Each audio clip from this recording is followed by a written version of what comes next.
You're live. Hey, are we live now? I think so. But there's no one in the room. You're live. Go ahead. Alrighty, cool. Well, it looks like we're live. So I'll go ahead and start, putting you all out. Not sure if people are enjoying it, but we're excited to have our first Rescue-a-thon.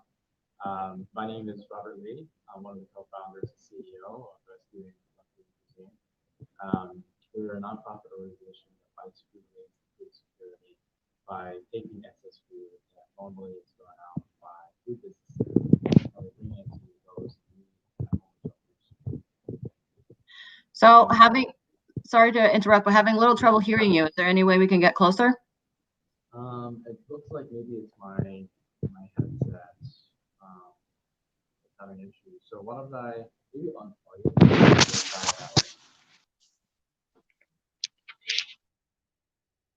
Can you guys hear me now?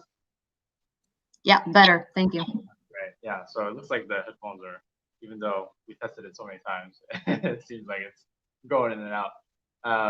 But yeah, no, I'll just start over just in case no one can hear me.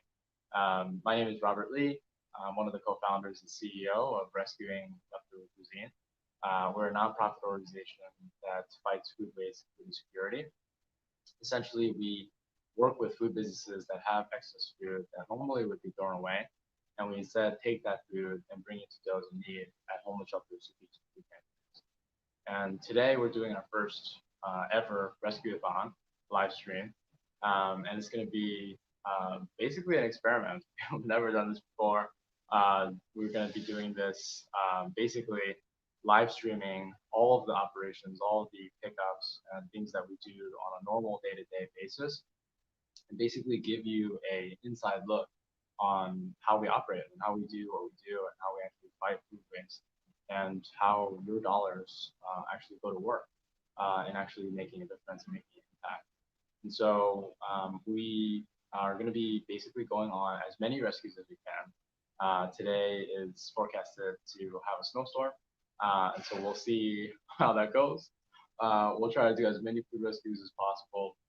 We have a lot of exciting interviews with many of our different partners and constituents, from our food donor partners to our human services agencies that receive food. So there's many exciting things that we want to talk about and show you today. And I think mostly what we kind of just want to give you a heads up about is obviously with the snowstorm and with everything going on, we don't know really how it'll turn out. So we're asking, just that you be patient with us. If anything happens, we're going to be flexible and see how it goes. But weather permitting, you'll see many rescues. We'll go to 3 in specific throughout the day. After I just kind of give you a little bit of an intro to the organization and kind of our office here, we'll swing over to our first pickup at 12:30, interview one of our food donor partners, go through and do another kind of rescue, one that's actually done by a human services agency, interview a few more of our volunteers, and then do another one at 4 with one of the board members. So basically, I think, hopefully the snow will hold off until maybe later in the day, 3 p.m., 4 p.m., but that's our plan for today. It's going to be a 6-hour live stream, so we're going to be dead tired. But, we want to basically kind of show how it actually works and what it actually looks like. So originally, we were actually trying to see if we could do like a 12-hour or even 24-hour Rescue-a-thon, which honestly would have been crazy with this weather. So I'm glad we are doing just a 6-hour one. But maybe in the future, I mean, if you want to see something like that, feel free to leave us a comment on the live stream or whatever platform you're using, YouTube or whatever platform you're using. Leave us a comment. We want this to be as interactive as possible too.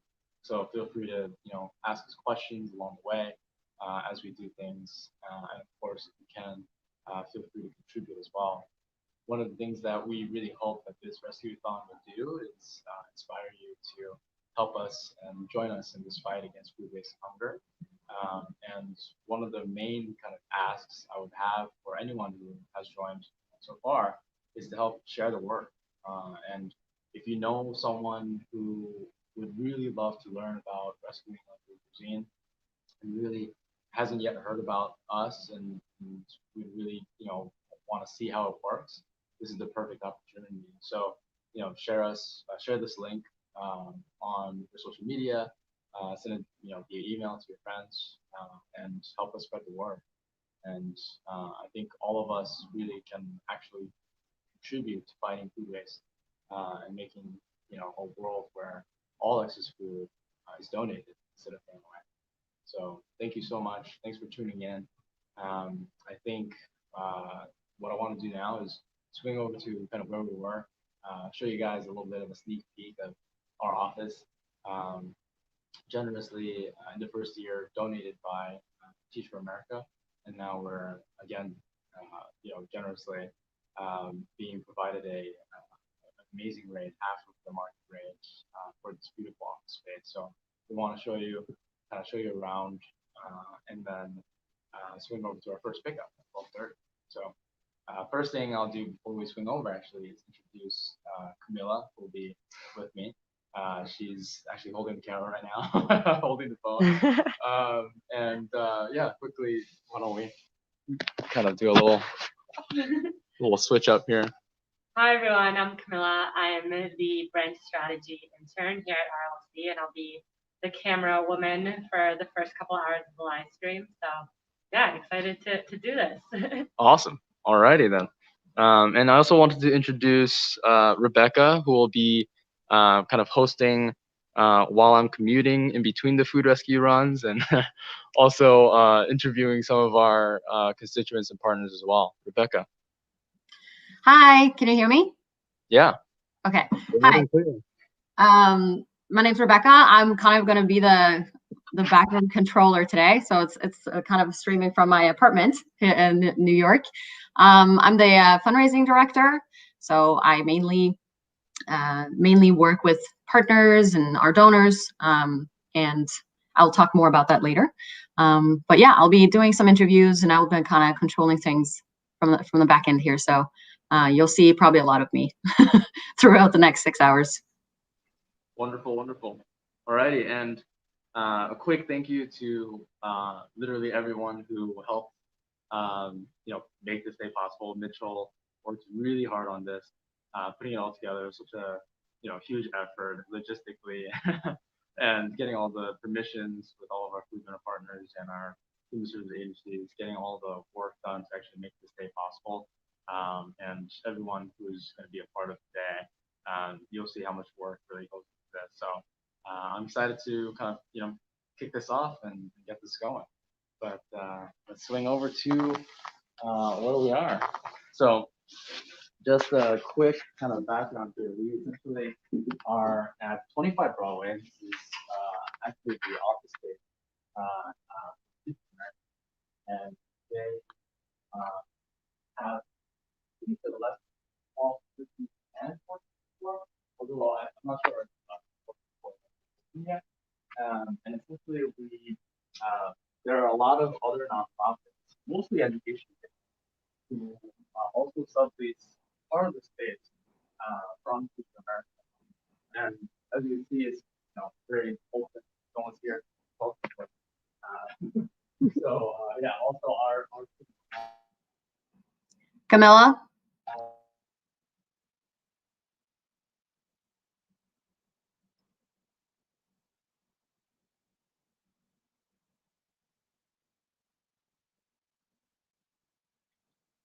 Think maybe we lost some connection there.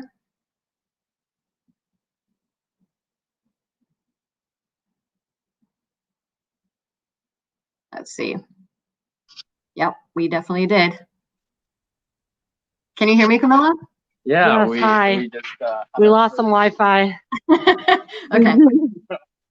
Try to stay closer to the camera when you're talking, Robert. Sometimes when you're walking away, it's hard to hear. I don't know how much you guys heard. Teach for America there are a lot of other nonprofits in this space. And we're really lucky to be, or at least we're lucky to be in this. So this is us, Euro. This is my message with that.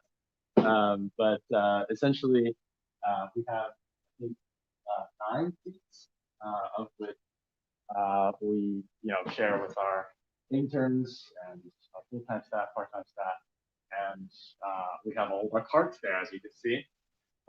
So we're gonna grab one of these carts and then we'll swing out. But yeah, I think at this point we commute to the next location to our first rescue. Thanks, Rebecca.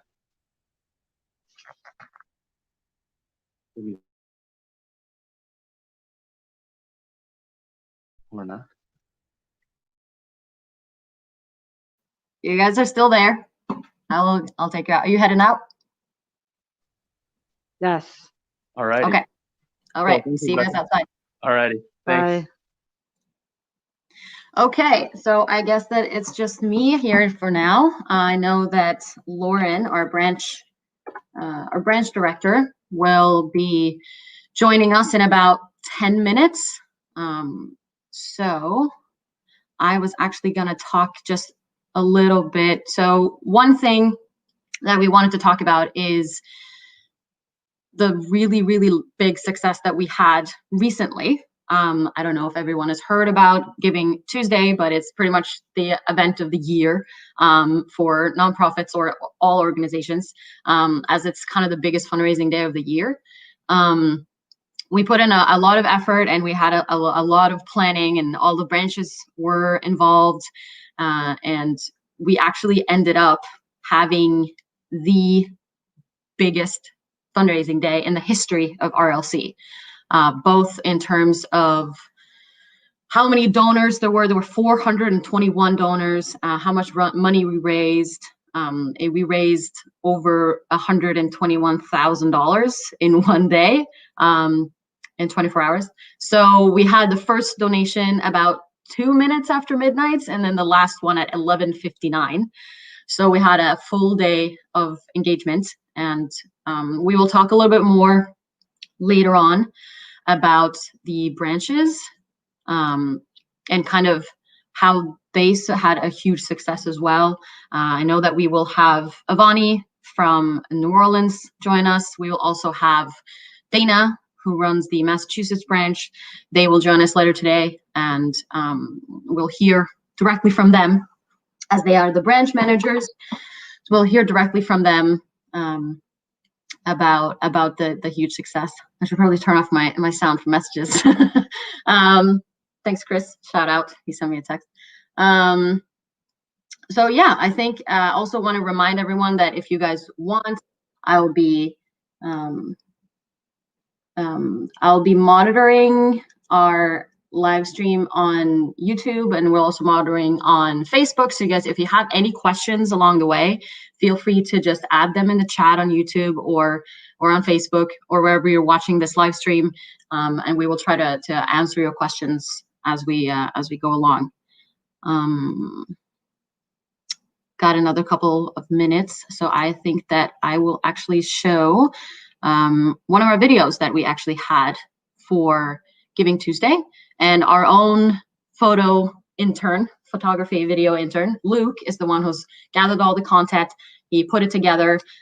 He will join us actually later today. I think probably around, it's around 2:30.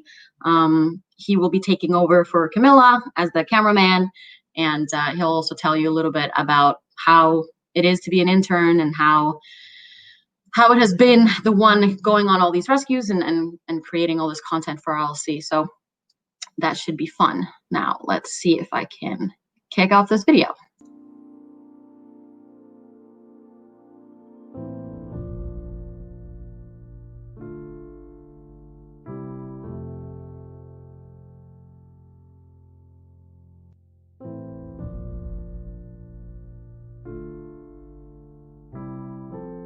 If you look at the food waste problem, 40% of the food that we produce in this country is wasted. And just as a number, 40% sounds like a large number just when you first hear about it. But when you dig deeper and realize what that food can do, you really understand the magnitude of the problem.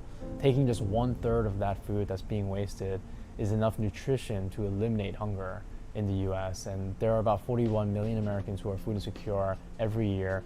And with COVID-19, that has even increased even further. I think as soon as COVID hit, we saw our lines almost double. Like, there was such a real need there. I think at one stage, we served over 700 meals just for lunch. And on average, we would only serve 300. And so consistently throughout the beginning phases of the pandemic, we would be serving in excess of 500 people during a lunch service. We take it for granted. If you can buy food, that is a privilege. And when you hear from people that one good meal could just flip a switch, it could change an outlook, it could make them take a deep breath and change course, that's a miracle. It's a fact that we produce enough food in this country to feed everyone. We just needed to get it to the people who need it.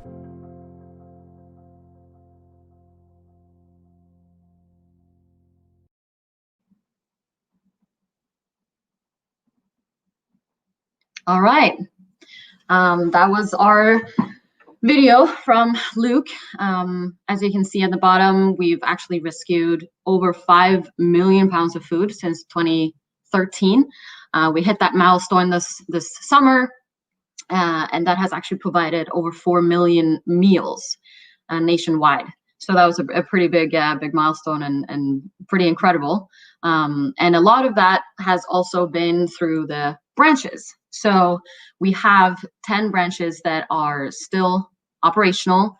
Obviously, COVID has affected some of them, and they have had to kind of take a hiatus and kind of recoup and spend this time on preparing to when things open back up, hopefully after winter, and that they can continue operating. On the bottom here, you see all of our different branches. If you go on our website, which is rescuingleftovercuisine.org, you can go to the branch pages and you can specifically look at what they are doing, their progress, their partners, and contact the branch managers if you are not located in New York City and you want to get involved, or donate, volunteer, whatever it is that you are capable of doing at this time. So you can please check that out.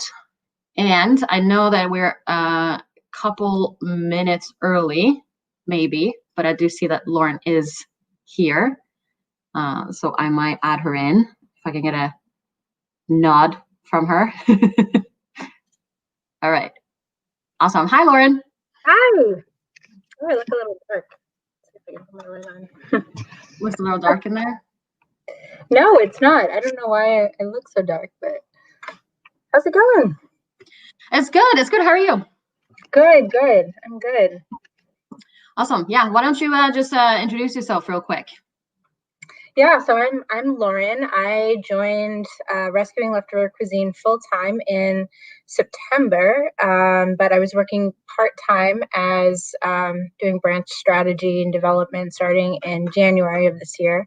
But before that, I was a Massachusetts branch head since May of 2017.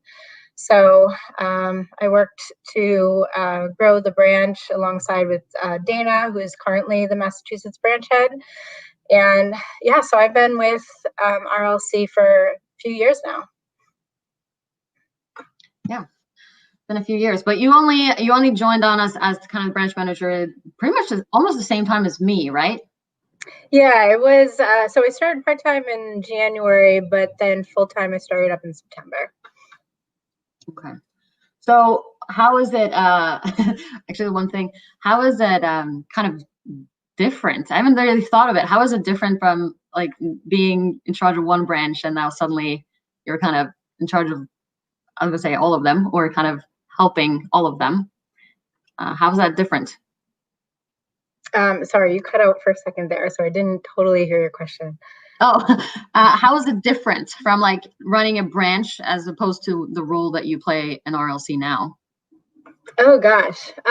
Well, now where I am, I get to kind of watch all the success that all the branches are making, although it has been a little challenging for them with COVID, for sure. But I mean, it's been incredible. We actually had 2 new branches start this year, and they are just killing it. They're doing amazing. Our New Orleans branch just started this summer, and they just started with some new rescues. And New Jersey started up in January, just before the pandemic started, and they were able to bring on a number of new partners and are actually expanding from Jersey City, focusing on Jersey City into Hoboken. So it's really incredible the work that they're doing despite all the challenges that we're faced with right now. Yeah, I know that. I think it was, and Ivani will probably talk more about this, but we had the new branches actually get partnerships pretty recently, I think. Mm-hmm. How is that, like, how has COVID actually affected it? Because it's mostly the fact that the restaurants literally closed down, right? Yeah. But has it affected it in other ways? Well, there's been a real need to pivot the strategy, really, because before we were really focusing on bringing restaurants on board. A big focus was offices that catered lunch for employees. And of course, those are all shut down now, or operating at a limited capacity. So trying to figure out where is it that we can be of help and still feed people in need with excess food, because it's still a problem. It's still an issue. So yeah, we've just been pivoting, and there's been a lot of one-off rescues. So if a restaurant is shutting down temporarily, they can reach out to us and we'll rescue their food. And Dana, I'm sure she'll talk about her initiatives later, but she's with GrubHub. She's been working with some restaurants, a bunch of restaurants in the city, I believe primarily Black-owned restaurants, to help provide meals to people in need. So it provides funding for restaurants who really need it right now, and also still helps to feed our food insecure population. So really incredible work that they've been doing to pivot and still feed people in need, because it's still a real issue right now. Yeah, I think we'll also actually have Brett from GrubHub actually join us later in about actually just about 20 minutes or so, or half an hour, and he'll talk more about this. But it's actually what they are doing is that actually paying restaurants. So it's been a pretty incredible pivot of, like you said, we're continuing to feed them, but then also helping restaurants literally stay open, so that they have enough kind of request for meals. So that's pretty incredible. Because I know that from, New York, at least, I know that our pickups per week kind of dropped drastically in March. But I don't know, how's that started? How does that start picking up again for the branches, or is it still kind of, I don't know, slow on the front of pickups? It's still pretty slow. I think that restaurants, they're not really, their primary concern right now is not food rescue. It's staying in business. So it can be, I think it's a little challenging on that front at this moment. I think it will change, certainly. We have had issues where we've worked with restaurants for years. For example, in Boston, Pret a Manger, we had worked with them for 4 years or so, and and they shut down, unfortunately, all of their branches within Boston, and we were working with 5 or 6 of them. So that was a huge toll on us because we actually started with them in Massachusetts. Rescue and Leftover Cuisine started basically because of their support. So it was really sad to see them shut down, and I think it'll take us some time before we get back to a place where we're bringing a lot of restaurants on board. But slowly but surely, we'll get there. Sounds good. Yeah, it's been strange. And I think that's why it's one of the reasons why we wanted to have this live stream is to kind of show that we are still operating and we're still doing it. A lot of people are like, okay, what are you guys doing? And I'm like, well, we're still rescuing food. And the demand for it has just increased drastically. Like you said, in the video from Battery Mission, that they used to serve, I think it was 300 meals for lunch, and that increased to like 700 because of COVID. So it has definitely, it's been a very challenging because the demand has gone up so high, but then the supply of the food has gone down. So it's definitely been a real challenge the last months, or so, all the way since March, really. And now that we're entering into winter, it's, that's when demand usually also increases. Thankfully, holiday seasons, a lot of people are giving, and a lot of people are donating and helping out in every way, really. Mm-hmm. So that has definitely been good. So today we'll continue. I'm getting an update from Robert. He said that the train has stopped. So he's he's still out commuting to where he's gonna do the pickup. So I guess that's what happens. So it'll be interesting to see how today goes. Obviously with COVID, everyone involved, we're always wearing masks. It's a requirement for us when we're picking up. Hand sanitizer all over the place. I know that we're also limiting the amount that we use Subway or Ubers. We like to use our feet for most of it, to kind of stay away from crowds and, also, exercise. And then we also use bikes. So we do have a partnership with City Bike. I think I will talk about City Bike later today because we have Jane from City Bike joining us. So I know that today Robert had to go pretty far. So for this purposes, he's on the subway. So. Yeah, our branches are, the way that the branches operate, it's a little different from New York, so it's kind of interesting. New York is such a unique city that you can walk and take public transportation just about anywhere you go. But a lot of our other cities, a lot of the rescuers do go by vehicle, by car, since most of the cities are not nearly as walkable as New York is. So there's definitely some major differences with the way that we operate in New York. Make it interesting. Yeah, because you guys don't use that many carts either. Yeah, we don't use that many carts. With the cities, like for example, during normal times, anyways, in Massachusetts, we did have a few carts that we would use for our walkable rescues. Those are rescues that are under a mile or so.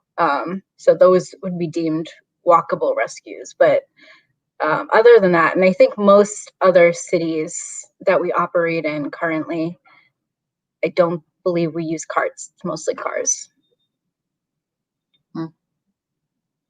Mostly cars. Are these like privately owned cars, or is it a lot of like Uber? Yeah, it's mostly privately owned. Ideally, it would be great if we had a budget for our rescuers to use Uber, just to make it easier for them. They don't have to use their own personal car, but most of our rescuers do use their own private vehicle. So yeah, they really go out of their way to get food to people in need. Yeah, I was I would say pleasantly surprised by the fact that you know, obviously there's some drop off of volunteers for you know, health reasons and safety, but that the volunteer groups, I mean, the people are still here and they're all still volunteering. I think that's really awesome to see that they're continuing, and that they definitely see the need. Yeah. And that they're still with us. That's really cool. I went on my first rescue. What was that? October? Mm-hmm. I think it was with City Bike. That was my first rescue, and that was on bikes. And I was really nervous because I remembered that it was probably I don't know, like 8 years since I had been on a bike that moves. Oh my goodness. I mean, I've been at the gym and like spinning bikes and like just stand still. So I'm like, wait, this is the first time in probably 8 years that I've been on a bike that will actually move. So, and then I was like, okay. And last time I was biking was the, you know, beautiful landscape in Norway. I'm gonna now just ride off right into New York City traffic. And on top of that, I had like bags of food like that I had to hold. And I was, but so other than my fear of the actual biking, and it went really well, and it was really smooth. It was just show up, just put the food in the bags, and then biked for like, I don't know, a couple blocks, just dropped it off. No problem. Oh, wow, that's great. Let's see. Ambitious too. Yeah, it was. I'm not sure I would even do a rescue on a bike. Never mind for first time in 8 years. Yeah, it was good on a bike. It was interesting for sure. It seems like they might be back on. I think they're walking out of the subway station. Okay. They can hear us. What? We're live now. Hey. Hey guys. Looks like we slowly got out of that train station, even though it was only 2 stops. Took us a few minutes. I think Brigitte might already be there, so we will meet her there. Should be a bit about maybe 5 minutes. You guys can continue talking. Sorry. Oh no, we were kind of just talking about the first time I went on a rescue with City Bike and how how nervous I was. Oh. So, but you guys are currently on foot. Where are you? We're at Canal Street and Broadway, and we're heading over to our first pickup at Avenues. So should be a fun one. No snow yet, so far so good. So far so good. Okay. What time is the snow supposed to start? Is it? I thought yesterday it said 2. Any idea? I think maybe that was. What was that again? Asking when the snow. Oh, sorry. What time is the snow supposed to start? What time was the rescue supposed to start? Oh no, the snow. Oh, the snow. The snow was supposed to start, I think, at 2 p.m., 3 p.m., but who knows, right? Yeah. There's Brigitte.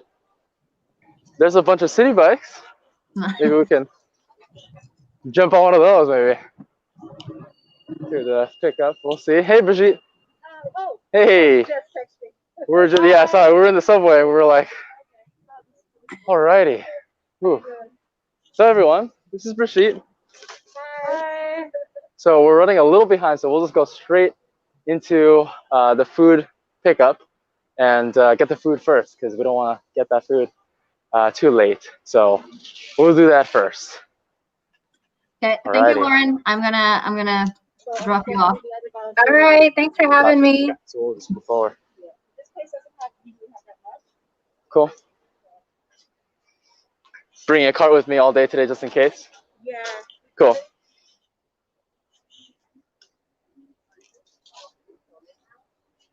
No, I think we should just continue. Oh, okay. Yeah. We'll just continue all day. Just man. 2 o'clock. Until yeah, I know the snow is supposed to start too. We were just saying.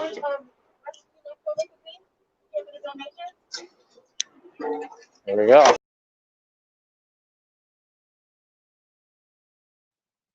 I guess we lost them again, possibly.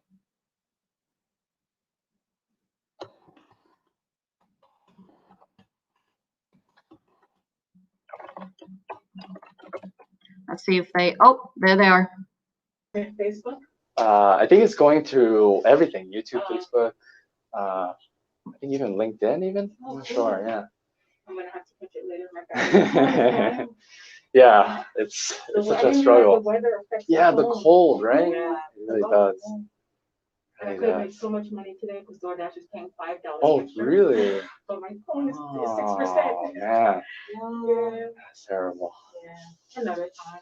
Yeah. Now I know, so now I know to put Right. my phone in my pocket. Sure. So I love your glasses. thank you. It's usually for the sun, but I realize it helped me with the wind today. Oh, nice. Especially there's snow. Yeah. Thank I you. can't wear it in the rain, so I just like have to wipe it every time. Hi, how you doing? Hey. Yep. Let's see if we need this or not. One time I came with just one hand. Yeah. But like 10 pounds usually. Oh, okay. Yeah. Let's see what they have.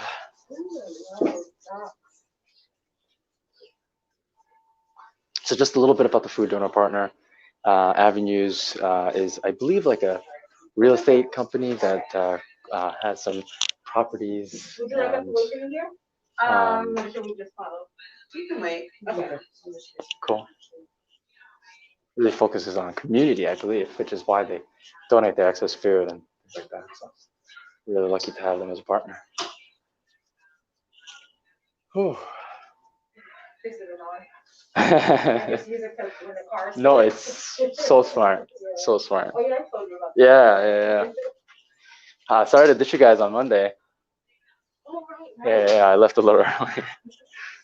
How was the rest of that? I keep doing that. I keep miscalculating. Like I get an order and then I'm like, oh, they do it. Yeah, no, it's fine. It's fine. It was a nice one though. Yeah, it's good. Not too bad. That really felt like a workout though. Yeah, those city bikes are so. Should I wait? Oh, she No, went to she's take gonna the take stairs. Yeah. Yeah, I don't know why. I was like struggling. I don't know if was it a hill? Yeah. Oh, there you go. And then probably also. Makes me feel a little better. Gears. That's true. I don't ever use the gears. I just leave it, whatever setting it's on. Make sure it's Yeah. for you. Right now that bike I have my gears are broken. Oh, really? Yeah, but I just bought it new. That's not ideal at all. Yeah. But yeah, it was fun city bike event. Yes, it was. Next time, so we have so City Bike has an amazing program where they basically provide city bikes for community services, and we were lucky enough to be part of that this year, and we've been doing monthly community rides. So next time we have one, maybe when it's not too cold or snowy, we'll please join us, and you could come. Basically, we have all the city bikes, we have the food either in like a bike trailer or in the front basket, and we just bike all the food over to the drop off at the human service agencies. I think that was like a church food pantry, I believe. So yeah, it was a fun little thing. So if you are interested, you can always follow us on our newsletter, and we always send out some information and details about that. So check it out. Should be fun. Just think of it like getting your exercise in. Yes. Yes. Yeah. The gyms, the pools. That's true. And then you also get to do good at the same time. Exactly. So. All right. Enough propaganda. But yeah, while we're here, why don't we? I wanted to kind of have everyone kind of learn more about you, Brigitte. You want to introduce yourself a little bit? Yeah. So my name's Brigitte. I've been volunteering with RLC since April, I believe. And another volunteer actually told me about it. Her name is Muki. And she knows that I do this for a living. I deliver food with DoorDash. So I just figured it was just easy. I carry my bike, get to rescue food. The reason I love doing this is because I was raised in a third world country. I had a brother who died from starvation. So I hate food waste. So I just love working for this organization. Being able to rescue food that's gonna get thrown away while there's so many hungry people, especially during this pandemic. It's crazy. How long have you been doing this? Since April. Since April? Yeah. That's nice. Can everyone hear okay? They can't hear. Oh, they can't hear at all? Oh. Nothing at all? Or maybe we unplug? Amanda just. Oh, gotcha. Yeah. Let's, Oh yeah. can everyone hear now? Can you hear me now? Is that better? I hear you. Okay. Okay, so I'll start over. Yeah, My name is Brigitte. Sorry. My name is Brigitte. I've been volunteering with RLC since April. Another volunteer told me about it. Her name is Lucy. Like I said, I do this for a living. I deliver food with DoorDash. And the reason I am passionate about saving food is because I was raised in a third world country and I had a brother who died from starvation. So Crazy. yeah. Thank you for doing this. I was just My asking, pleasure. how long have you been doing it? Yeah, since April. Yeah. Yeah. How did you find out about it? Mufti, Yeah. yeah, so we both volunteer at Pier 26. It's a boathouse that has free kayaking. Nice. We couldn't do anything this summer, unfortunately. That's like near Chelsea. Not Chelsea, but further downtown, near the World Trade Center. Pier 26. Hopefully, we'll be open next season. Right. Yeah. Right on the Hudson River. Right? Exactly. That's awesome. And there's a couple of other places, but ours is the biggest. Like we have the widest area, and we're the best. We really are. That's We have awesome. free lockers. Fun. Popsicles. I really missed it this summer. Yeah. But it's hard. It's gonna be hard trying to social distance and keep everything. You have to have life vests. You got to sanitize like that. Maybe next year. Yeah. Hopefully. Vaccines and. Yeah. But maybe we'll have to do what the museums are doing. Yeah. Yeah. Probably. Yeah. Then you could throw it. Yeah. But I did want to say something to anyone who's thinking about volunteering but can't donate their time, like when work starts to get busy again. The best thing to do is go to your favorite restaurant, go to your grocery store, and just let them know about the organization and have them reach out, email RLC, and have them sign up. And then even if you only do it once and tell your friends, it's about getting the message out there. Like let people know. The more people know, do it once a month if you can, once every 2 months, but just tell everyone. That's amazing. Thanks for saying that. Yeah. It's so true. I mean, I think it's also like the more restaurants like know about the fact that there is a solution, but also that like their consumers, their customers actually care about this. Right. Just makes a huge difference. Yeah. And we have so many partners that came from volunteers. Oh, okay. So, asking about food. Yeah. So, but yeah, our email is info@rescue-a-thon.org. And feel free to reach out, help us out. Spread the word. I think more and more, I think we're definitely getting to the point where like we have, I think at least now more awareness. Yeah. And then now I think we just get the next kind of step where we kind of expect our food for businesses to actually donate their food. I know obviously it's really difficult right now and everyone's having a hard time, but I think almost the greatest opportunity to do that now too. We have a food. Thank you so much. No, of course, thank you. Thanks so much. Thank you. Thanks so much.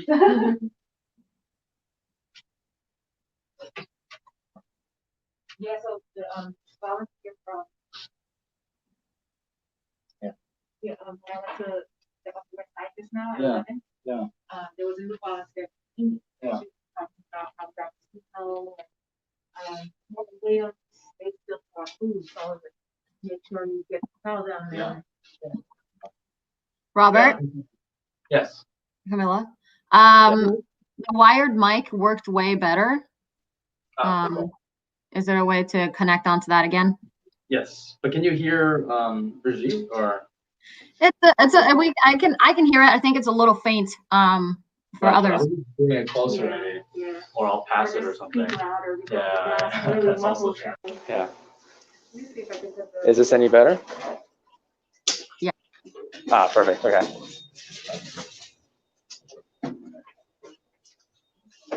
Alrighty. Well, I think we don't want to slow you down. So if you want, you can grab the food and bike it over. We'll just meet you there. Okay. Or I'll grab like a city bike or something, and I'll meet you there as well. And we can bike over together or something. But super close by. Yeah, exactly. That's what I'm saying. This is a great one because it's like right. Super close. Super close. Yeah. Yeah. The other thing I was gonna say is basically.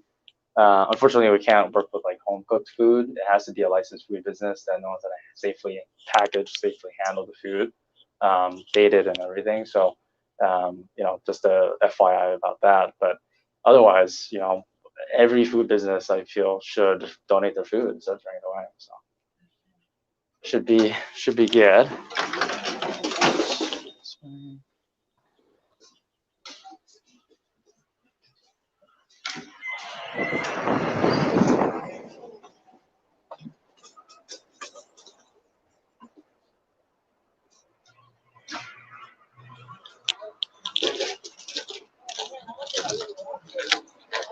Oh yeah, that's so true.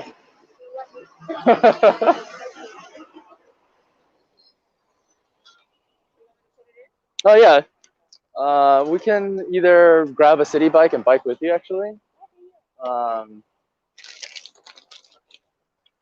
or actually I don't know how I'm gonna bring this guy. Carry it in one hand while I bike with the other. No, we'll just walk over. It's only 2 blocks, so we'll walk over there. But yeah, you can.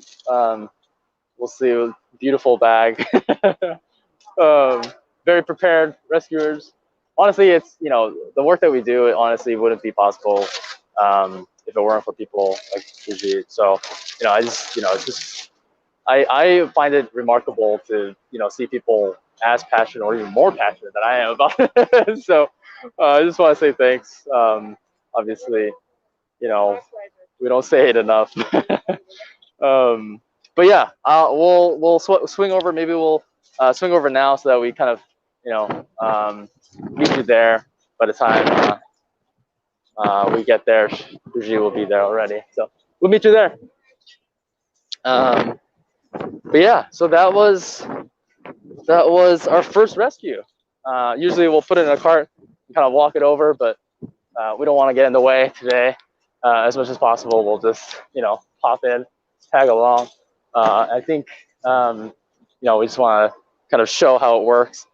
And this drop-off location, unfortunately, we can't film at the location, but we'll just kind of take a look at how it's dropped off, and yeah, we'll swing over to the next location. But, yeah, that was the first rescue. I don't know if there's any questions, but feel free to leave questions in the chat area for people. But happy to answer questions about how how it works, how we can partner with your favorite restaurant. Later on, we'll talk a little bit about how COVID has impacted our work. Obviously, this is extremely, people heavy, and I think, we want to make sure that we limit the exposure to COVID and all that as well. So we'll talk a little bit about that and later on today. But we'll take a left here. Oh. Of course, with New York, dodge people. Oh man, yeah, seriously. At least there's less tourists. But yeah, I think a lot of our rescues, the way it works with kind of how we schedule these rescues. I just wanted to kind of talk a little bit about like how these rescues are even set up logistically, because so many people ask about how we determine the human services agencies and how we even decide who gets what. And I think the best answer is really proximity and need. So it's the closest human service agency that needs that type of food, that can use that type of food in the most effective way. And we basically have this, one of our partners, New York City Rescue Mission, actually the very first partner that we've ever worked with, even before we were rescuing leftover cuisine. I was involved in a club that brought leftover dining hall food from NYU to homeless shelters.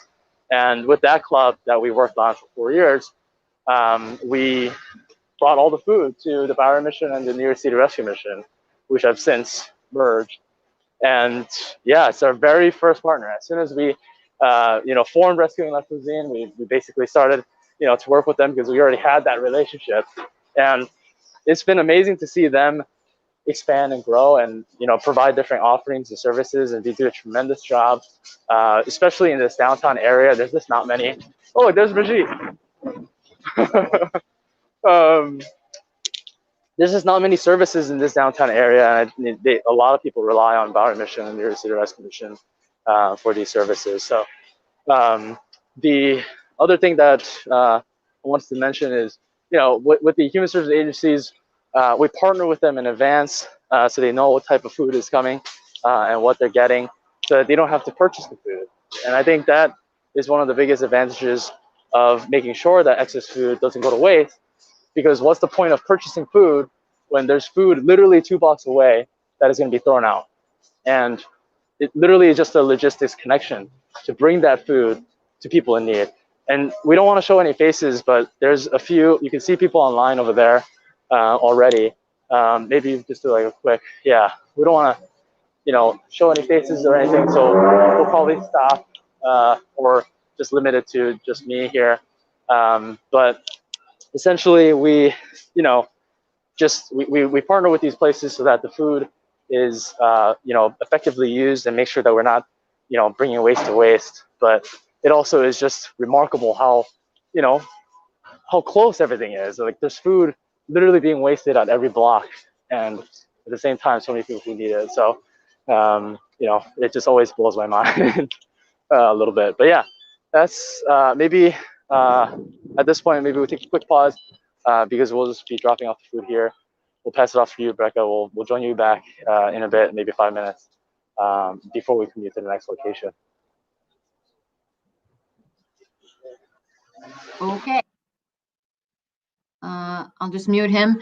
Yeah, so for privacy reasons, we obviously do not film the drop-off locations, but basically what's going on right now at New York City Rescue Mission is that Robert is just bringing the bags in. He's getting met by the staff there. And what they do is that they weigh the food at the location. And we obviously write it down, and then we make sure that everything is okay. They check that everything is okay. And then they leave. So it's a very simple, straightforward process. It's literally just handing over the food.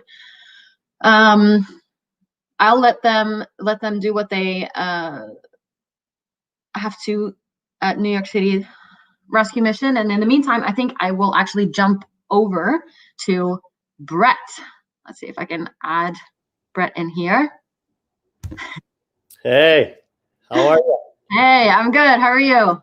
No complaints here. Just waiting on this potential nor'easter in the city. So we'll see about that. Yeah, we'll see how that works out. Absolutely. So Brett, yeah, you're with GrubHub, one of RLC's partners. I'm just going to remove Robert there. So tell us just a little bit about you and maybe your role at GrubHub. Yeah, absolutely. And again, thanks so much to not only Rescuing Leftover Cuisine, but all the amazing work that, Robert and, team and Rebecca and Yadish, Dana Siles up in Boston. You guys have been fantastic and, one of the greatest partners that we've had in these, ridiculously trying times, pre-pandemic, but, especially post-pandemic. So again, thank you. Giving a little shout out with the RLP ad here we picked up. So thanks all for that. To everyone on the stream, my name is Brett Swanson. I handle government relations for GrubHub everywhere of the east of the Mississippi. So, predominantly dealing with legislative issues that pop up, but also working with our community and coalition partners, especially, with hunger awareness, hunger action, things along those lines. So, yeah, it's a pleasure to be here with you. Thank you so much for the opportunity. Yeah, it's pretty awesome. I know that I like your shirt. Actually, that's a really cool shirt. Well, too, I will say. And I just realized that I literally didn't even think about it. I have a Coke here that I ordered through GrubHub yesterday. Nice. So I didn't even realize that until you kind of logged on. But yeah, I think maybe a little later on we'll talk about a specific partnership between RLC and GrubHub. But first, kind of wondering how has Thanksgiving and kind of the holiday season been for you guys? Rough. Look, I mean, these have been some of the most trying times, that we have seen, not only facing our restaurant partners, but also our community partners. We have seen not only indoor dining closures, we've seen indoor dining suspensions, capacity restrictions, not only these restaurants, small, medium businesses have had to deal with, not only fluctuating legislation coming in, or executive orders. New York City right now, as of Monday, is 100% indoor dining closure. So again, we are trying to adapt as much as possible and figure out ways that we're able to, best assist and support not only, like I said, our restaurant partners, but, those who are most in need during the seasons. Some of the things that we have done, to support our restaurant partners in not only these efforts to winterize their outdoor dining spaces and increase capacity for guests. GrubHub has partnered with organizations such as the Restaurant Strong Fund, where we are providing millions of dollars, but we're providing, $10,000 grants to restaurants. In these grants, they went to restaurants predominantly in restaurants that are not chains. So, locations that have 5 or fewer locations. We've done this across New York City, Chicago, Boston, Philadelphia. And this entire campaign was supported, I believe it was a $2 million grant that came out of GrubHub's Community Relief Fund. A couple other things we've been doing, and not only, as I just saw you were with Brigitte there, who drives for DoorDash and Caviar, and again, amazing, support that, our drivers have been, able to support, but our industry partners as well.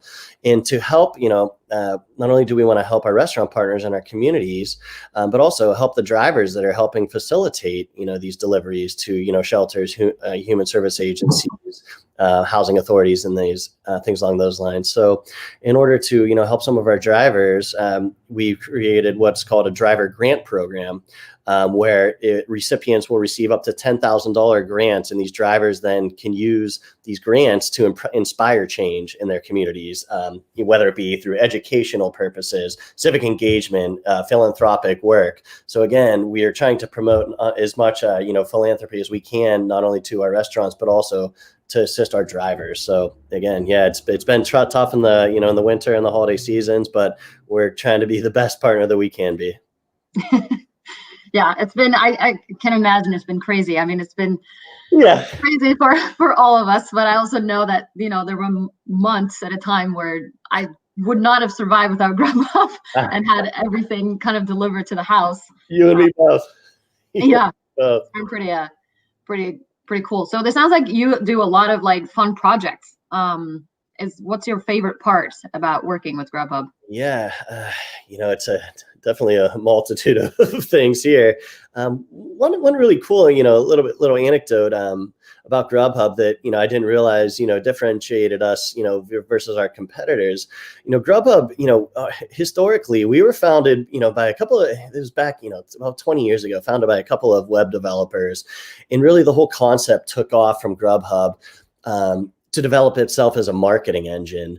And the whole concept started with whenever, back in 20 years ago, we didn't have the GrubHubs of the world in these big marketplaces where people can easily just go on the app and, get the food delivered right to their doorstep. And so, back, a decade ago, you were going to a restaurant, or delivery drivers would, you get all the leaflets or the flyers, and then you're posting them all up to your fridge, and just magnetizing them to your fridge. And so, our founders, what they did is they came up with this idea. Is like, how can we digitize all of these myriad of menus that were floating around the house or, on your floor, things like that. And that's where the whole concept of GrubHub came off. And so I found that really interesting because, we really did start as, a marketplace, for our restaurant partners. And in fact, we didn't even start delivery until about 5 years ago. And so, I found that quite interesting when I started with the company. In addition, one of the coolest things, for me is I really do love our focus on philanthropy. Obviously, working with organizations such as yourself, we have also, been really active, in the city and, all across the nation, working with, national boys and girls clubs, food banks, means database. And in fact, in New York City back, several months ago for Hunger Action Month, we were the primary sponsor for the food bank for New York. And what we did is we, in that partnership, we, literally set up food distribution events in all 5 of the boroughs. And, that's, when you're able to actually see the impact of, your work and, what you guys do on a daily basis, really just able to see, how people are just, those in need are just so impacted by this and just so, thankful. And we are just so thankful to have, those partners. So it's been really an, uplifting opportunity working with GrubHub. I can imagine it's fun to be part of these kind of big projects to just spread joy and then food. It really is. And just seeing the smiles on people's faces, I mean, that is definitely the best part of my job. I will be honest with you there, because like I said, you're really able to, see how, communities are impacted by, the work that, you all do and, that we do as well. Definitely. So for our partnership, sure. I remember that it was a lot of communication, a lot of back and forth. I know Yudish, he's not going to be here with us today, but Yudish played a huge part in kind of getting all this together. So why did GrubHub decide to work with RLC? Yeah, really, and again, really good story there. There was a bunch of back and forth, and again. Interesting enough, prior to the pandemic, one thing that I found interesting. Sorry, let me turn off my messages here. That's okay.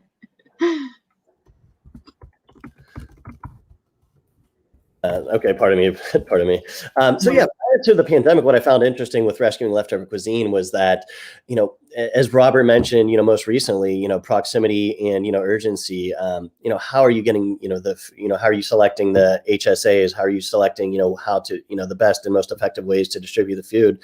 And again, prior to pandemic, again, as Robert mentioned, you might have a restaurant 2 blocks away from, a human service agency where they have, just a bunch of food that at the end of the night, they just don't want to throw it out. And so again, I thought it was amazing that you were doing that. But then, post-pandemic, unfortunately, restaurants did not have this, this bulk of food at the end of the night. So, I really, applaud you and commend, RLC for, the pivot. And so what GrubHub did to, kind of supplement and help that, initiative is now we pivoted and purchased meals directly from the restaurants themselves. And that's where a lot of our, our contributions, assisted with. But, what we did is we created what's called the GrubHub Community Relief Fund as a way to activate, I believe, our network of more than 27 million diners across the country. And so when you go into the GrubHub app, you're able to see an option to donate the change, meaning you're able to donate up to the nearest dollar figure. And then by rounding up that bill to the nearest dollar, diners are donating not only to the GCRF, the GrubHub Community Relief Fund, but that GrubHub Community Relief Fund then helps charitable organizations such as RLC. Anyone or any organization that's impacted by COVID-19. These would be restaurants, delivery drivers, and those in need. And in some, working with RLC, one thing that we wanted to make sure is that in addition to supporting our restaurant partners, we're supporting our communities and, those who are most in need. And honestly, RLC just aligned most closely with our goals. And so again, we pulled the trigger there, and we've been just so fortunate, and it's been so amazing to see the impact of, everything you've done in all of the markets that you are in.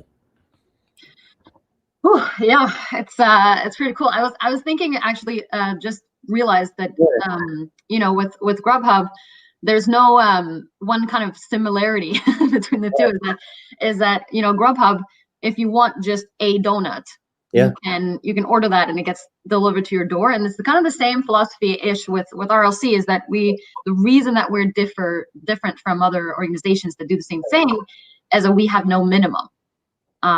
So, you know, even if it's just, you know, one bag of food or one meal or one bread, you know, piece of bread, we would still go and pick it up. And that's kind of one of the great things the one thing that I really like about our RLC is that we, even if it's just one meal, that can still make a difference.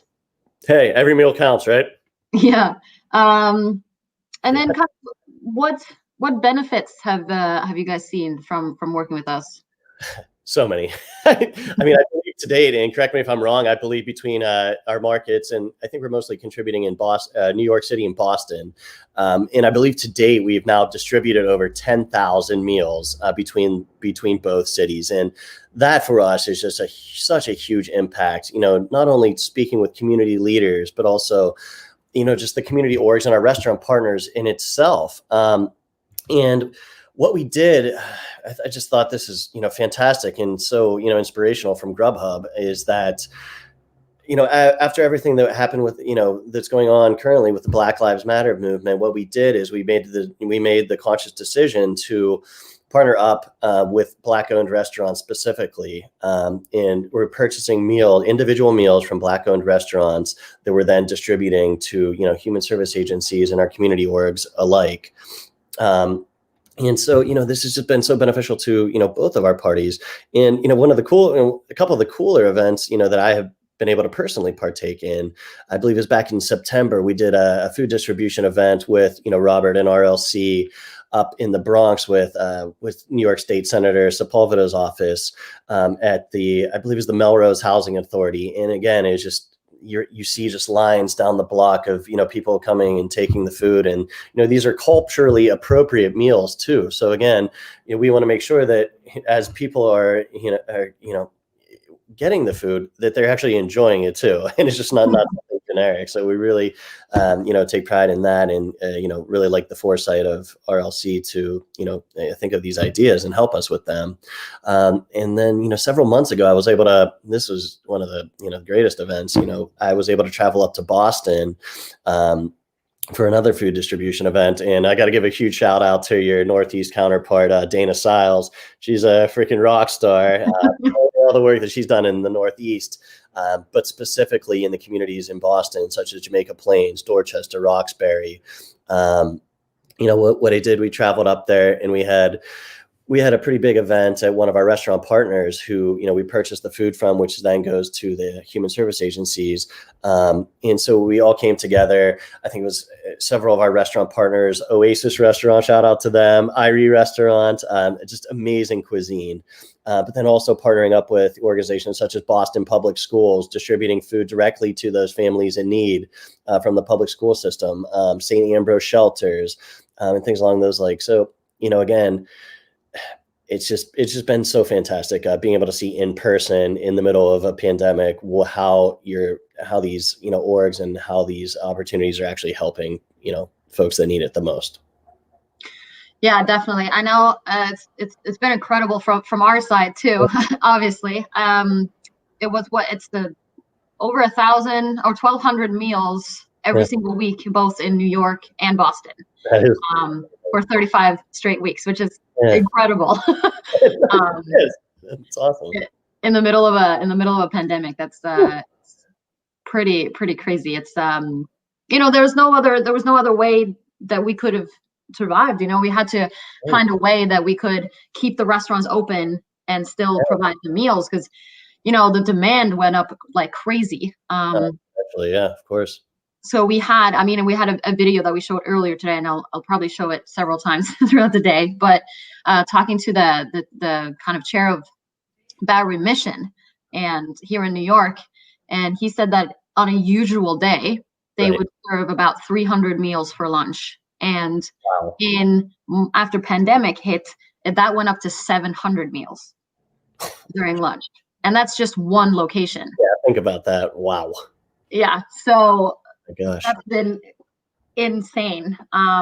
And and the very heartbreaking thing that I know when I was on a rescue a while back is that you are simultaneously passing by like long lines of people that are literally standing next to a long line of trash. Yep. And you're just thinking, probably the food that are in those bags would be enough to feed the people that are waiting. Yeah, it's so that's what I hate to see. You're just walking through like a tunnel of trash and people waiting for food, and it's been at least it's been really great to have GrubHub. Yeah, absolutely. Appreciate you saying that. And I mean, again, it was so, touching what Brigitte just said, when she was with Robert, the story about her brother. Oh my God, just makes your heart melt. But again, food waste is such a problem in this country. And that's why kudos to RLC for, finding some avenue to, assist, in countering that. Yeah, it's been tough, but we're still here, and we're happy that we can still do it across 10 cities definitely in the country. It's been pretty amazing. So is there anything else that you guys GrubHub? I know you mentioned some of the programs that you're doing, but is there anything else that going on? Yeah, absolutely. I'll be brief here, but a couple things that just dropped this week, actually, as of I believe yesterday, and so there are a couple of different things. One was that we are now offering our restaurant partners direct ordering links. So if a small, medium business if they have a pre-existing website, for example, what we do is we will offer a direct ordering link that restaurant can put right on the landing page for their site. And again, this is just a way that we can help, bring small, medium businesses who may not have been, as technologically inclined, to digitize, and give them some marketplace. So again, we're providing that online ordering link at free of cost to the restaurants.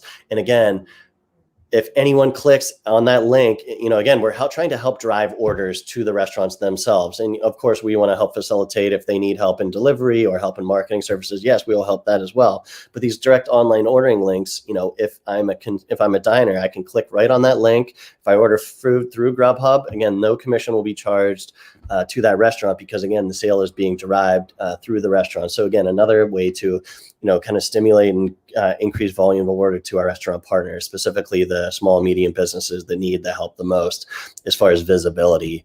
And then this is a huge announcement that we just made yesterday. It's called GrubHub Plus. And the whole concept of this is that as weather turns colder, restaurants are facing some of, now the toughest COVID restrictions. Again, New York, Chicago, both have indoor dining closures. And so what we've done, I don't know if you knew this, but GrubHub owns Seamless. So again, GrubHub and Seamless are the same company. And so we're trying to pull out all the stops to get our New York City diners to get on their phones and support local restaurants. So as of Tuesday of this week, what we're doing in New York City and Chicago is we are giving every single diner who uses the GrubHub or Seamless app access to no delivery fees for the entire winter. And again, as you've seen, probably using GrubHub, some of those delivery fees can get, so we are eliminating all delivery fees for diners. Again, the whole concept is to get diners to stimulate and increase their volume of sales and their orders that they're driving directly to the restaurants. And again, what we're seeing is that we just want to remove like all of these high fees that prevent our diners from ordering delivery, especially during a time when dine-in service isn't allowed in New York City. So again, this means that we're able to send more takeout orders to restaurants when their in-person operations are totally impacted here. So again, we're doing this in New York City and Chicago. Any diner who uses the GrubHub and or Seamless app is able to get free delivery through the entire winter. So again, happy to share the link with you all, but you should definitely take advantage of it when we can here and help our small, medium businesses. That sounds incredible. Yeah, you're right. Those sometimes it's delivery fees can sometimes sneak up on you, but yeah, that's awesome. I love that. And I actually was not aware until recently that Seamless is actually GrubHub as well. Yeah. I saw a poster about it somewhere, and I was like, I wonder what that is. And then I looked into it. And I'm like, GrubHub, you guys are everywhere, which is good because everyone should have meals delivered straight to Absolutely. their homes. So that's awesome. Well, I don't see Robert coming online anytime soon, but I think I will say goodbye to you. Thank you Brent. so much. I really appreciate the opportunity. This has been fantastic. And again, a huge round of applause for everything you've all been doing. I mean, this is just amazing. So again, thank you, thank you, thank you. And thank you and GrubHub for everything that you guys do for us as well. You're very welcome. Okay. Well, all right. Stay safe, stay healthy, and stay warm. Stay safe, stay warm. Goodbye. Bye. Okay, that was Brett. Again, an incredible partnership that we have with GrubHub, and like you can see on the little ticker on the bottom there, it's been 1,224 meals, both in Boston and New York, every week for 35 weeks straight. So pretty much thanks to GrubHub that we've been able to provide and kind of meet the demands, the increased demands that has been results from COVID. I think that, yep, there is a train delay. So we're kind of wait on Robert and Camilla to join us. And then they will be interviewing Phil from one of our food donor partners. And in the meantime, I will play off that video again for anyone who is new and has not seen that. So.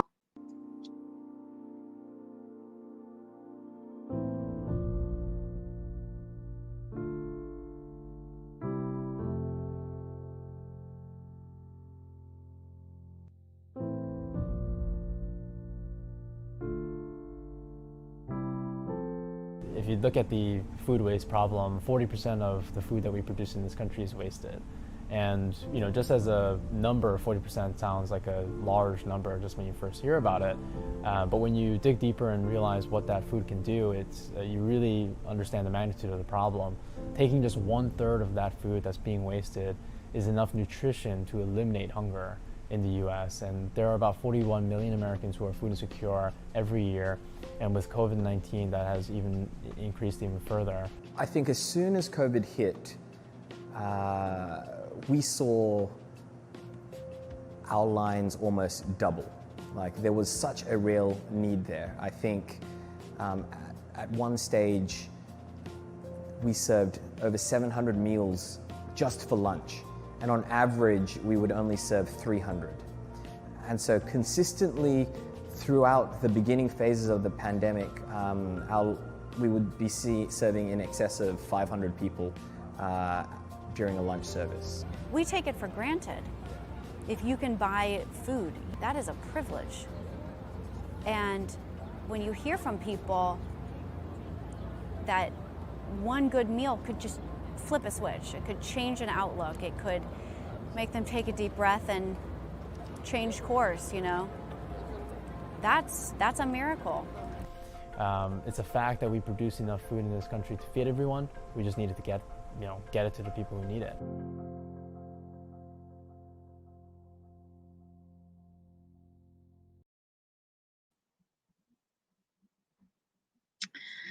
All right, and like you saw in that video, there were a couple of volunteers that you see there, mainly Lauren, who was interviewed for this video. She's rescued over 15,000 pounds of food, just her alone, which is pretty incredible. So it's very simple. If you wanna sign up to volunteer with us, it takes 30 seconds to make an account. You can easily go in and create a profile, and then there's a calendar that shows up, and you don't always have to have a strict schedule. You can do like, oh, I want to do this specific pickup every single week on Wednesday at 2. You can create a relationship with the restaurants, with the owners there. You can do that, but you can also do one-offs. Suddenly you'll be like, oh, I have some free time. I have half an hour. I'll just pick up food on the way and I'll deliver it. I know that Lauren in that interview also was talking about, how she she used kind of RLC as a way of commuting.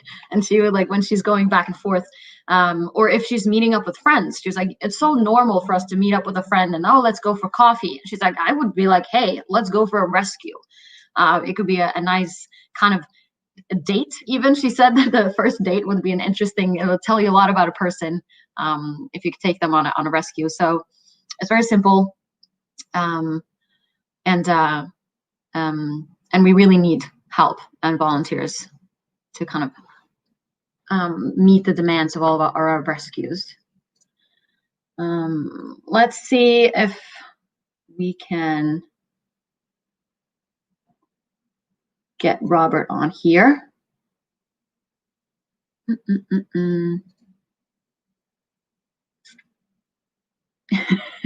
said he's one stop away. His phone died, but it came back.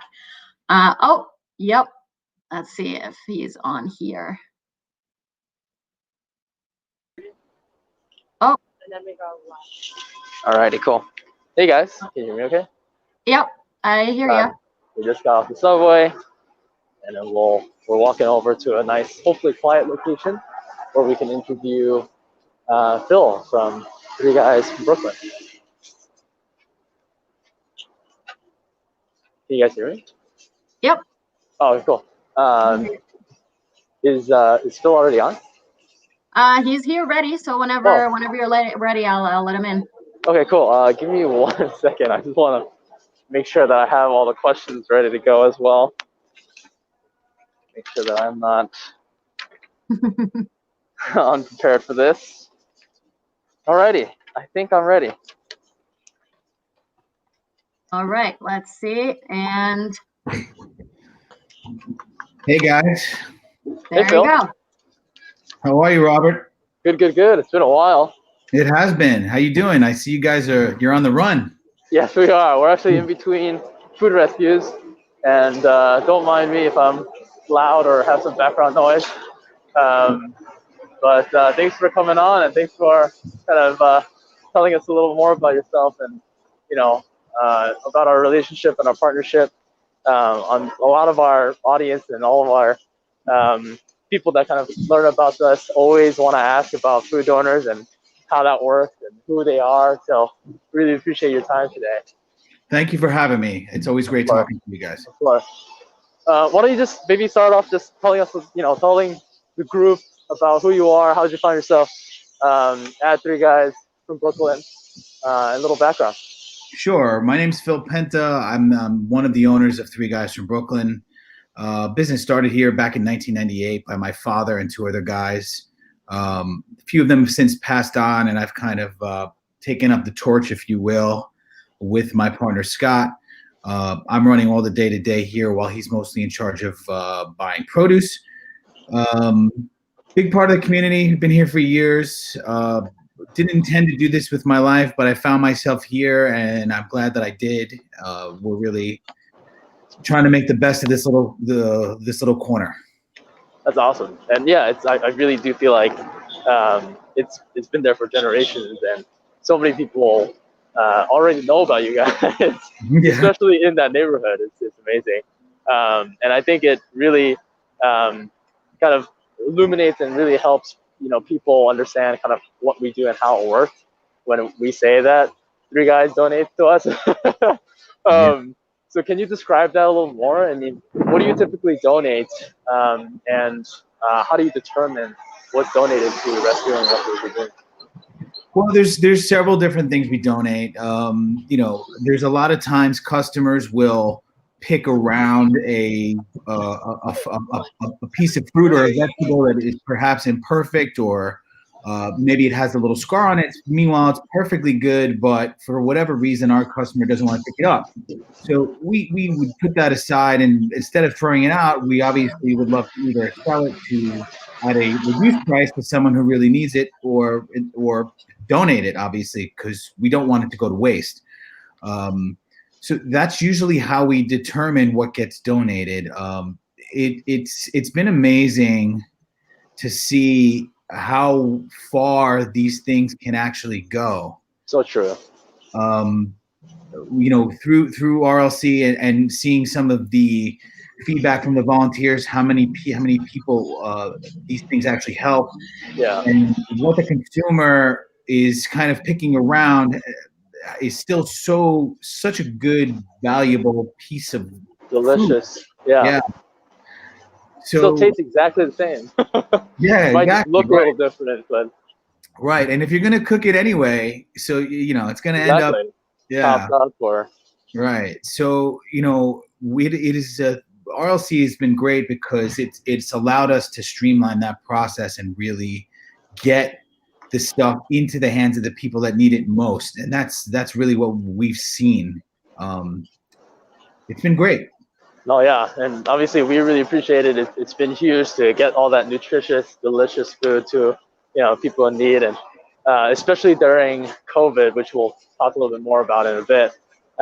It really helped people who really all of a sudden needed to have food, and your continued partnership was really hugely valuable. I think one of the things I wanted to quickly touch on is I think some of the people who've been with RLC for a while have seen the pictures of the boxes and boxes of produce that you donate. I think it was definitely one of the larger donations that we have in terms of before COVID. And it's just so amazing to kind of see all that nutritious, fresh produce get donated, because I think a lot of people may or may not know this, but when we started Rescue-a-thon Livestream in 2013, we actually had so many bakeries sign up with us and so many carbs being donated that it really worried us in terms of, is this nutritional content something that we should be really kind of worried about, and is this the extent to what excess food looks like. But I think places like you guys from Brooklyn and doing that and donating such amazing high quality food really changes the game. And I think every grocery store should be doing this. And I just wanted to thank you for leading by example by doing this. No, yeah, you bring up a good point. It is hard to get nutrition in the right place, and you always end up with an excess of kind of food, nonetheless, in sustenance, but maybe not a full spectrum of nutrients. Yeah, definitely. And I kind of wanted to ask you why you do this, in terms of like, is there any benefit or any reason why you do this? Beyond, I guess, the altruistic part of this, I think. It's really the altruistic. It's also a big part of our model here. We are a community shop at heart, and we always want to give back to the local community. And there are a lot of people in need. Aside from RLC, that stuff does make its way into the hands of other local people, local organizations as well. There's a couple of other reasons. We've tried to partner with. We've always said that it's a shame how much we're throwing out because people are shopping around this stuff. Yeah, to me personally, food waste has always been a passion. It actually really angers me to see this stuff going to waste. Yeah. And until we found you guys, we were always challenged with how the donations were to be collected, what they would take, what they wouldn't take. It had to be presented and packaged in a certain way in order for it to go here or there. And you guys really simplified the process, where all we had to do was say, okay, this is going into a box and a volunteer is going to pick it up, and it's going to be put to the best possible use. And that is really, I mean, you would think that's the way it should work all the time, but it didn't. And now you guys have really figured it out, and it's truly impactful to the people that need it, and we've seen that. Yeah, sorry for the.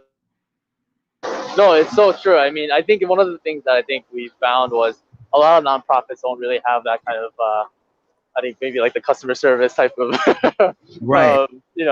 approach to it. But we really wanted to kind of make it as easy as possible. I think that is one of the reasons why food rescue is not the universal norm right now. I do think that we do want to make food rescue. Obviously, I think everyone does in terms of common sense. People should donate instead of throwing it away.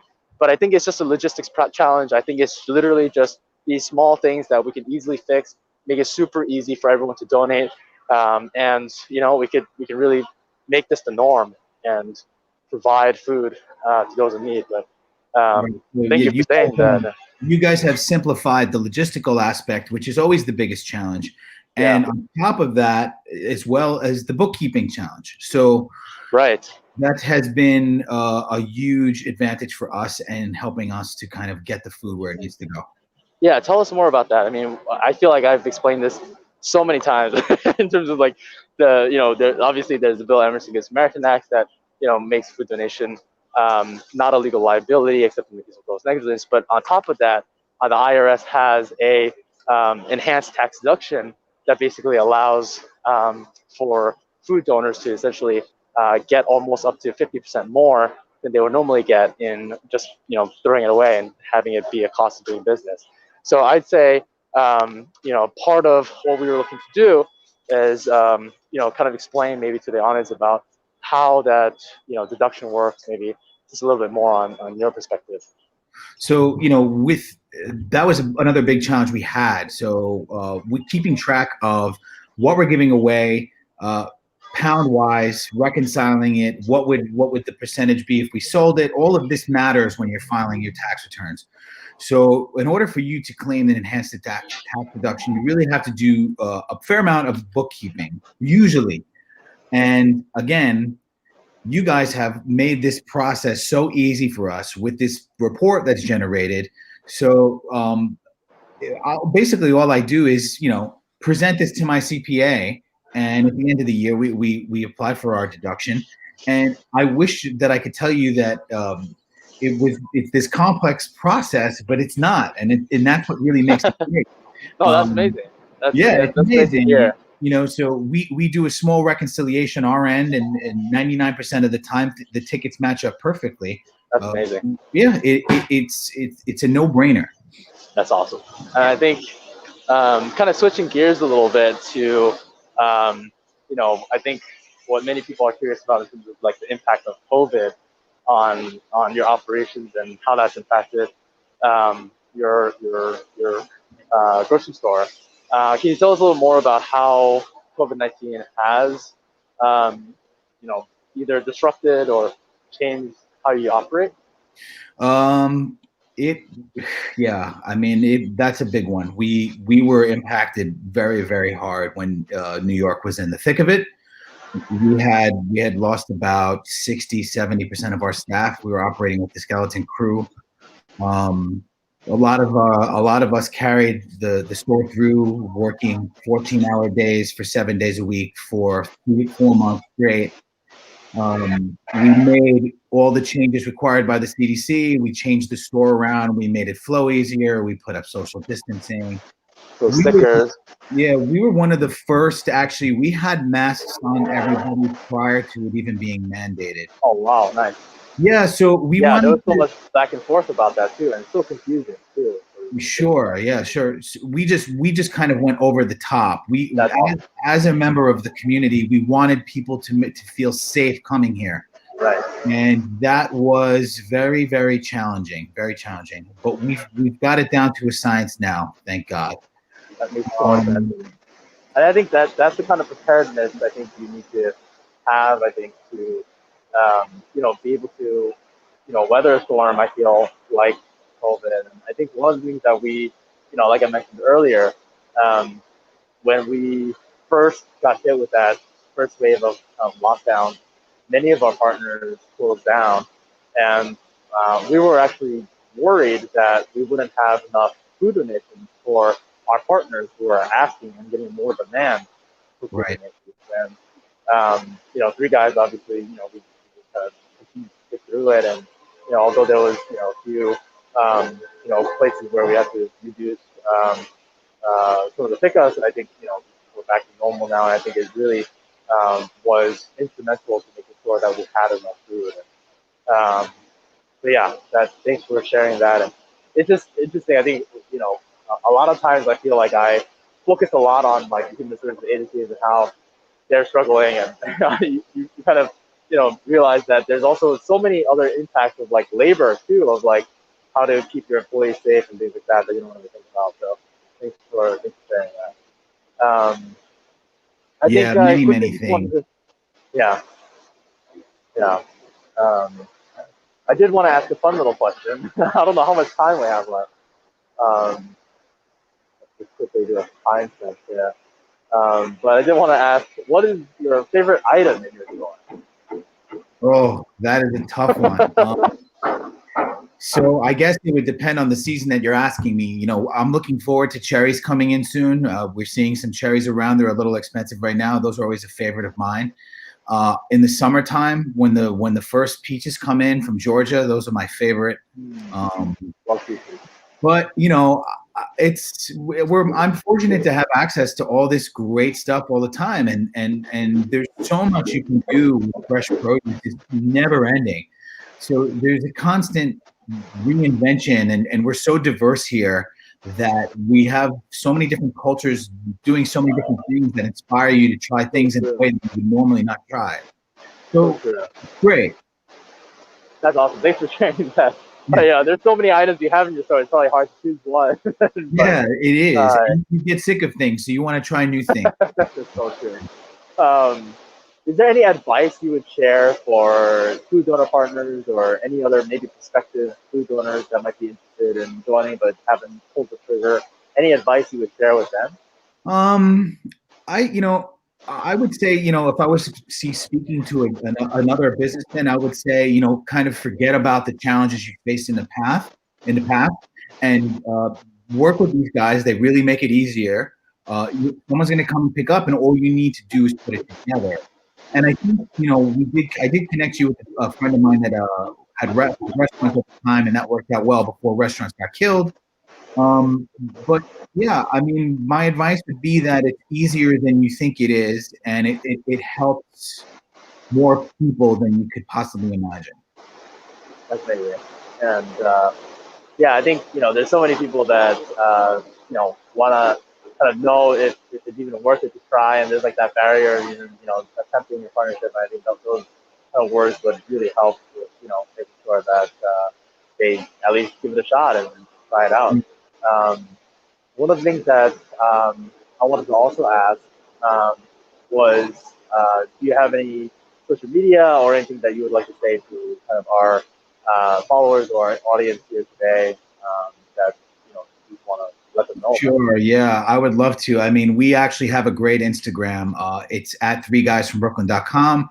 We're on Twitter, we're on Facebook, we're on Pinterest, but I really love our Instagram and the way it came out. And we're always sharing information there. And our wonderful food donors are always posting stories that we reshare. So you can really see what's happening there as far as the impact of these donations. And it's a nice little surprise in the middle of the week, you know, twice a week, to see the Gowanus fridge filled with fruit and vegetables and how grateful people are, you know.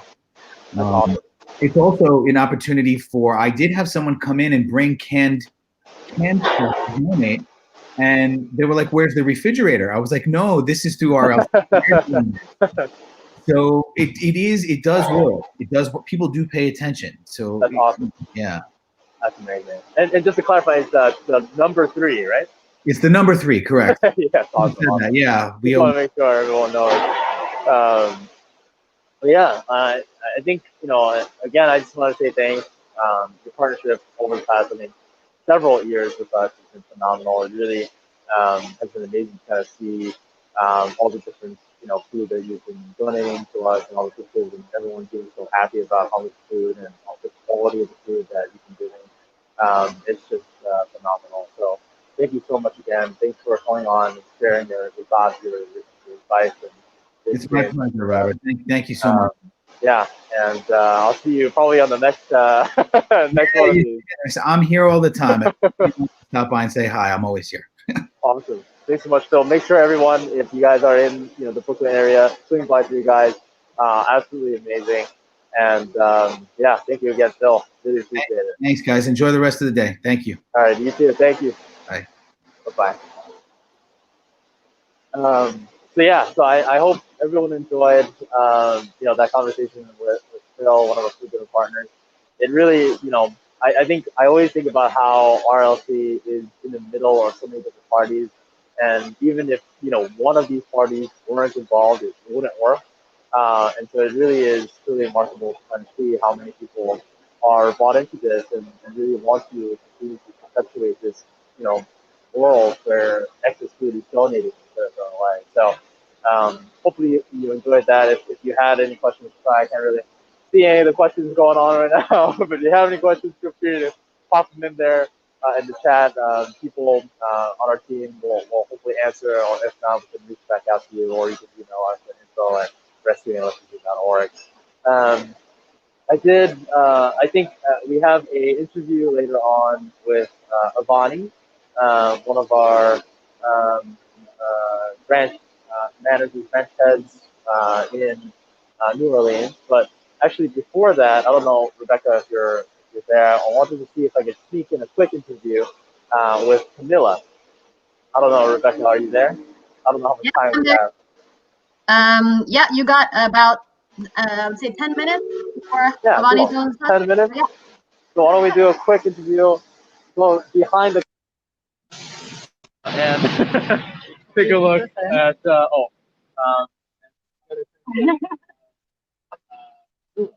think actually, I don't know, can you guys hear us okay? It's a little choppy. It's a little, okay. So let me not do that. Let me just share this guy, and I'll just have it be shared. Close, yeah. Can you guys hear us okay now?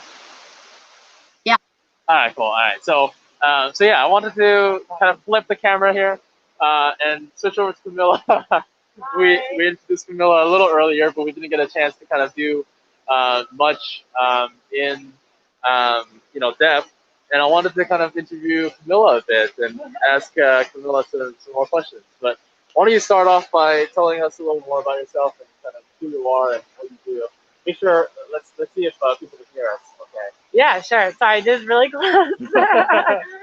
Yeah, so hi everyone. My name is Camilla. I'm the branch strategy intern at RLC. So I basically work with Lauren, who's the branch director.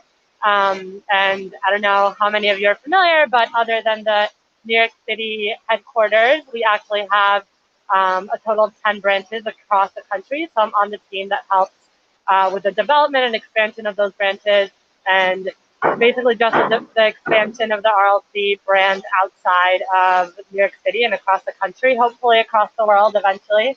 But about myself, I'm originally from Chile. I've been living in the US for about 8 years. I came here for college. And yeah, I've been living in New York for 3 years, and it's been great so far. That's amazing. Thanks for thanks for telling us a bit more about yourself. How did you first hear about RLC? Yeah, so it's been interesting. I actually heard about RLC a bit of a while back, just because one of my friends did some volunteering at RLC, and this year obviously was a very different year for a lot of us. But I was working with the Department of Education here in New York for a few months, and I saw this really increased need for food with COVID-19 while I was there. And once my stint there was over, I really wanted to join an organization that was doing incredible work to tackle this really huge need for food and this food insecurity that New York City and the country really is experiencing. And I kind of came back to RLC and was really motivated by the mission. So yeah, now I'm here. What are your plans afterwards? So I was actually supposed to start business school this year, but obviously plans changed given COVID-19. So I deferred my enrollment, and I'll be starting business school in the next fall. So I'll be moving to New Haven, which I'm excited for. And hopefully after business school, I'll be involved in social impact somehow, whether that is at like a nonprofit consulting firm or doing corporate responsibility work. We'll see, but definitely interested in being part of an organization that is making some sort of difference in the world. Yeah, it's one of those things where like COVID just wrecks with everything. Exactly. Just have to kind of go with the flow. Yeah, but that's amazing though. It's a great opportunity in terms of, you know, exploring your interests, and Yeah. obviously you have something amazing lined up afterwards. So Yeah, I'm excited. yeah, that's amazing. What would you want to do after business school? So, kind of as I mentioned, I do want to be in social impact, hopefully. Yeah. I'm not exactly sure what specifically, to be honest, but I think some sort of nonprofit consulting organization would be really cool. So I can kind of get to know a lot of different types of organizations, their missions, how they work, and just support different like missions that are really doing a big difference in the world and that are necessary and that don't get the support that they need most of the time. Yeah, and hopefully this internship helps with that. Yeah, for sure. No, you get a little, you know, sneak peek into the behind the scenes of RLC at least. Yeah, exactly. No, it's been such a cool opportunity to be able to spend these past few months getting to know RLC and how you work and yeah, it's been a really amazing experience. That's awesome. You don't have to answer, I guess, you know, part of the question if you don't want to, but I wanted to ask, what is the one thing you like the most about the internship, and what is the one thing that you dislike the most about the internship? I think dislike, it's not really specifically about, I'll start with the negatives, but I just think that the virtual situation, obviously, it's not specific to RLC, but we're starting to work for an organization and getting to know everyone virtually is definitely difficult. So I think that's maybe what I dislike the most, but you know, I mean, have to go with. Came into the office this morning. That was I know. That's why today's been so fun to see someone from RLC in person. It's been like really great. But I think what I love most, it's just honestly, I worked in for-profit for a few years, and moving into the nonprofit world and being surrounded by so many really driven, passionate people, I think is really incredible. I love being a part of an organization where people kind of live and breathe and I don't know, just live by the mission so much and will do anything to really end food waste and food insecurity. I think is incredibly inspiring, and it's made me more motivated to work for organizations like RLC in the future. Well, thanks for coming out. Thanks for suffering in the cold with me. Thanks for holding the camera and the phone and bearing with me while I talk to myself. Talk to the camera. I wanted to make sure that everyone got a chance to kind of, you know, hear about your story and your motivations, and yeah, kind of highlight and thank you for the work that you're doing and you know, helping out today. I think we have 2 minutes before Ivani joins, and just wanted to make sure that we're okay with anything else we need to do, Rebecca, before that happens. We are. Oh, hey, we are pretty good to go. I know Ivani is in here. Oh, cool. I just wanted to. I have a couple of. A couple of comments that we have here on both on Facebook. I think they're up on the screen here. A couple of people just showing us love, basically. I had one, Tavani, who said, "I love the city bike event." Someone who joined probably the event last week, I would guess. You have fun one. Yeah, we have those are always fun. That says that thank you for all you do. Hopefully we can volunteer with you. Yes, you can. It's very easy. Go to our website, rescuingleftovercuisine.org/volunteer. Take you 30 seconds to sign up. We have a shout out from one of our own, RLC Dallas, who says, "Woo, go Robert."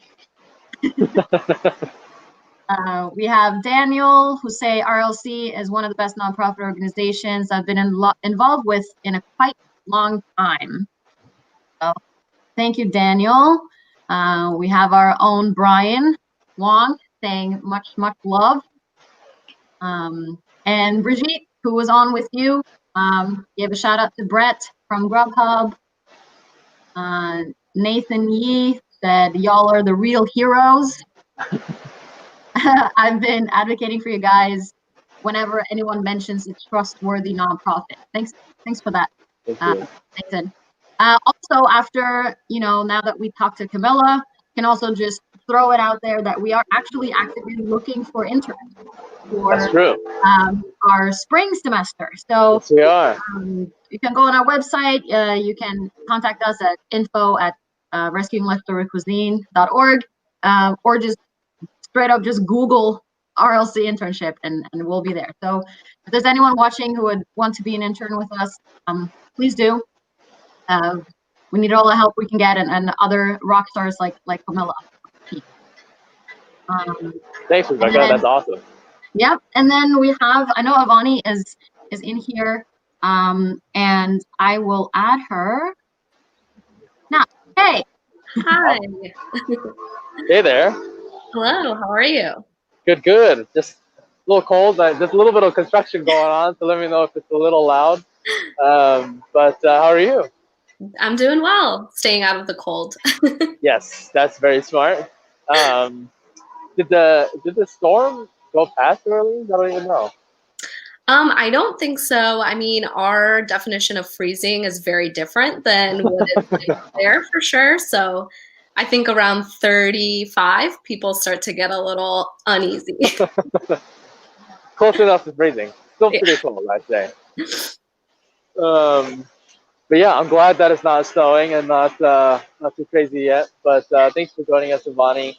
I'm really excited to kind of talk to you because I think a lot of people really want to help their communities, really want to start a branch in their neighborhoods. They excitedly reach out to us, and then they realize how much work it is. And you're one of the few people who went through that process, worked with us, and have actually started and actually made real impact in the community, in New Orleans. So I want to kind of highlight your story, your work here today, and hopefully inspire others who are interested in starting a branch in their local communities. So thanks for coming out. Thanks for doing this. You can maybe start off by telling us just a little bit of background about yourself. Absolutely. So my name is Avni Patel. I'm actually a fourth-year medical student at Tulane University in New Orleans. So it is a lot of time commitment, but it's so possible if I'm doing it now. I actually am the branch manager for New Orleans, and I started it in July of this year. That's amazing. It's as if you had nothing to do, and you decided to do this instead. I wouldn't say nothing to do, but we have to do. That's so much work, and I think it's one of those things where it's like,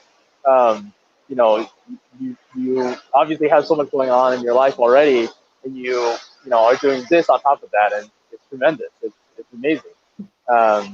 Why did you even choose to do that? Like, what made you want to start a brand? Absolutely. So I actually found out about Rescuing Leftover Cuisine through a friend of mine. She is in New York, and she's a huge supporter of the organization. So she actually, during the pandemic, scheduled a virtual 5K for everybody to take part in to raise money for RLC.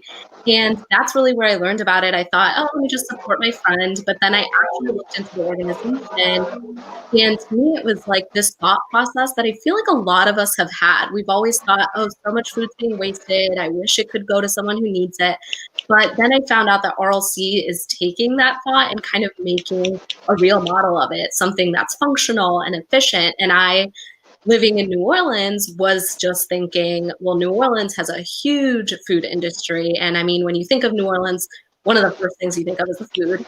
And also it has a huge population in need. And through being in the School of Medicine, we've seen a lot of patients that have been affected by not having proper nutrition, not knowing where their next meal is coming from.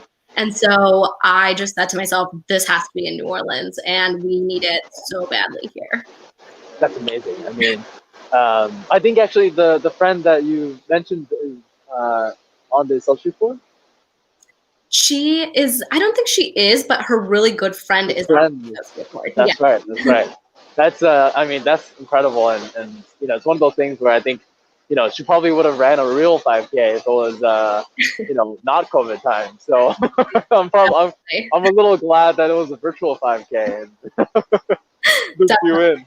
And it was nice. It gave a lot of people the chance from all over to be a part of it and not really just have to be in New York. That's true. That's definitely true.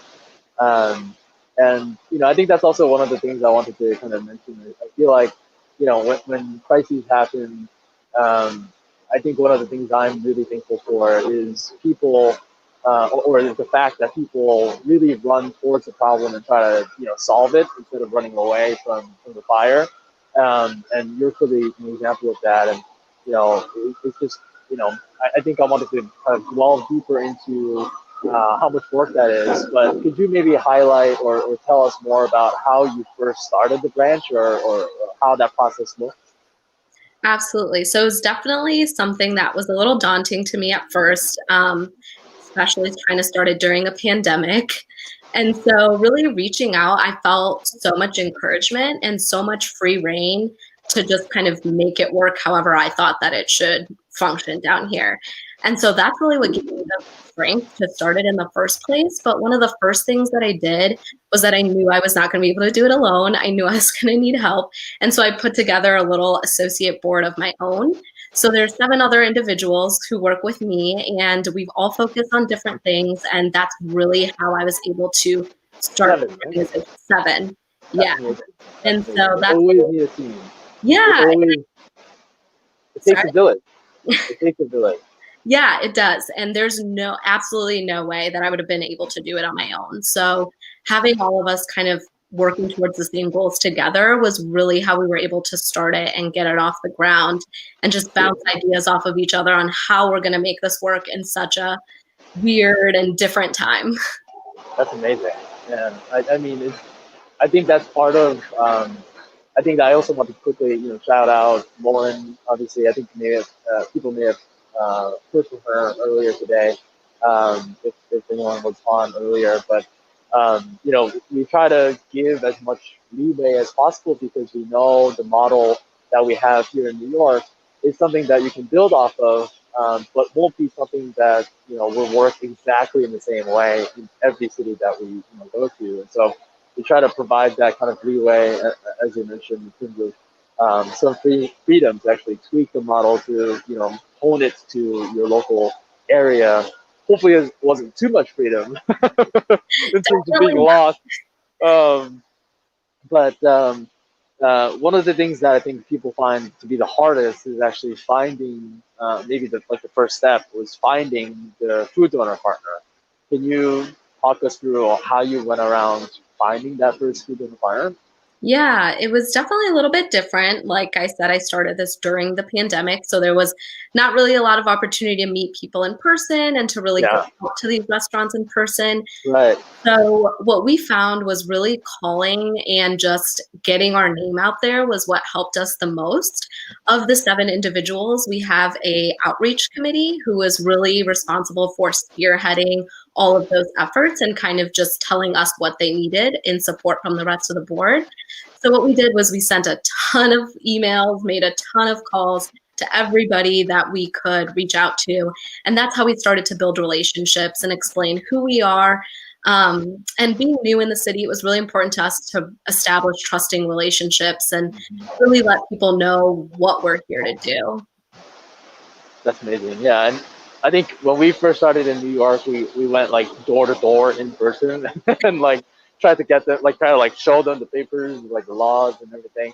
I can't imagine like, you know, trying to do that, you know, during COVID time. So that's honestly a testament to the group and to the team in terms of, you know, how much work it takes to kind of get one of these things off the ground. But tell us about the impact. When you did the first pickup of the rescue, how did that go, and what kind of impact did you see? Absolutely. It went actually very well and it was very seamless. I feel like the model is set up to make it so, and it really takes all of the responsibility off of our partners and lets us handle all of that for them. And so I feel like that really helped it go very smoothly. In our first rescue, we were obviously nervous about it. We really wanted it to go off perfectly, and it did. And our recipient was very, very thankful for it and actually told us that the food that we donated was the food that got eaten up the quickest because it was just so good. And it was something that they don't usually get. So that was one of the things that we loved about it, because we're giving people this food that they may never even have access to. That's amazing. I think, yeah, it's definitely like, I think one of the things that I think about a lot is sometimes like the work is so difficult and sometimes it just feels like you're like banging your head against the wall. But at the end of the day, like when you do a rescue or when you see the impact firsthand of how you can connect these dots and make it happen and how grateful these people are, it just really makes it all worth it. So thanks for sharing that. And I think it's just one of those things where, you know, it really makes all the effort worth it. I wanted to ask, you know, there might be people on the call who might be interested in starting a branch in their own local city. And I was curious, what resources did you find to be the most helpful that were supplied by maybe Lauren or from ROC as a whole? Yeah, absolutely. I think at baseline, this organization has very collaborative and supportive people. So that was extremely helpful. And Lauren, I mean, oh my gosh, I can't even tell you how many emails I sent to her, how many times I had to go to her for help and ask her the most tiny, tedious questions, but she was always available. And the other thing is really just the fun of all of the different branch managers being able to reach out to anyone and say, hey, I saw that you applied for this grant. How do I do that? I saw that you do this. How do I do that? And everyone is so open to just sharing all their resources with you and really guiding you through the process. And I think that that collaboration is definitely the best resource that this organization has. That's amazing. I think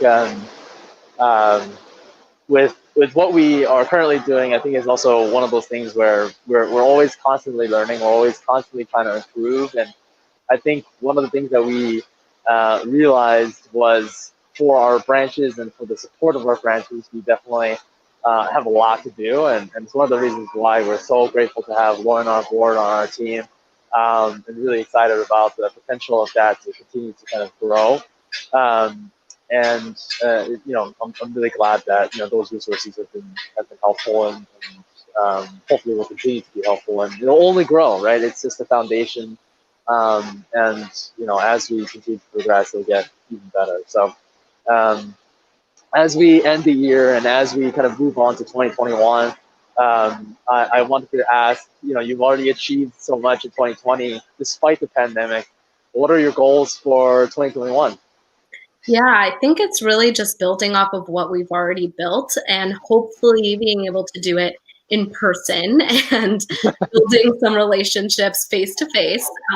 That's definitely a big goal. And I think being able to kind of show the community what we're here to do. And that's been hard this year. We haven't been able to hold events or fundraisers like we would want to. So being able to kind of start doing some of those things is going to be a big thing that we're looking towards. And I think when I started this, I really just wanted it to be very involved in the community. I wanted it to be an organization that people knew about in the community. And I think that as we move on and as we kind of build these relationships, that's something that we're really going to be able to do. So I think that next year, that's going to be the goal. That's awesome. I think, yeah, I'm really excited to kind of see what's in store for 2021 and what we are able to do together. And, you know, I'm just blown away by the fact that we can even do something like this in 2021. So thank you again for, you know, all the hard work and all the effort that you put into this and making this impact real in New Orleans. I'm actually curious, maybe Rebecca, are there any questions from the audience in terms of, you know, things that they're curious about for Avani, or anything else that, you know, we wanted to ask Avani? Okay, let's see. There is nothing specific to Avani, but there is a question about branches in general. Cool. We'll take that. It would probably be more to you, Robert. Okay. But they ask if there's any plan to expand into California or the San Francisco Bay Area. We would love to. I think what that actually is a great question, and kind of a way for us to kind of explain how we even kind of choose to have our branches or choose what branches to kind of expand into. I think as you see, RLC is driven by people and the connections that those people can kind of bring and nurture and develop. And so we really rely on you. So if you're interested in creating a branch and interested in forming a branch of RLC in your local community, reach out to us. As Avani just mentioned, we have all these resources ready for you to use to help create a branch in your local community. So we're open to, honestly, any location within the United States that we can, make an impact in that need our help. As long as there's no duplicative efforts already. So we would love to expand into California, into your local area. Send us an email at info@rescueinglifting.org, and we'll take you through the process. But yeah, I think Avani, if you have any kind of color on how the process was for you, or if it was onerous at all, or I'm curious to know. Yeah, I mean, kind of just to echo what you said, that's exactly what I did. I thought that there should be a branch in New Orleans, and I reached out, I emailed them, and I said, these are all the reasons that I think New Orleans needs your organization. And the response was, absolutely, it does. The only thing standing in the way is not having boots on the ground. And I was like, cool, I have boots, let's do it. And so that's how easy it was to start it. And of course, it takes a little bit of background research to, like Robert mentioned, to see what else is out there in your community. But after that, the process really starts up pretty quickly. And you have a lot of support from the board and from everybody else in the organization that if this is something you want to do, you will 100% be able to do it. Thank you, Bonnie. I think, we will just kind of close there. I'm going to try and see if I can find a little bit of a warmer place to do these going forward. But Bonnie, thank you so much. Really appreciate it. Really appreciate your insights, and hopefully we inspired someone in California and maybe somewhere else to start these branches. We'll stay in touch soon. I'll see you on the next branch-wide call. Yes. Alrighty. Thank you so much for having me. Thank you. So yeah, hopefully everyone, I think, it's just amazing to see, honestly, anyone can do this. Anyone can create local impact, and you choose how much of an impact you would want to make. I think, later on today, you'll see and you'll hear from Dana, one of our branch heads, who operates in Boston, Massachusetts, and she has developed her branch into something that's enormous, into doing something that's working with the Boston School Public Network, and so obviously I'll let her explain all that, but it's really up to you in terms of what you would like to do. You could keep it local and small in your community, and you can just have your own operation, or you could expand it into something massive and large and loop in many different people. And so hopefully that inspires you. Feel free to reach out to us. We can help, obviously, with the actual legal side of things of having the 501c3 that you can use to just operate right off the bat, and having all the resources and tools and tech and other things that we can supply. So hopefully this was interesting as well. But Rebecca, I'll kind of pass it off to you. I think we have something else on the schedule. Say again? There's only 4% battery left. Oh, okay.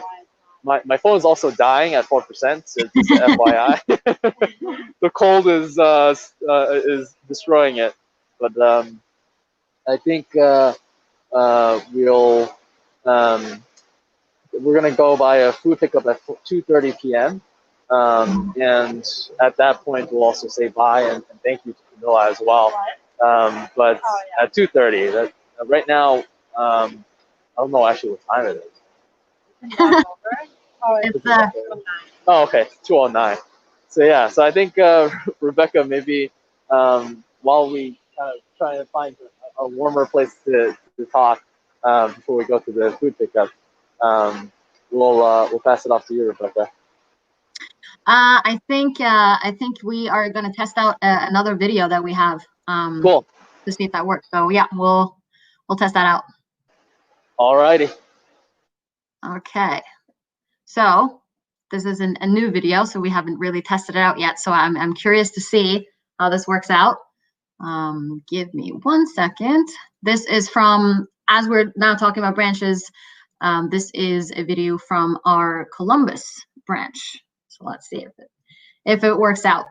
My name is Terrence Brooks, and I am the Senior Director for Student Life. I serve as the regional branch lead for the Columbus chapter of Rescuing Leftover Cuisine. In my role as a senior director, I get to work with a lot of students who are making their way through college, and we know that's not ever easy, but when we hear that the academic barriers aren't the primary things that are keeping them out of college, it's really those more fundamental things like access to food and housing that are making our students struggle, then that became a passion of mine to figure out how I can address it on a localized basis. The motto of Rescuing Leftover Cuisine really is to stand in the gap of food waste. When we thought about the reality of there's so much food waste and there's so much hunger, and the gap between that really is how do we transport the food and get it to where it needs to be, it was almost a no-brainer to say that we can at least do that. We have vehicles, we have time, we can dedicate both of those things to getting the food to those who need it most. When we learn of excess food someplace, we send volunteers out to that location to pick it up, and we take it to establish partnerships with area shelters and places that gather to serve people food. Every week I come here to Bento's. I pick up whatever food they have that day, and then typically I take it down to a shelter downtown on Main Street called Friends of the Homeless. And I know that chances are they're eating it that day for lunch. So that really, really excites me to see literally from the beginning of the chain to the end, here I am getting this food from one place to the other so somebody can actually use it. Right before COVID hit, we were at 1,100 meals a day and we went to 0. So we shut everything down, but a lot of people on our team volunteered to come in and help produce meals so that we could continue to donate food. You know, it was just making such an impact, and so we started buying food to give away. The passion that community partners have not diminished at all. And in fact, we collect about 10,000 pounds of food every month. On average, people eat about 3.2 pounds of food every day.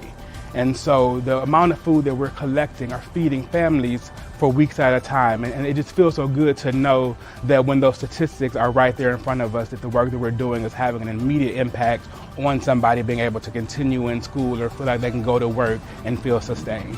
One of the things I love about working at Columbus State is I think that spirit of truly being connected to the community is who we are. And in a matter of moments, we had a number of employees throughout the Columbus State community reaching out saying, I'm a part of this community and I want to help and do something about it. Just to know that consistently people are finding ways to give and contribute, it warms my heart and it keeps me motivated to do this work.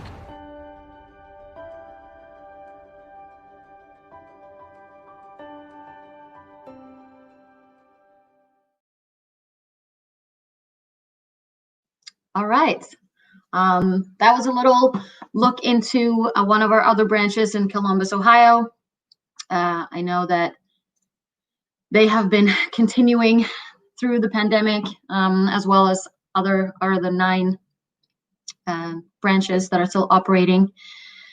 Oh, we have people that are actually commenting about getting information so that they can start a branch. So as Robert mentioned, you know, when you ask, do you have plans to expand into other cities?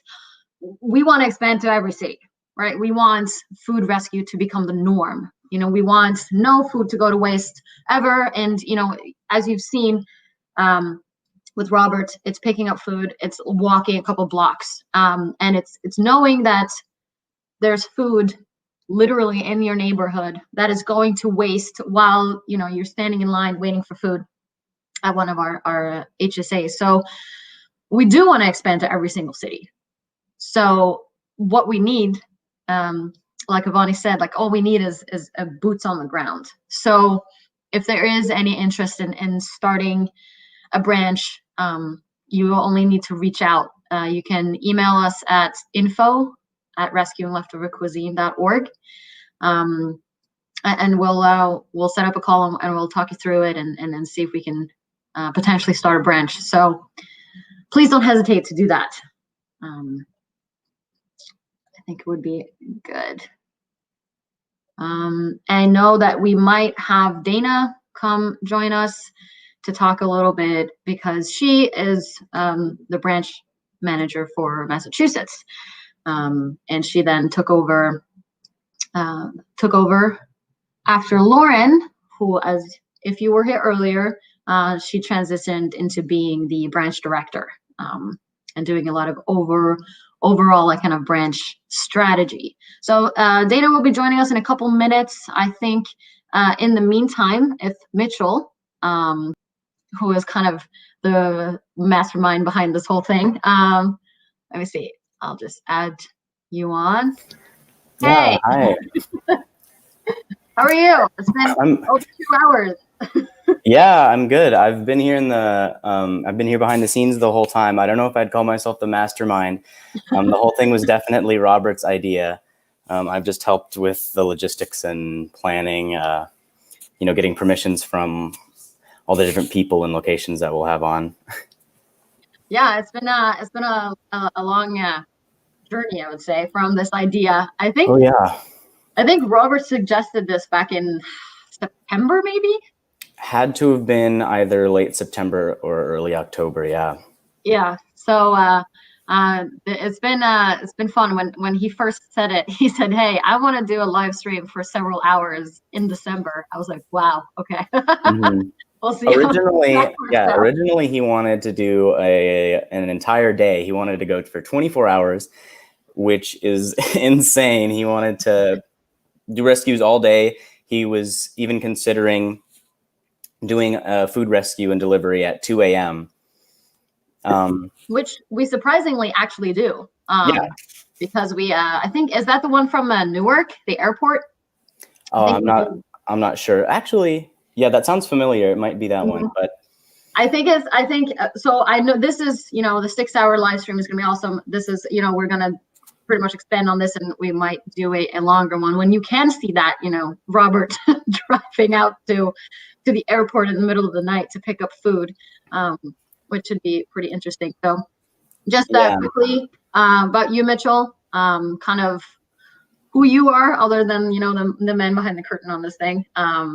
What's your role in RLC? Yeah, so the best way I could probably describe what I do in a title would be a fundraising and development intern. I joined in September of this year. I am kind of Robert's personal intern, anything that he needs done, mostly having to do with fundraising. When we do campaigns, I'll do donor calling to, acquire those individual donations. This has been my big project recently. This has, been my entire focus for the most part, but I help sort out invoices and receipts for donations and things having to do with our food donor partners. And I've been working with Udish on the GrubHub meal program as well. But that's the stuff I work on. I'm a student studying earth systems and sustainable agriculture. And that's what got me interested in working for a nonprofit like this one. Helping out with food waste is something I'm really passionate about. Yeah, I know that you've helped out me a lot too. With these kind of campaigns that we have. The most recent one was Giving Tuesday, which, as I said earlier today, was the biggest, most successful day that we've had ever since kind of RLC started in 2013. So, and another success story from that is Massachusetts. And we actually happen to have the branch manager from Massachusetts on here. Hey, Dana. Hello. Oh, I got to move over. How are you guys? It's good to see you. Good to see you too. How are you? I'm doing very well. Thanks for having me on. Of course. How's the weather up in Massachusetts? It's cold. I'm not going to sugarcoat that, but it's good. And we're just really grateful to be a part of this. And I absolutely love this organization. As I've said all the time, it's such an honor to be a part of it. It really is. And the team is growing and it's getting better and better, which is a pleasure to be a part of also. Yeah, I've gotten a lot of feedback. I know that Brett earlier today from GrubHub gave you a huge shout out. And a lot of other people that I talk to all the time, they're like, Dana, yeah, she's a rock star. And we saw the results of that on Giving Tuesday. So kind of, how has it been for you in Massachusetts during COVID and then also leading up to probably the most successful fundraising day for Massachusetts just ever? Yeah, it's really interesting. This whole entire experience with the pandemic has, I think, brought Rescuing Leftover Cuisine, including the Massachusetts branch, to a new level. As the name of our organization implies, we are rescuing leftover cuisine. Our whole goal is to eliminate wasted food and preserve the environment while putting the food in people's bellies. Like, that's the whole point. But when the pandemic started, a lot of things happened. A lot of businesses who were our food donors could no longer donate food, or they could, but they couldn't be a part of it for other reasons. So we really had to make a lot of shifts to our operation, and it was pretty much overnight. And this goes for all of the branches, not just Massachusetts. So I give so much credit to like every single branch who's been able to keep up with the pandemic, because, part of food donation is creating a structure, an infrastructure. So we create instructions for our rescuers to be able to pick up, at the food donor and deliver to the recipient. And we have the contact information, and we have the instructions and where to park and who to ask for and how much food they're picking up. So the recipient knows exactly what they're getting, because we match everything very strategically. And when the pandemic started, all of that flipped inside out and backwards and upside down. And basically did that every day for the first couple of months. And so anything that, and again, this goes for all the branches, anything that we had planned that maybe we had already had kind of going on so-called autopilot for a year, 2 years, 3 years, was now completely shifted.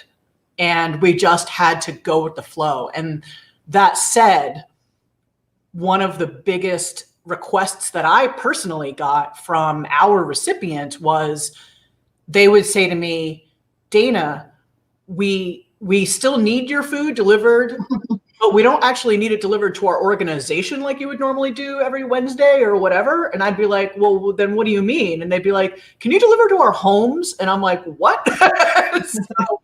So that's kind of what started our home delivery initiative, which has really been a ginormous part of Rescuing Leftover Cuisine Massachusetts. We officially launched it in April. And since then, we've brought over 26,000 meals to over 350 different homes directly to the doorsteps. So it's something that I'm incredibly proud of. I think it's the most important work I've ever done in my life. It's just an honor to be able to be a part of something like that. And our rescuers, when I say they stepped up to the plate, I think that is a complete understatement. They really, I think in challenging times, we see what we're truly made of, and we also see what our peers are truly made of. I really feel like that's when people's true colors really shine. And in any times of personal crisis or crisis like the pandemic. And being able to see how our rescuers responded and how our donors responded and how collaborative and open our recipients were, just in the midst of such chaos, all everybody wanted to do was help. And it really, I feel like this brought out the very best in people. And that's what I've seen. So I feel like, I always say, I feel like I've had a front row seat to the destruction that the pandemic has caused. But I also feel like I've had a total front row seat to like the very best in people and being able to witness that. So it's been interesting. Yeah, it's actually, like I mentioned this earlier, that I was so pleasantly surprised that instead of, I could imagine that our volunteers would slowly kind of just slip away, or, you know, they wouldn't do as many rescues, or maybe like for safety reasons, for whatever. But, you know, it was kind of the opposite. And people were like, what can I do? Just give me a mask and some gloves and I'll do it. And it's been absolutely incredible. And like I say, it's front row seat to, you know, so much increase of people being like, what can I do? And then, you know, as Giving Tuesday was such a huge success for us, so many people who also, you know what, I can't physically do anything, so, you know, I'll support any way that I can, which was awesome. And I know that you also have successfully recently started an associate board, and you had some a group of people who did their own fundraisers. And that was kind of part of your fundraising strategy. So how did you come about creating an associate board and such a core group of supporters in the middle of a pandemic? That's all Christopher Kuo. And please forgive me if I'm not pronouncing your last name right, Christopher. That's all Christopher. Christopher came to us and said, listen, you know, we do this in New York. We've been able to help the New York board in a tremendous way, or I'm sorry, the New York branch in a tremendous way. We see the work you're doing in Massachusetts. We want to be a part of it. And I'm like, bring it on. So he and I had like this great conversation, totally connected. He introduced me to Dara and Berkeley and, you know, everybody who wound up kind of diving in and starting the Massachusetts board. And, you know, it's been incredible. You know, we have a good handful of people who are helping us kind of grow the fundraising part. So we have like a fundraising committee, and then also volunteering, engagement, and recruitment. So the volunteer committee. And this is all very new to me. The nonprofit sector is very new to me. So I'm really, as I like to say, and you've probably heard me say this, Rebecca, Forrest Gumping my way through it. It's kind of my line these days. I feel like that's like my everyday thing. I'm just going to Forrest Gump my way through it. Kind of like I'm doing right now, live. Yeah, exactly. This is the story of my life. So yeah, it's just the board has really, I think, also brought us to the next level. And I'm really looking forward to seeing what we can accomplish. And it's mind-blowing what we've already accomplished. I mean, I've never expected to raise what we were able to raise on Giving Tuesday. No, I never expected that. We almost tripled our goal. Yeah, I remember you're like, I think I'm gonna have a goal of raising like 10,000, but it might be too high. Yeah. I had it at 5 originally because I was. This is not that aspect of things is not my my wheelhouse. So you know, so as far as strategy, ask me next year because I'm actually going to strategize next year. This was really the work of the board and myself. And the peer-to-peer fundraising model that has proven itself to work really, really well. You know, and it's interesting because in the end, it's really, and just kind of like the way the organization is, I always say we are power in numbers, right? So the more, you know, funding we have, the more we can grow. The more we can grow, the more rescuers we can have on board. The more rescuers we have on board, the more donors we can get on board for recipients who are already expressing the need for food. So the ripple effect, the chain effect, or domino effect, however you want to word it, of where the donation goes, you know, we are seeing it. We, as in Rescuing Leftover Cuisine, and all of our volunteers and all of our donors and our recipients, we are seeing that in real time. We're seeing how it actually works. And I don't know about you, but I think instant gratification is a beautiful thing. And we're able to instantly see the results, which I think says a lot about our organization and what we do, and really what Robert has outlined. I mean, Robert Lee, you are the man. He is the heart, soul, and brains behind this entire operation. And we would not be Rescuing Leftover Cuisine without Robert Lee. I have utmost respect for Robert Lee.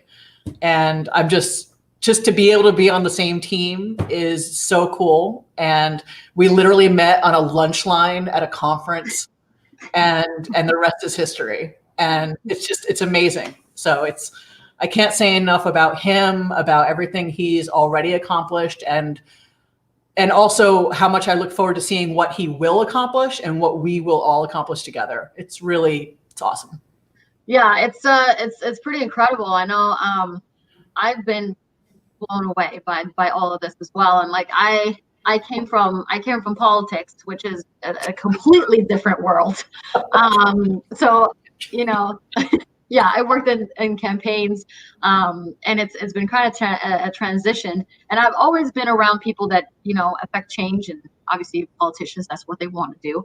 And then I came over to the nonprofit world, and I was completely just blown away. I'm like, and then I was talking to Robert and how like the first years, I mean, the team has grown a lot the last year, 2 years, and have for so long. It was literally Robert just in college rescuing food by himself, and then he started this whole thing. So yeah, it's been an incredible ride. And like you said, I was talking to someone the other day, and they were asking about, you know, the effects of COVID, and obviously it's been incredibly challenging, and we've had to pivot to kind of have a new outlook on how we're going to do this.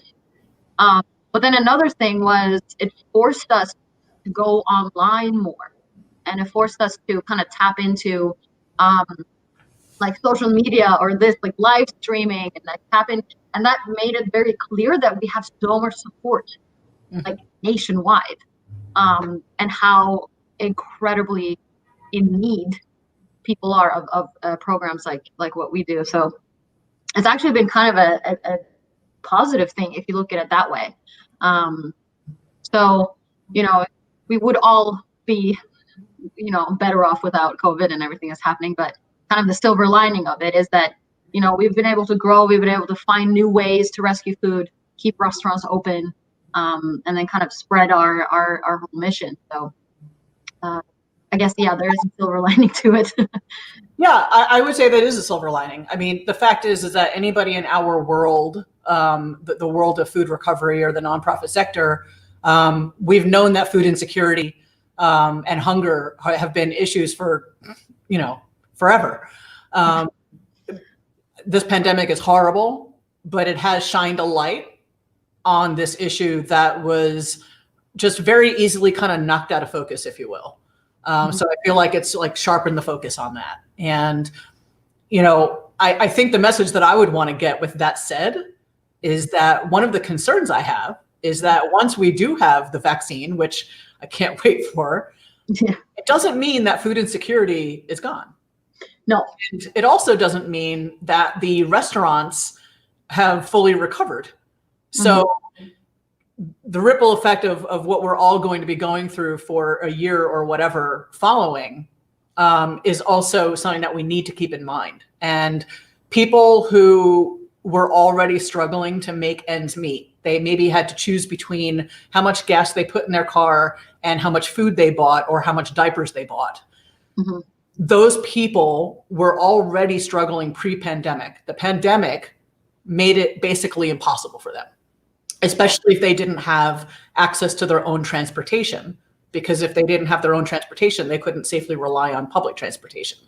So these individuals and children and families are going to need our help, our being Rescuing Leftover Cuisine and also just other food recovery organizations and food banks.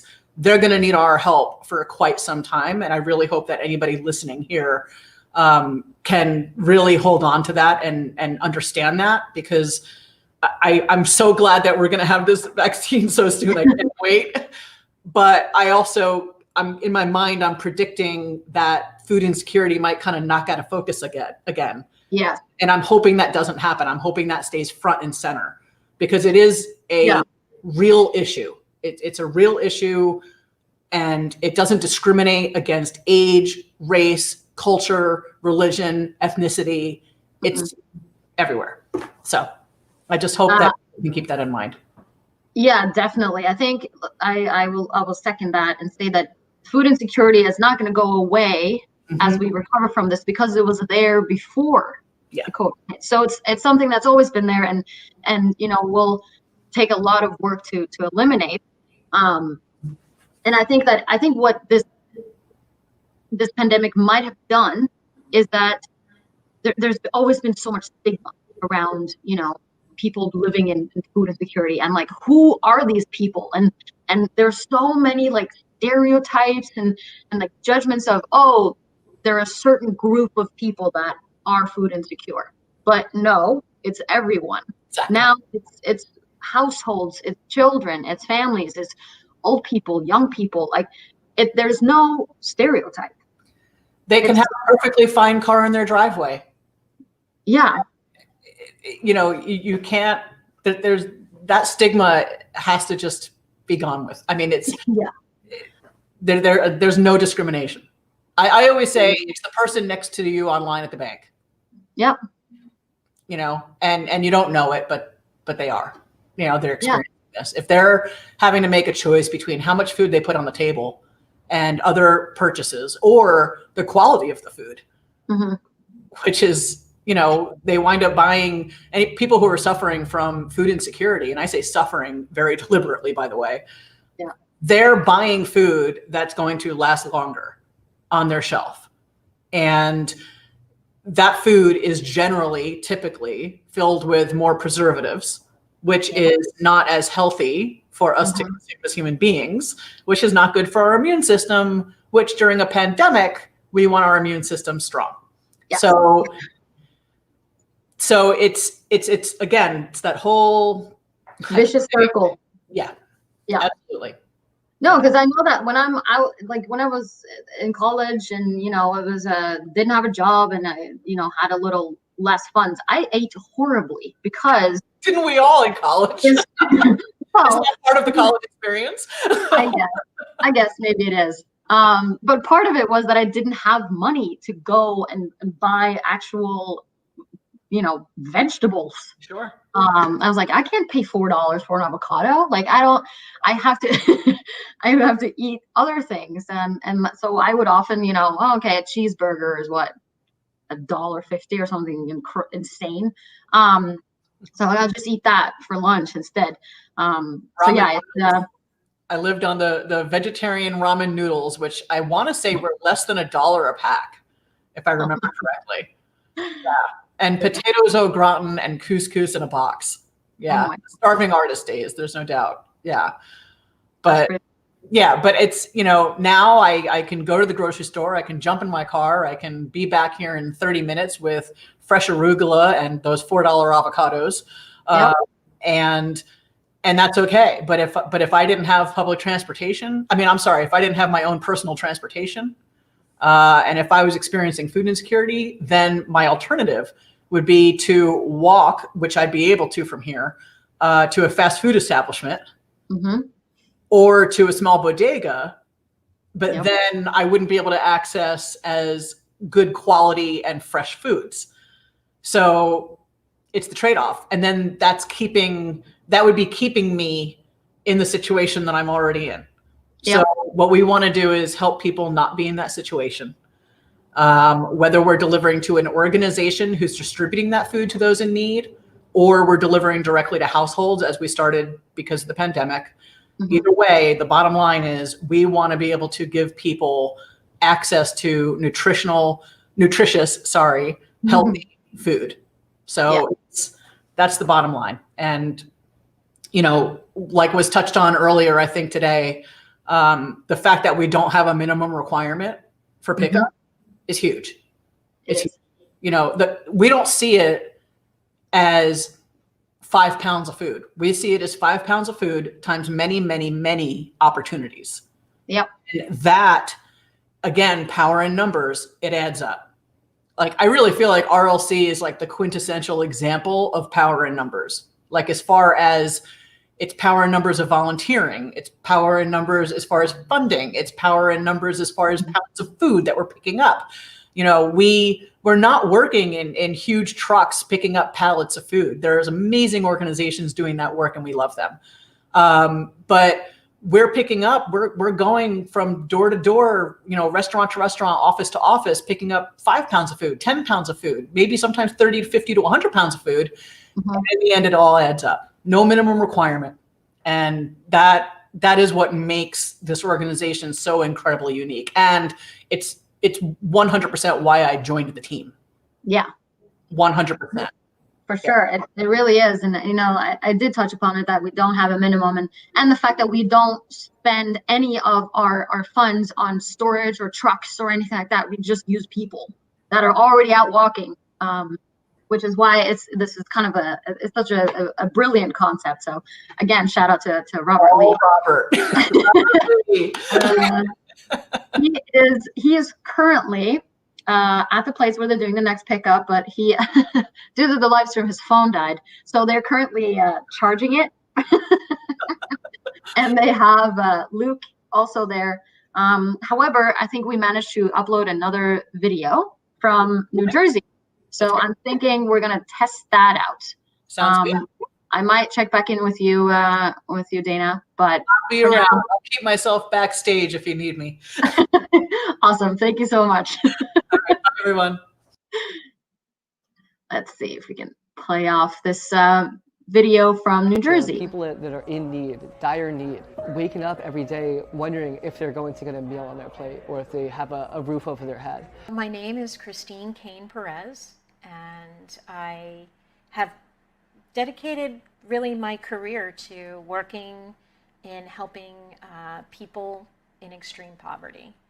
The families that we serve are very well below the poverty level. These are individuals who have experienced extreme poverty, and that in of itself is traumatic. Those families have to pay rent. They have, electricity and phone bills and what have yous. They're the ones that are usually short on cash for food. And they reach out to us and say, listen, I don't have enough money for food. I've got 3 kids and I just can't make ends meet. Could you get us something? Many times we may think after we pay our little bills and we pay our rent at St. Mary's, we can run short, okay? So sometimes we don't have the money to go out when we come in from our jobs or whatever, and then we'll come in the pantry and we'll see something, oh my God, that's so great.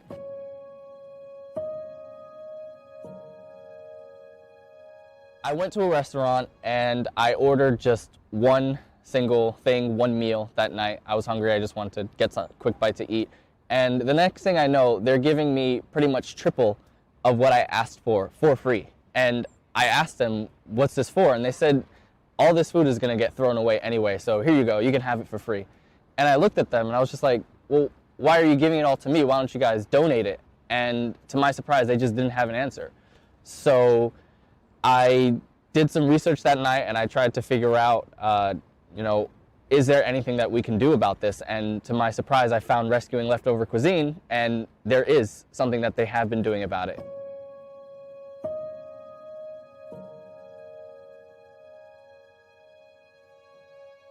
With Emma personally, where she was the first to bring it to my attention in regards to partnering up with RLC.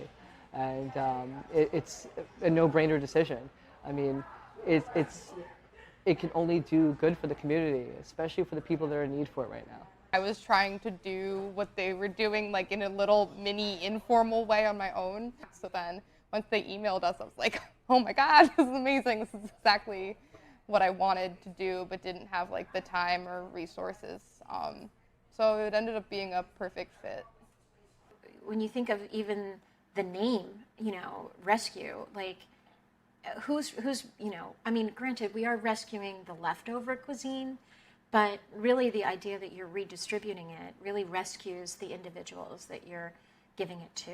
We could definitely use more vendors, we could definitely use more volunteers, we could use a lot more food. It's not hard at all working with RLC. They were very flexible with the schedule. You can pretty much put in a calendar that shows when you're available to do rescue events, or you can view their calendar on their website and choose which events you want to do a rescue for. You know, there's great communication. The thing that excites me is that I forget that all of this like food is being saved, because it's just like such a normal part of our restaurant now, is that like part of our food is not going to waste. It's really like the time and the date, and they just drop it off. It's really no effort. The people that work for RLC, they're fantastic people. Food encompasses so much more than just the nutrition that fuels your body. You know, it's a way of saying to someone, you know, I've got you. I'm going to help you out. You know, you're not alone. We're in this together. There's so many people out there that just don't even think about it and just wasting so much food. All of this could be going to a much better cause, and it does have more than a huge impact on the lives of people out here. There are a lot of restaurants here in Jersey City or all over the world that don't know that rescuing leftover cuisine exists. And I feel like if they just knew that something like this exists, they would take a lot of their leftover food and give it to us. Well, I wish more people would know that they can donate. And it's not just in the way of foods, but you can also give in funds. If there are restaurants out there that are not partnered with a food donation service, please do. I do absolutely believe that people genuinely in their soul, they really want to contribute. And so I can't imagine a better opportunity to contribute than to feed a hungry child or a hungry family. And you know, if this effort is rescuing your leftovers, then I think that's a pretty simple give, a small ask, and I would hope that people would, you know, give generously.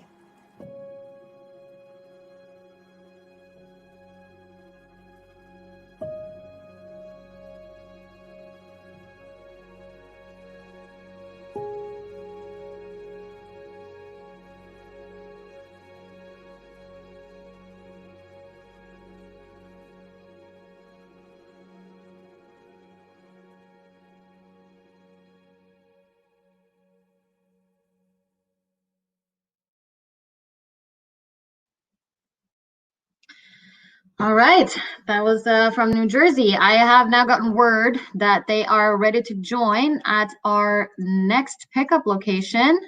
And Luke, can you hear me? Hey guys. Yep. So we're at almost the midway point now, and so we have actually a change of plans a little bit with our camera, with my phone dying and everything. It's charging now, but hopefully it'll be back. I hope everyone can hear me okay. At this point, we're actually going to say bye. Camilla, thank you so much again. Bye. Thank you. This is so fun. And volunteer. thanks so much again. Something you told me. We'll make sure that we're going to get into our location for next week and stuff. But we have Luke with us, actually, if you want to quickly just show yourself and say hi. Hey everybody, I'm Luke. And we'll just do a quick interview later on. Robert? Yeah, I just wanted to quickly. Yes. It might be easier if you put the AirPod actually in your ear. It's hard to hear what you're saying. We're gonna pass the AirPod around to get sort of the interview. So because I just hear let us know if there's any problems. I hear you crystal clear, Luke, but I'm having a problem hearing Robert. Okay. All right. So I'll pass one headphone to Eliana, and then Robert can have the other one. That will, yeah, hopefully clear everything up. So hold that. Okay. So that way we can hear both. I see. Is that what the? Okay. She wants you to put it in your ear. Oh, okay, gotcha. Do you want to? I think we'll just do this and just like we'll just hear it if they can you guys hear it? As long as they can hear us, okay? I think.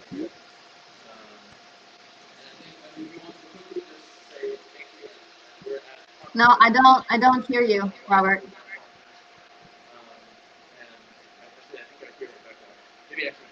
She doesn't hear you.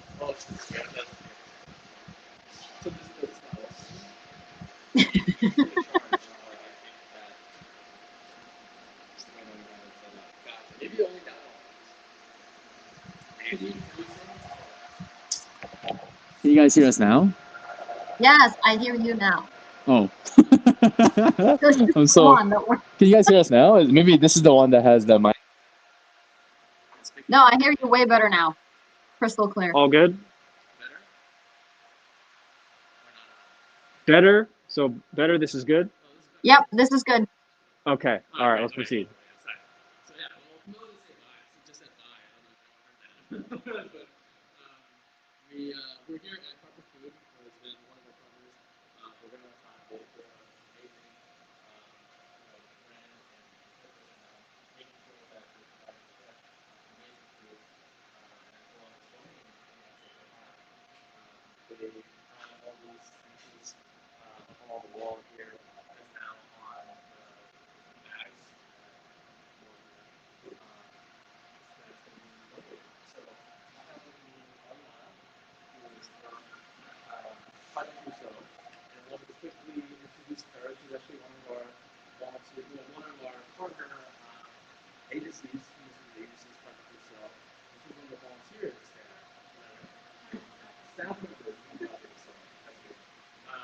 And it highlights all the partnerships that we have with human services agencies where we actually take them to the trials and programs and business to go directly to the human department instead of having us bring one of our services just perhaps additive questions and reason. So, Eliana, do you mind just introducing yourself really quickly? My name is Eliana. I'm the senior coordinator for Ruso. When I'm organizations, our job is to work with students in communities with families. Some families make lessons with $1,000 a year. I think we're having another problem. Yeah. I think it's just not working now. I'm using my phone. Let's switch over. Okay, so Luke, can you hear me? I can hear you, yeah. Okay, so it's really weird because we hear you perfectly clear. Right. Whenever I you know. talk. it's because one of the AirPod, they're not putting it in their ear, so I think the AirPod is like detecting that it's not nothing's coming out of it, so it's not. Yeah. Would it be possible to just disconnect? I'm going. Yeah. So you mean like through the iPhone itself, the speakers? Yes. Okay. Actually, Robert is going to connect with his phone right now. Okay. All right. So I'll leave. Okay. All right. Q will jump back on any second. Sorry about that. There he is. Okay. Can you guys hear us okay now? Yes. Alrighty. So I'm gonna just use this mic, and I'll just pass it this way.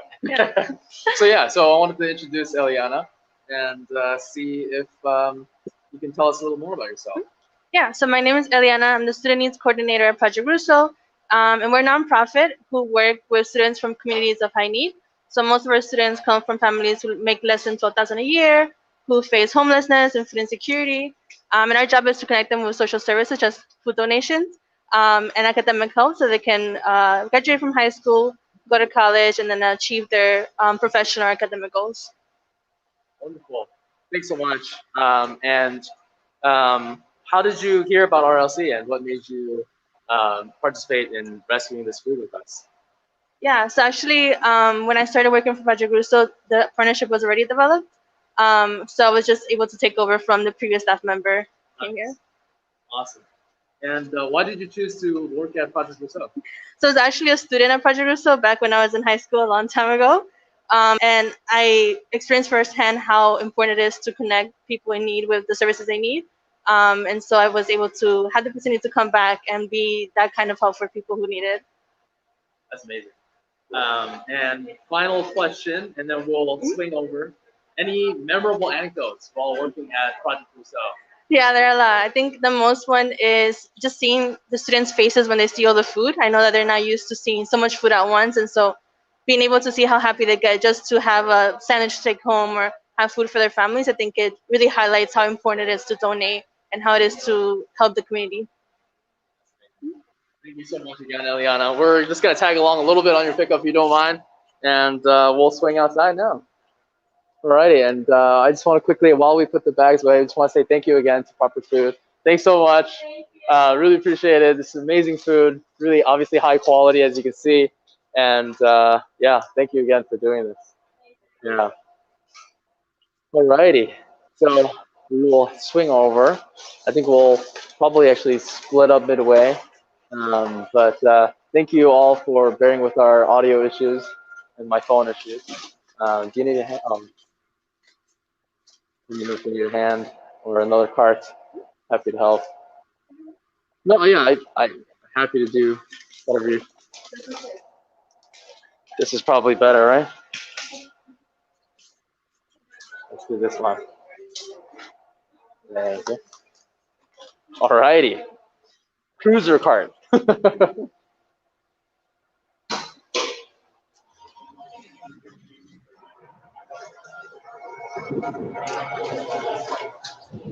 Thank you so much. You too. Alrighty, we'll follow you. So yeah. So I wanted to, let you guys know about basically, the way it usually works with everything is we basically have our human services agencies. I talked a little bit earlier in the morning about how we select or partner with our human services agencies and how we choose the partners and also kind of work with them, partner with them to make all this happen.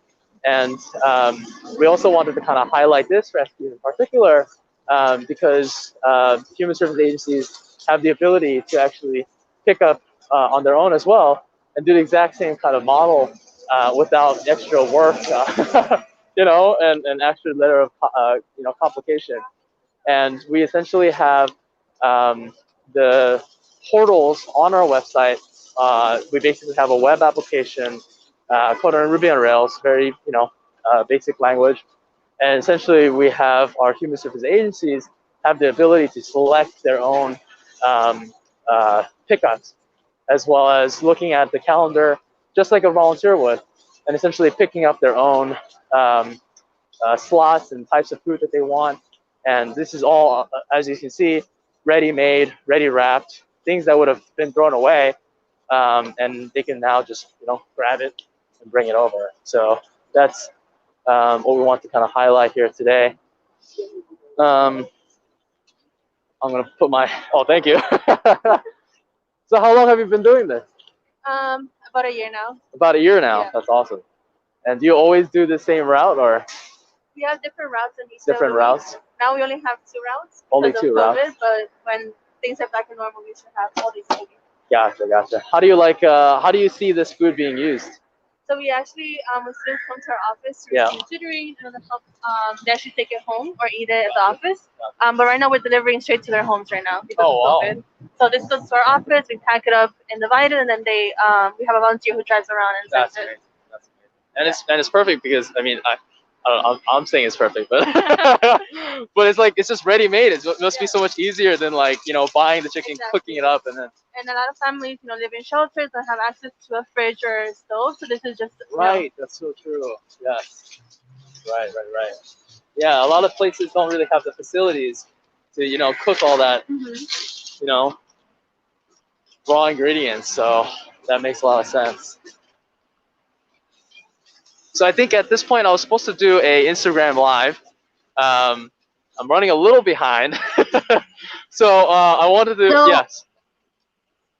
So we're thinking we have Dana here with some of the food donor partners up in Massachusetts. So we can take it over here, and then you and Luke can join the Instagram live. Alrighty, we'll see you then. All right. Thanks. See you later. Okay.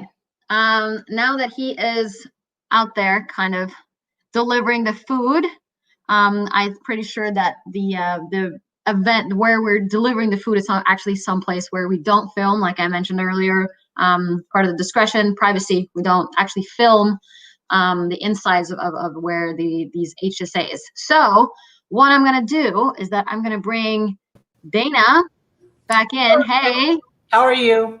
I'm good. Long time no see. I know that you have some people lined up to talk about the work that you guys are doing in Massachusetts. I see Chester, David, and Adelina. Oh, that's fantastic. Bring them in. Yeah. You know, say it again. You want to bring all of them, or you want to do it one by one? I would say I mean, it's up to you, but you know, power numbers again, right? Hey. Hi, how are you? It is so good to see you guys. Nice to see you. So this is how much I miss parties and people. I just wanted to be able to kind of have fun, wing it, get everybody together in one room. Thank you all for being a part of this. We have a bunch of other people joining, as you saw on the spreadsheet that I created. But really, it's really just an opportunity to let you guys shine and be able to introduce you guys, because we're so blessed and honored and grateful to be working with all of you, because we've all had these small parts in this, you know, big piece in getting food to people who need it. And just to be able to recognize all of you is such a pleasure. So, and an opportunity. So I'm going to start with you, David, who I have known for years and is a dear friend of mine who I love you dearly. And you know, to be able to be able to transition from the events industry with you to being able to feed people has been an amazing experience. So I just want to let you talk about your business and your part with RLC. Go for it. Floor is yours. Wow. I mean, first of all, what an honor to be a part of this stream today, and hopefully raise a lot of money for a great cause, and do some educating too. Like Dana said, her and I have been friends for a long time, and you know, our relationship has just blossomed and grown since RLC came into my life, which she brought into my life many years ago. And our family business, we're a fourth generation 93-year-old event venue and catering company, and you know, we've been servicing the greater Boston area for 93 years. It's a long time to be in business. And this year, like most anybody in hospitality and food service, has been a very, very difficult one. Our business is pretty much closed, and the bulk of the work that we do in our building right now is really cooking food we have and donating it. We've had two really great opportunities to partner with Dana and RLC this year. One of them came in the spring, and we had an awesome opportunity. One of our clients who couldn't host their event with us wanted to take their event virtual, and what we were able to do was everybody who would have attended the event still bought tickets, and instead of them enjoying the food, we partnered with RLC, and we were able to donate close. I think it was about 6,000 meals over the course of 2 weeks. What was it? So for you guys, I know you guys distributed to other places, you know, as well. But between the June event and then the event just this past November, we have picked up, like RLC has personally picked up 5,150 meals from Lombardo's. But I mean, I think you've done double that. Between, you know, actually, well, more than that when you include the frontline workers that you guys have fed as well. I mean, you guys have been instrumental. Yeah, we're up over close to 30,000 meals so far this year with regards to donating. But partnering with RLC has made our lives tremendously easier, and you know, more heartfelt and warming. You know, the impact that organization have on groups of people as well as individuals is something that we cherish, that we're able to be a part of. And our team just gets so excited, to be working during this time, but also to be able to be working and cooking food and doing what we're passionate about, that's going to help so many people. And so during this entire pandemic, it's been hard on a lot of businesses and a lot of food service companies and hospitality industry in general. But the silver lining and the bright spot is, you know, our increased participation and support of RLC and giving back to the community has really been something that's really shined through in these moments, and it's something that we're excited to continue. We just fed 4,000 people during Thanksgiving, and about 1,500 of those meals were help distributed through Rescuing Leftover Cuisine, and moving forward in years to come. And I don't know if my family's on here watching, but I feel like the delivery service of food on Thanksgiving and holidays is something that is going to become a part of our future forever, because of how easy it is, and the warmth and the love that we get back from that as well, and seeing that people who are really in need be able to get the food that they need and get delicious food. And it's really something that's special for us and our family, and something we're excited to continue to do in the future, especially once we're back up and running and in business. We'll be able to give back that much more. And it's just a partnership and a relationship that we love and cherish and are so excited to continue to grow with. Beautiful. And that said, I want to give a couple of people the opportunity to thank you and some of the other people here, Josh, Sonia, Chester. It's so good to see you guys. I think Cecilia was on for a second. I'm assuming she's coming back. But I know Tanisha is on a bit of a schedule. And I want to give Tanisha the opportunity to introduce yourself. And, your students have been getting food from Lombardo's, from Oasis, from Irie. So I'm going to let you have the floor for a few minutes. Hi everyone. Hi, yes. So I work at Neighborhood House Charter School in Dorchester, and we've referred over 20 families to RLC. Excuse my daughter, she's very loud in the back. And our families are they're just so thankful for the food and all of the love that they're receiving. You guys have just warmed so many hearts, and I thank you all for all that you do, and the array of cultures and food that's represented through RLC is just a delight. And our families are just so thankful. That's awesome. Thank you for being a part of it. And it's been amazing working with you guys and Boston Public Schools, for the home deliveries. And, we're going to keep on rocking it.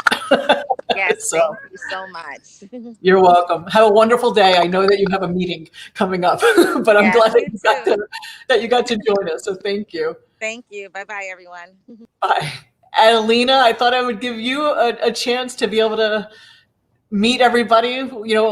Everybody here has actually been a part of some of the meals that you guys have gotten over at Upham's. And I'd love to give you a chance to introduce yourself and your organization. You guys do amazing work, and we love working with you.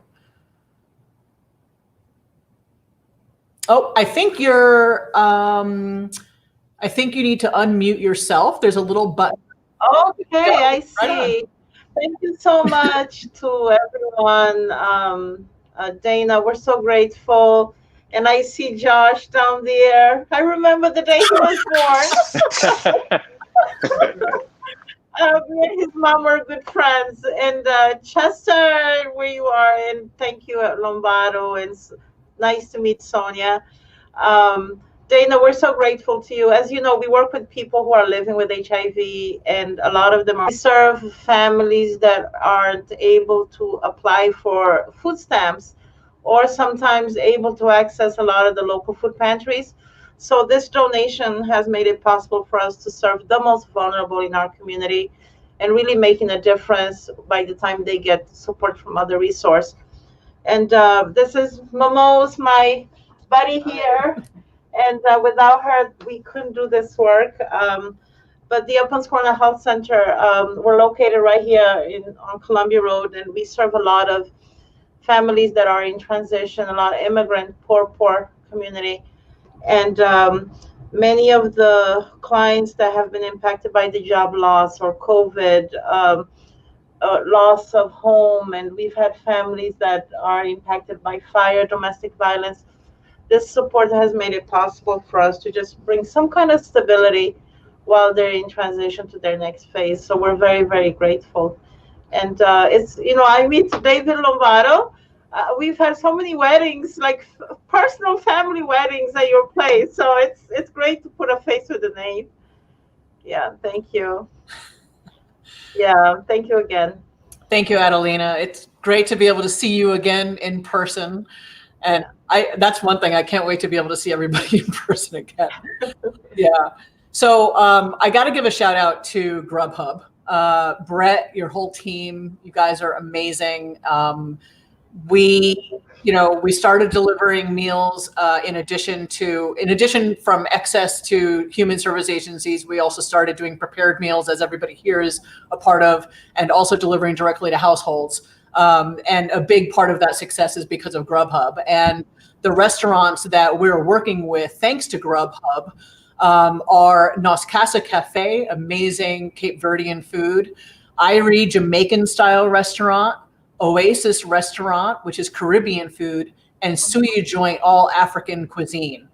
So I want to give a chance to be able to introduce everybody, all of our GrubHub partners. You guys have been, I'm speechless, like literally a gem and to work with. And I'm just so grateful to be able to work with you guys, and I'm seeing firsthand how our recipients respond to the food that they're getting from you, and that it's making such a huge difference, because I think one of the things that gets overlooked when we're providing food for people who are experiencing food insecurity, I think one thing that gets overlooked is they want to be able to enjoy the food.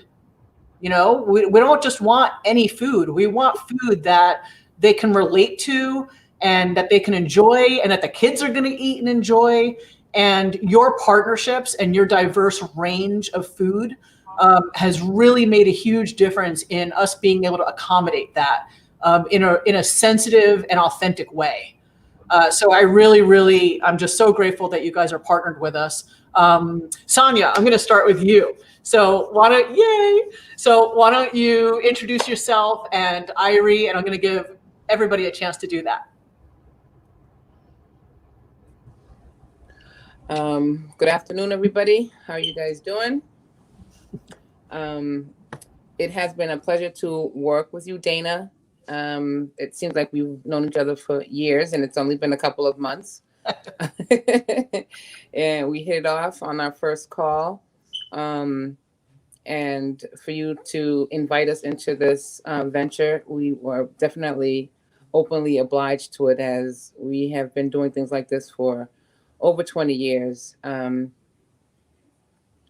We have a splendid staff who tries to uphold of helping us feed the community. And it's just amazing that we were able to be a part of this in this way and during this time, and to hopefully be able to continue that venture from years to come.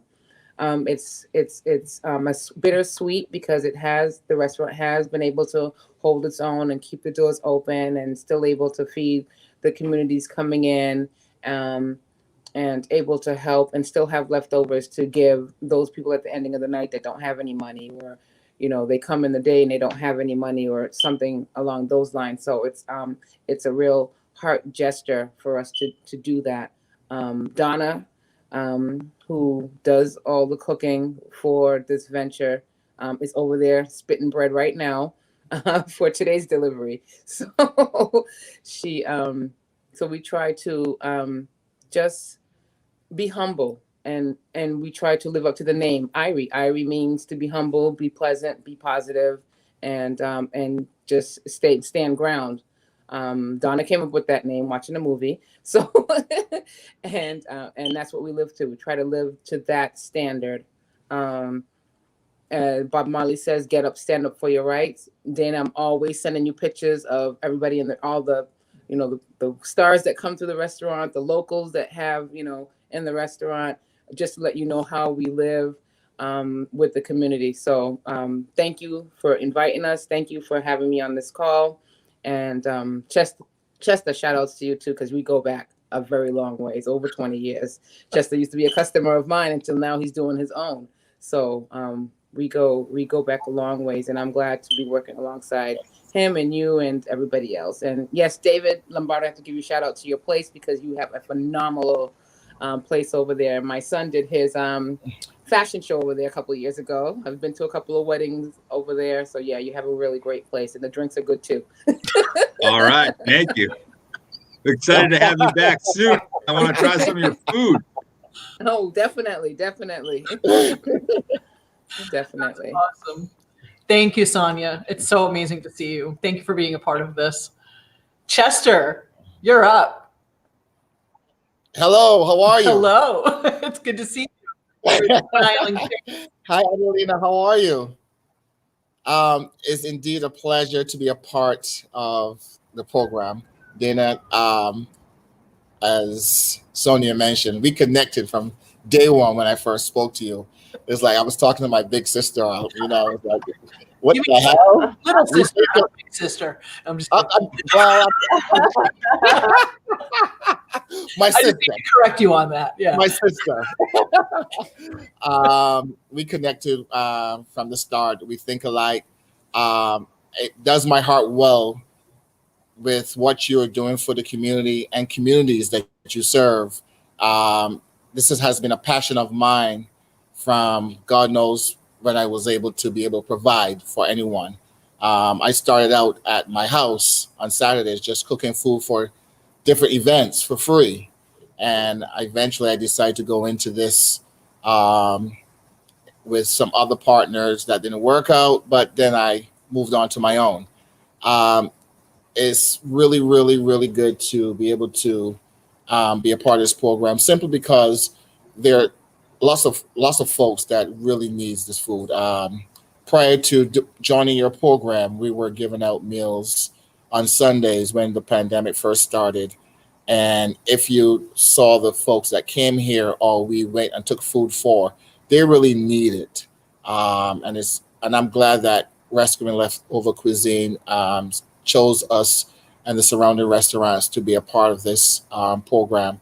Also, it's allowing us to keep employees at work. It's also allowing us to keep our doors open as well. And the partnership with Adelina, thank you for receiving our food. Thank you for giving us feedback as well.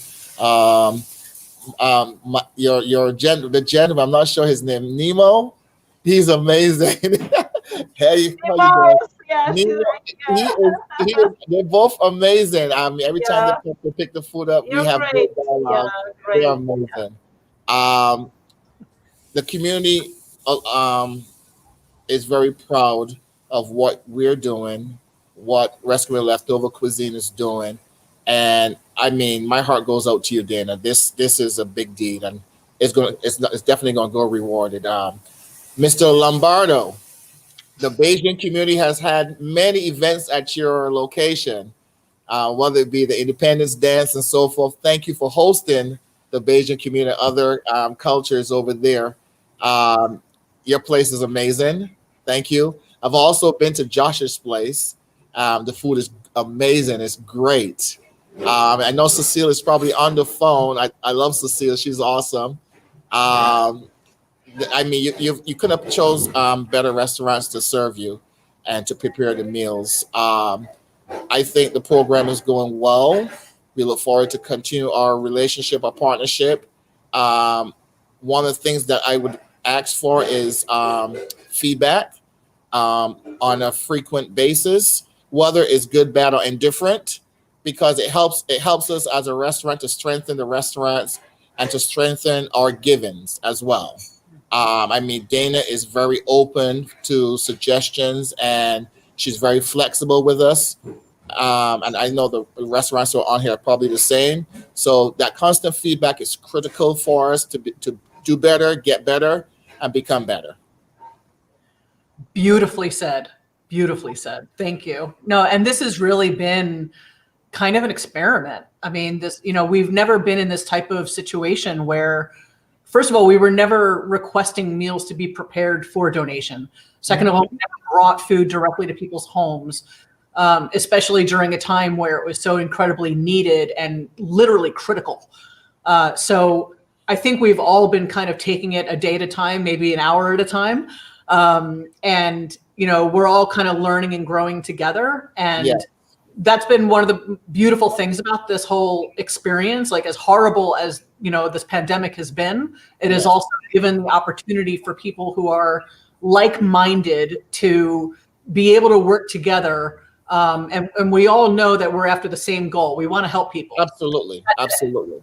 Bottom line, like, and then everybody is just able to work around and be flexible for other people and communicate and receive feedback and give feedback. You know, that saying, birds of a feather flock together.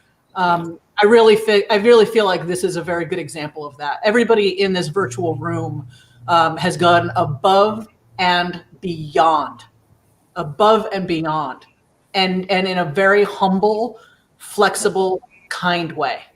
So again, just hats off to all of you guys. Josh, I want to let you have the floor, but before I do that, I just want to introduce Olivia and Lauren really quick. It's really good to see you guys here. All right, but Josh, I want to let you have the floor for a couple minutes. Great. I am at the restaurant. My internet's a little spotty. Can you guys hear me? Yes. Perfect.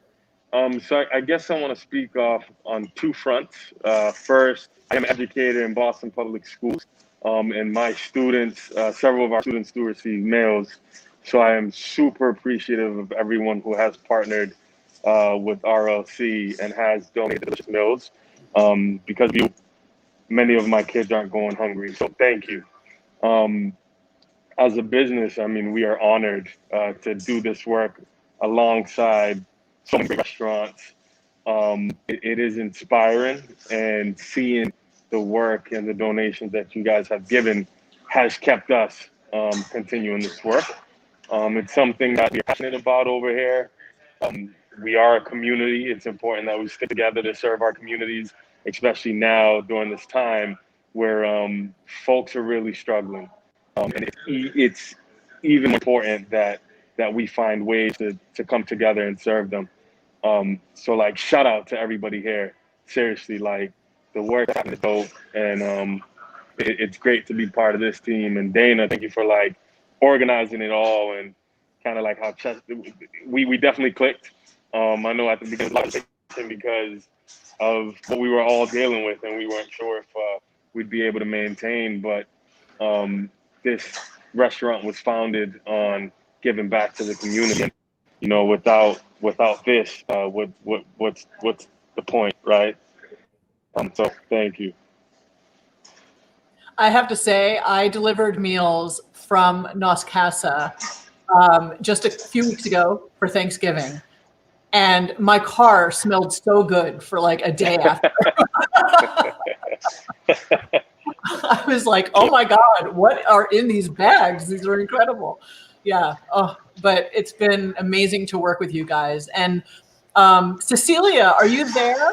We can't see you, but I'm assuming we can hear you, but you will need to unmute yourself. Ah, there you go. Yeah, you got to do it one more time. I think you did it, and then press the button again. So just press the mute button. There you go. Now you're on. Hi, can you hear me? Yes, we absolutely can.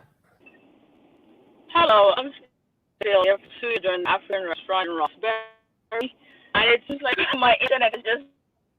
I was like, oh, I'm gonna cry because I think we probably need to do this all over again because of all the amazing restaurants. I got the opportunity. I think I just got a call from Dana, and she explained to me what this restaurant leftover cuisine was all about, and she spoke really well about it, trying to donate to communities that are like ethnically, like they're looking for our food. So that already instantly, I'm like, oh, where do I find?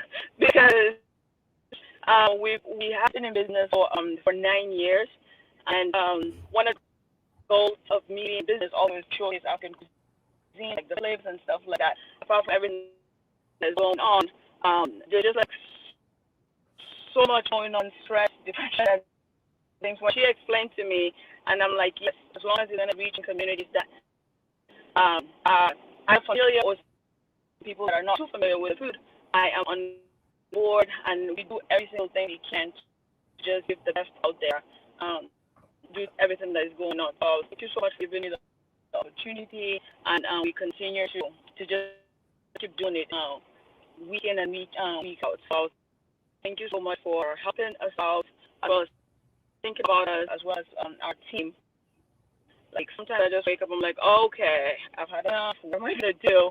And then I get the payment from Rescue left over. I'm like, oh, okay, good. I have to do it in one more week. But this is amazing. Thank you so much from the bottom of my heart. And every single restaurant that I'm part of this, thank you guys for jumping on board doing this. It's not easy, but we're all this together, and hopefully we'll be able to get out of this soon and then continue with it.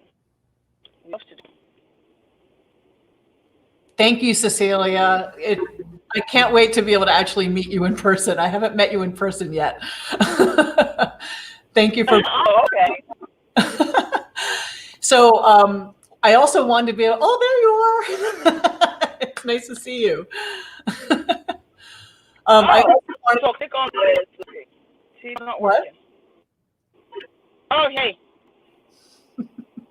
It's so nice to see you. It really is.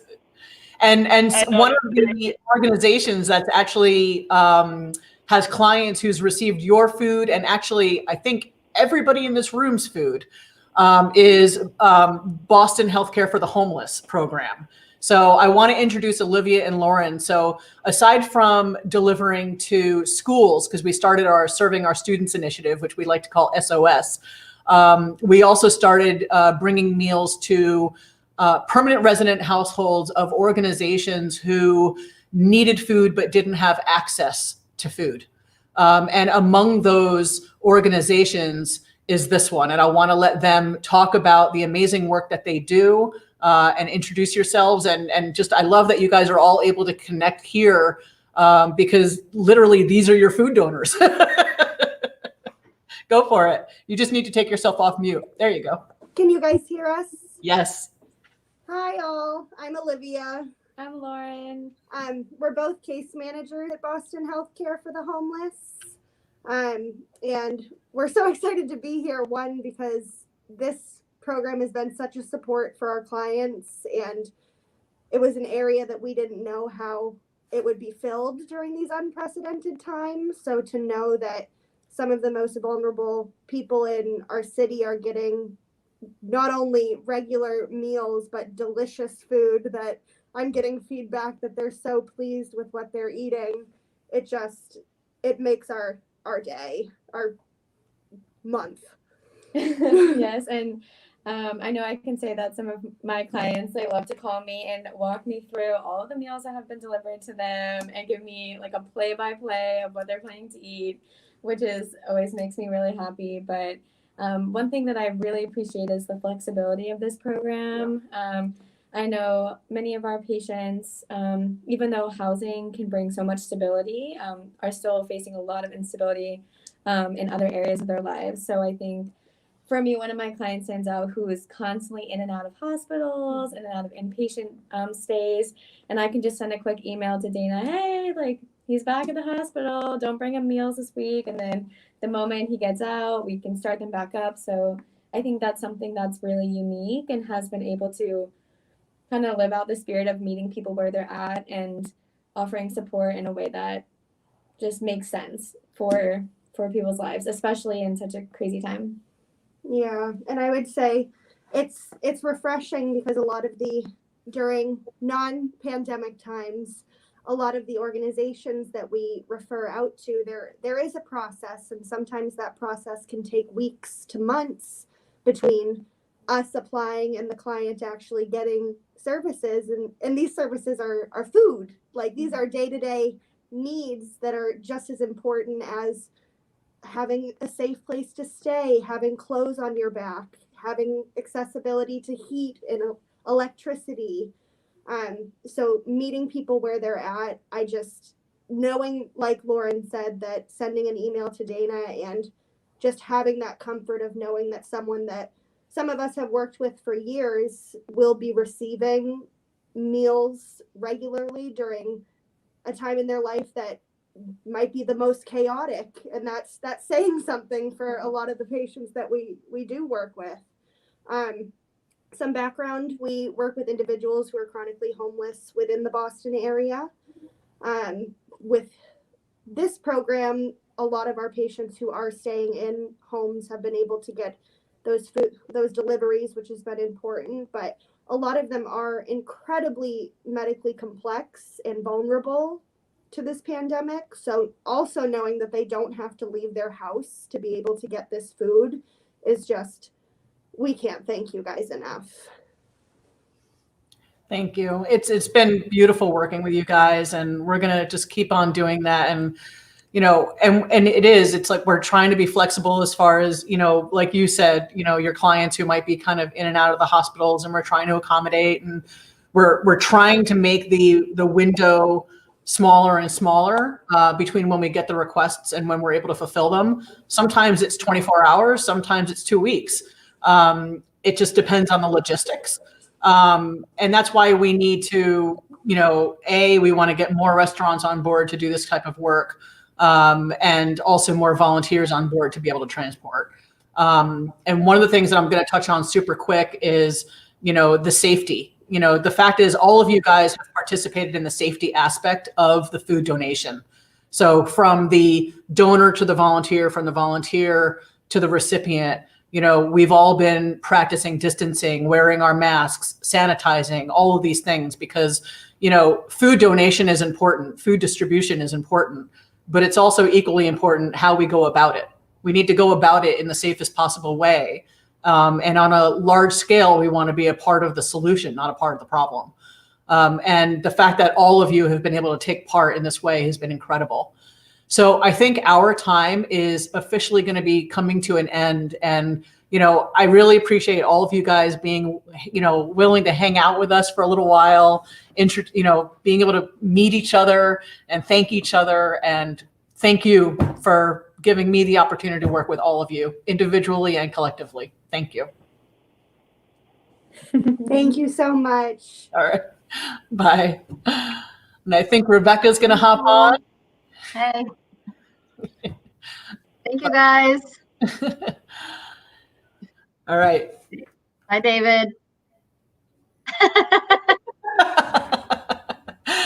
All right. Wow. Whew. So that was awesome. That was really awesome. I love seeing all the connections of I ate at your restaurant, you deliver food to us. That's really cool. And I managed to grab a bite to eat, and I looked out the window, and it has officially started snowing. So nice. Not here yet, but I'm sure soon. Yeah, no, it's not terrible, but the snow has started. I also know that Robert, I think he is still doing a couple of these Instagram lives, because we have so many platforms that we're doing. And you can only go live for an hour on Instagram. That's why we didn't do the whole thing on Instagram. So, yeah, that's kind of interesting. I didn't know that. Yeah. So, we heard from all of these different food donor partners, and you said that you have not met. Have you met them in actual person? I've met some of them in person. The only one of our GrubHub partners who I haven't met in person yet is Cecilia from Suey Joint. I did have the opportunity to meet Josh. I actually picked up meals from his restaurant for Thanksgiving and delivered them to his STEM Academy students, which was really lovely, to their households. And I also got to meet Sonia and Chester, along with Brett from GrubHub, which was awesome. And I met Tanisha in person as well. And all of these people, if you're still listening, you need to prepare for a very big hug. In person. And I kind of took this opportunity as a little mini party to just have everybody in one room. This is literally showing how much I miss people. So I was like, well, I have a half an hour. How many people can I cram in? Yeah, right. Great. No, it was awesome. It was nice to see all the faces, because from where I'm sitting, we're all at home obviously, and we're all just looking at a computer, and we just see kind of names. So it's always nice to put faces to the names, and it's been obviously difficult. Yeah. Okay, got an update. Yeah, they're still on the IG live. I think perhaps what we can do is we can show another video. I think that could be a good idea, and then let Robert finish up his Instagram live, and then he will join us back in a couple minutes and do the last rescue of the day. Nice. Where's that going? So it is getting picked up at Levain Bakery, and it's going to Bowery Mission. Nice. So our very the first recipients for New York. Mission? Yeah. Were they? Yeah. I mean, they've been working with Robert since before he started RLC. He you know, like you said, he was a part of a group that donated food from the dining halls. And I know that he worked with them before establishing RLC, and after they were our very first HSA that we donated to, and we still doing it every week. And that's actually the one that I went on when I went on rescue. I went to Bowery Mission. So yeah, that's one thing is I really look forward to being able to go to really all of the organizations that we deliver to. I mean, I've been to, you know, a couple handfuls of them, but there's so many that I have not had a chance to visit yet and be able to see in person. I'm really looking forward to that. That'll be one of my missions. Yeah, I mean, I was also, you know, there was a plan to go out and meet every single volunteer, every single food donor partner, every HSA. But, you know, obviously for safety reasons now we're only out when we have to be out. For all of us, so we're restricting our contact to when it's delivering food. So I'm also very much looking forward to that. That should be great. I also know that I can show a video now made by Luke. You guys had a brief introduction to Luke, and you actually do see the president and CEO of Bowery Mission in this video. So we'll take a look. Bye, Dana. Bye. Thanks, everybody.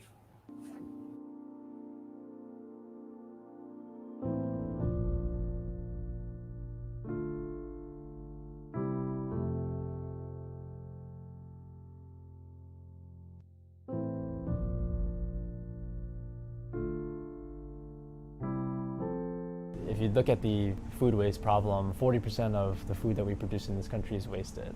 And, you know, just as a number, 40% sounds like a large number just when you first hear about it. But when you dig deeper and realize what that food can do, you really understand the magnitude of the problem. Taking just 1/3 of that food that's being wasted is enough nutrition to eliminate hunger in the US. And there are about 41 million Americans who are food insecure every year. And with COVID-19, that has even increased even further. I think as soon as COVID hit, we saw our lines almost double. Like there was such a real need there. I think at one stage, we served over 700 meals just for lunch. And on average, we would only serve 300.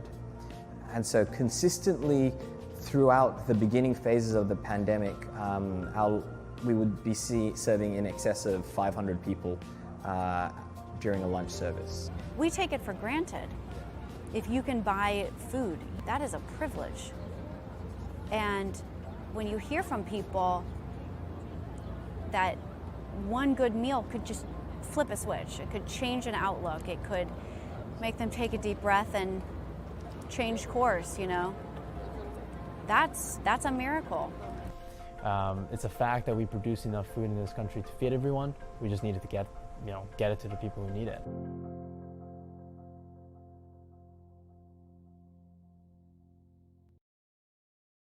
My name is Terrence Brooks, and I am the Senior Director for Student Life. I serve as the regional branch lead for the Columbus chapter of Rescue-a-thon Leftover Cuisine. In my role as a senior director, I get to work with a lot of students who are making their way through college, and we know that's not ever easy, but when we hear that the academic barriers aren't the primary things that are keeping them out of college, it's really those more fundamental things like access to food and housing that are making our students struggle. And then that became a passion of mine to figure out how I can address it on a localized basis. The motto of Rescue-a-thon Leftover Cuisine really is to stand in the gap of food waste when we thought about the reality of there's so much food waste and there's so much hunger, and the gap between that really is how do we transport the food and get it to where it needs to be. It was almost a no-brainer to say that we can at least do that. We have vehicles, we have time, we can dedicate both of those things to getting the food to those who need it most.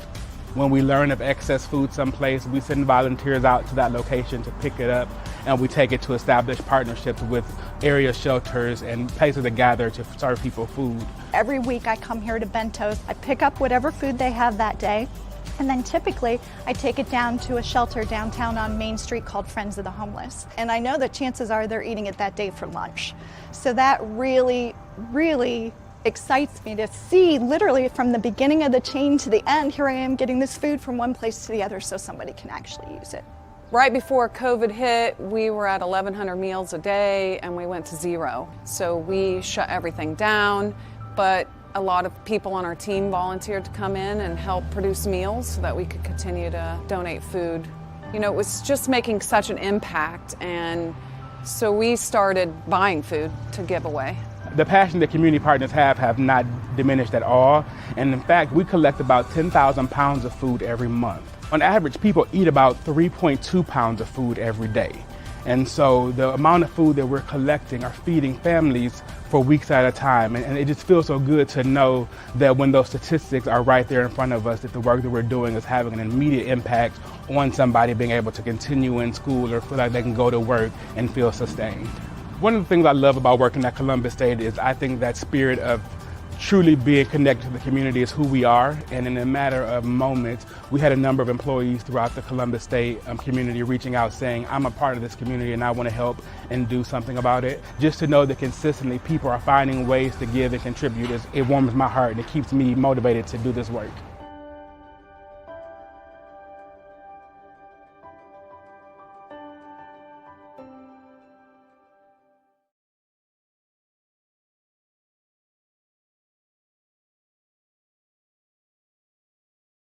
Okay. So we're getting an update here from live from Luke, who is filming. They are on their way to the pickup location, and they kind of have to hurry along to get there in time because they have to be there at 4. So I'm gonna let Justin in. And then I think I'm going to have to, hey, Justin. Hey, what's going on? Not much, just hanging out here in the warm, nice room, looking at the snow outside. Yeah, it just started snowing about 10 minutes ago. So just watching out for that. You know, good thing we got all these live stream pickups going on. So shouldn't affect anything for the foreseeable future. Definitely. So I got a text from them that they want to obviously prioritize the pickup and make sure that all that is going well. So they will not be tuning in just yet. So I'm going to be interviewing you. Very nice. All right. So I obviously know you. I work with you every day. But for the people that are watching that don't know you, why don't you just tell us a little bit about yourself? Yeah, I'm the ops director here at RLC. I've been working here for a little while, a little more than a year and a half. Have loved every minute of it. You know, I've worked with various organizations as I moved back to NYC recently. And, you know, I've been involved with athletics, been involved with doing day-to-day operations for various companies, for the Navy, different, you know, styles. And, you know, I've just loved every minute about being with RLC. You know, it's what kind of led me here. Just kind of taking the mission to heart and, you know, being passionate about not only food rescue, but just zero waste in general. So just really on board with this rewarding experience and love being involved. Yeah, it's pretty cool. So I actually don't know if I actually know this, but how did you actually hear about RLC?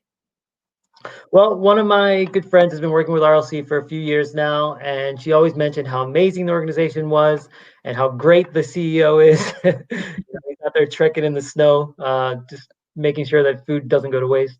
And she thought I'd be a really good fit. Eventually, I managed to meet with Robert and get to know him a little bit more, get to know the organization. and he thought I would be, a great hire for the ops department, and eventually added me to the team. So it's more about word of mouth and just kind of being involved and passionate about zero waste. So, I mean, you're a part of kind of the full-time staff. Is this kind of line of work something that you knew that you wanted to get into, or was it kind of like through your friend, was it just like something you kind of fell into? And is this something that you see yourself continuing doing? Yeah, my background, like I mentioned, it was with different types of organizations, but it was all to do with operations and logistics management when it comes to coordinating point A to point B. There's a little bit more involved when it comes to food rescues. It's not quite that simple, but yeah, just getting aligned with that type of work, and also the engagement piece that we do with our volunteers was something that I've been accustomed to with working with different marketing organizations and different roles and responsibilities I've had. Definitely want to continue doing this line of work as long as RLC will have me. But yeah, it's been a really great experience, and it's definitely been up my alley. Maybe not as a immediate organization, but with the roles and the responsibilities that go along with it. Yeah, logistics and operations has always been up my alley. Awesome. Well, I know that we couldn't do what we do without you, so I can't foresee not needing you at any point soon. So a little bit more like behind the scenes. I know for a fact, as I work here myself, that no day is the same. But kind of what is it that you do on a day-to-day basis? What does your day look like? Well, currently we are monitoring the snowstorm. Although the live stream goes till 5 or so, depending upon how long this pickup takes, 5, 6 o'clock. We have pickups that go until 7, 8, and then I'm already starting to plan for tomorrow with the the amount of snow that we have. So there's a lot more involved than just getting from point A to point B. There's a lot of coordination and logistics that go involved with the food rescues. I have to worry about things like volunteer coverage, especially during conditions like this. And, we take their safety as the biggest precaution more than anything else. But then just to get to an HSA, we have to make sure that the food types, the amounts, the operational days and hours all align with what is needed for our human service agencies. So it's not just getting to point A to point B. There's a little bit more involved. So just kind of coordinating that, also doing outreach for various organizations. Like earlier, Project Ruso was interviewed. We're always looking for organizations that can complete their own pickups, especially during COVID. It makes it a little bit, it's more of a precaution just to make sure that, less people are exposed. But yeah, just kind of doing the outreach, coordinating. And like I mentioned before, the engagement, making sure that volunteers are prepared, know that they are covered, and covering their food rescues, and just kind of take away any issues, make sure that these things go as smoothly as possible. It's all about the experience overall, and that's what operations is there to kind of take care of.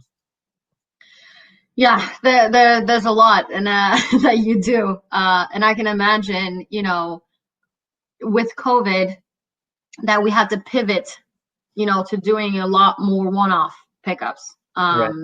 And that was kind of one of the biggest things that we did, in addition to our partnership with GrubHub, that we did to kind of adjust to COVID. So how does the one-offs work really, and how has that affected how you do your job? Well, it's more of just an addition. It's a lot of the same work that I'm already doing for weekly pickups, but now it's definitely a little bit more. Like you mentioned, we've been pivoting a little bit, transitioning more towards driver related rescues, just because it's more of a safety precaution for COVID, less exposure. A lot of organizations are donating more in bulk rather than weekly recurring ones. It's just based on their needs and the type of food that can be donated. So if organizations are interested in donating one-offs, we have something on our website where you can click on the link and kind of fill out a form, and then I personally get back to you and schedule a call and kind of go through the details of what is what's involved with that. And we've been seeing a lot more of those, like I mentioned. It's better for a lot of organizations that are able to hold that capacity of food and get more people fed. So it's been definitely something that we have talked about getting more into, and COVID just kind of said, here, do more. And that's what we do. Right. I had a question come up earlier today because I was talking to Mitchell, and we were talking about, when we might be doing these like really long live streams. And we were kind of wondering, so there is, or has been in the past, has been a pickup that is at like 2 a.m. or something like that. Like, what would you say, like, the weirdest places, times that you actually pick up? And I thought it was from an airport. I wasn't around when they were doing those pickups, but I have heard that there was an airport pickup that was at 2 a.m. Robert would definitely have more information on that one. But in terms of like a weird pickup, I wouldn't consider it weird, but it's my favorite pickup is one of the World Trade Center locations. You can go straight up to not that you can go straight up. Once you're picking up the donations, you go up to the 80th floor, and it oversees all of Manhattan. So when it's a snowy day like this, you can literally see the snowflakes fall on, New York City. You could, if it's a sunny day, it's clear. You can see for miles, like it's gorgeous. Wow. But and then for a funny thing that happened, I know one of our interns, she happened to sign up for an event that was about 250, 300 pounds of food. And those little granny carts that Robert has been carrying around all day? He had it, I want to say, almost 3 times as high, filled with donations, with plastic bags and bungee cords, just getting really resourceful. So although it's not something I experienced, that's really, how above and beyond not only our volunteers go, but our interns and our staff. And we do a lot to try to make sure that everything gets saved, even if it's nearly breaking your own back, essentially. Luckily, the HSA was very nearby. It was only like a 5-7 minute walk. But with that kind of donations, it takes more like 20-30 minutes through crowded streets of Manhattan. I mean, yeah, that sounds insane. Yeah, because I was kind of thinking back to, I mean, you were there for the city bike event we did in October, was it? Yeah, first week of October was the first one. Yeah, I think it was, and how and how I was on the bike with my bag, and I hadn't been on a bike for many years, and I was like, oh my goodness, this is crazy. But it's pretty cool how kind of all of our volunteers. I mean, I don't know of anyone that ever complains. It's always just you find a solution to the problem. Right. And we're always there to help when they text or call, and we were able to like guide them through, give them some ideas. But they're very resourceful, and they've been doing a lot of great things for us. Because I think I can, let's see, maybe I'm able to. No, I'm not able to. I was gonna remove you to show a picture of our cart. Yeah, I can kind of see a little bit of it. Give me 2 seconds. I'll just take us out for 2 seconds.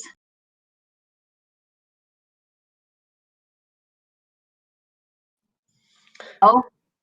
Yeah, I was actually gonna also mention that some of the more ridiculous things that happen are food spillages or your cart breaking. That has always been such a huge bummer because we pick up so many pounds of food, and sometimes our little granny carts can't hold that much. And as much as we try, the wheels break midway through the rescue. Thanks to Smart Design and Costco, they've been providing new prototype carts, which I think is what you were trying to show there. And yeah, I think those are going to be game changer for a lot of our office partners and larger rescues around the city. They hold a lot, and they hold the capacity is up to like 300-400 pounds. And no longer will we have those 10-foot high granny carts like our former intern had. So it's gonna be a good one. Yeah, I know that you said a smart design, right? Yeah, And Smart Design is doing the designs. Costco is providing they're providing the carts and some other equipment. So it's a team effort. Yeah, that's really cool. I like that. I didn't have one of those carts I've been using, or I think we had one of the carts that Robert is using today. Yeah. And I don't know. So when do you think that those carts operational right now? Is that kind of what we're using? They're not at the moment. We were doing testing through November and into December, I want to say. We are still waiting on word on a few details and confirmations, but hopefully in the new year we'll have more information or even be able to start using them. There's obviously like a manufacturing piece that needs to be taken care of. So hopefully soon. Yeah, for sure. Sounds good. I'm excited to test it out. I know that they were kind of like they seemed excited about creating that card for us. It was like wanted to use our colors and they wanted to do a bunch of stuff with it. Yeah. And I know since you've been on like 2 rescues now, and you haven't really gotten the full RLC experience when it comes to those carts. After a few spills with those things, you're like you're over it. So yeah, you'd be just as excited as we are for sure. Yeah, I'm excited. I'm kind of curious though. So some of the time, I mean, a lot of the time, I feel like you are a part of the rescues themselves. How often do you go on personally you go on a rescue? I want to say probably once a week on average. The goal is to have our community kind of have that experience. I've been doing more of like the one-offs. I'm lucky to have a vehicle during the pandemic here, so I've been doing a lot more with those.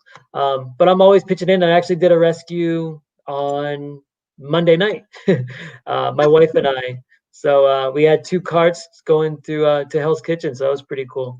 But yeah, we try to leave it to the experience of the volunteers, and they've been able to build a community just within themselves for certain pickups. I know I was speaking with a volunteer recently, and they were mentioning how they went to dinner with a few of the people that they volunteer with through RLC. So it's really blossomed, it's really grown. So it's really cool to hear those types of things. So having me do those rescues kind of takes away from their experience of meeting people and volunteering and doing that. But I try to get involved as much as I can. It's definitely something rewarding and such a great feeling, and also some added exercise I needed after quarantining for the last 9 months. Oh God, I know. When I was talking to Brett from GrubHub, I was like, I'm literally drinking a Coke that I ordered through GrubHub, and then I started thinking back, and I was like, oh my goodness, I feel like I've eaten. I feel like just sitting inside for months now. It's been nice when I've been able to go out and walk around, and then while you're doing that, also bringing food. Right. I think it's been a really good combination of getting some exercise and also doing some much needed work. And we are always in need of more volunteers. We're always in need of donations in any kind. And, we are always on the lookout for new food donor partners, HSAs, or if anyone wants to start a new branch, we're also always on the lookout for that. So yeah, I think they might be on their way soon. I got an update from Luke, our photography intern, who's with Robert currently. They are on the subway, and since they're on the subway, the connection isn't great, obviously. So that's kind of why they haven't joined yet. Naturally. So they're a couple of minutes away. So I'm waiting kind of for an ETA, but they should be out of the subway any minute, and we'll see the last kind of pickup of the day. I might turn to showing one of our videos again. to kind of keep us entertained while we wait for them. Unless you have anything else, Justin? No, none in particular. I'll add that, like you mentioned, we've been starting to do some city bike events. We did one recently. I know we've been getting some great feedback. I know you had a Facebook or Instagram post from Savani earlier today. She really enjoyed it. It's been a really cool way to get more people engaged and involved. And I personally hadn't ridden a bike in like 15 years before doing these events. So it's been a good way for me to kind of, relearn how to ride a bike. So that was pretty cool. We're hoping to have more of those events through when the weather gets nicer. Robert mentioned we do, once a month, every 2 months, something like that. So hopefully we can do a little bit more frequently when the springtime hits. And yeah, thanks to all our volunteers, rescuers, and partners. Like you mentioned, we're always looking for more, but we really appreciate the ones we have as well. And yeah, thanks to everybody involved. Thanks. And thanks for jumping on, Justin. Yeah, thanks for having me. We'll talk later. All right.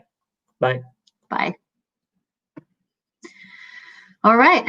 Let's, for anyone who hasn't seen the video, or we have 3 different videos, but for anyone who hasn't seen the video from Columbus, no, actually, we'll do New Jersey. We've seen the Columbus one a couple times. Let's check out New Jersey. There are people that are in need, dire need, waking up every day wondering if they're going to get a meal on their plate or if they have a roof over their head. My name is Christine Kane Perez, and I have dedicated really my career to working in helping people in extreme poverty. The families that we serve are very well below the poverty level. These are individuals who have experienced extreme poverty, and that in of itself is traumatic. Those families have to pay rent. They have, electricity and phone bills and what have yous. They're the ones that are usually short on cash for food. And they reach out to us and say, listen, I don't have enough money for food. I've got 3 kids and I just can't make ends meet. Could you get us something? Many times we may think after we pay our little bills and we pay our rent at St. Mary's, we can run short, okay? So sometimes we don't have the money to go out when we come in from our jobs or whatever, and then we'll come in the pantry and we'll see something, oh my God, that's so great.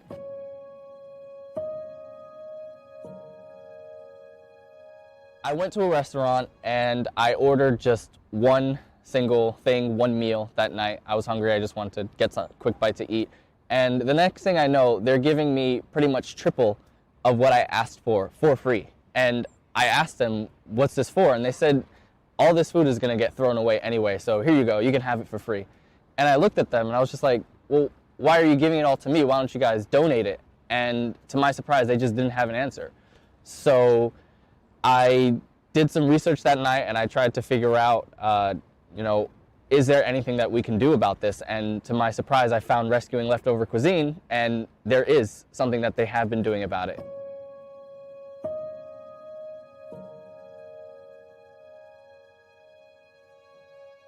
With Emma personally, where she was the first to bring it to my attention in regards to partnering up with RLC. And it's a no-brainer decision. I mean, it can only do good for the community, especially for the people that are in need for it right now. I was trying to do what they were doing, like in a little mini informal way on my own. So then once they emailed us, I was like, oh my God, this is amazing. This is exactly what I wanted to do, but didn't have like the time or resources. So it ended up being a perfect fit. When you think of even the name, rescue, like who's, I mean, granted, we are rescuing the leftover cuisine, but really the idea that you're redistributing it really rescues the individuals that you're giving it to. We could definitely use more vendors, we could definitely use more volunteers, we could use a lot more food. It's not hard at all working with RLC. They were very flexible with the schedule. You can pretty much put in a calendar that shows when you're available to do rescue events, or you can view their calendar on their website and choose which events you want to do a rescue for. You know, there's great communication. The thing that excites me is that I forget that all of this like food is being saved, because it's just like such a normal part of our restaurant now, is that like part of our food is not going to waste. It's really like the time and the date and they just drop it off. It's really no effort. The people that work for RLC, they're fantastic people. Food encompasses so much more than just the nutrition that fuels your body. You know, it's a way of saying to someone, you know, I've got you. I'm going to help you out. You know, you're not alone. We're in this together. There's so many people out there that just don't even think about it and just wasting so much food. All of this could be going to a much better cause, and it does have more than a huge impact on the lives of people out here. There are a lot of restaurants here in Jersey City or all over the world that don't know that rescuing leftover cuisine exists. And I feel like if they just knew that something like this exists, they would take a lot of their leftover food and give it to us. Well, I wish more people would know that they can donate. And it's not just in the way of food, but you can also give in funds. If there are restaurants out there that are not partnered with a food donation service, please do. I do absolutely believe that people genuinely in their soul, they really want to contribute. And so I can't imagine a better opportunity to contribute than to feed a hungry child or a hungry family. And you know, if this effort is rescuing your leftovers, then I think that's a pretty simple give, a small ask, and I would hope that people would, you know, give generously.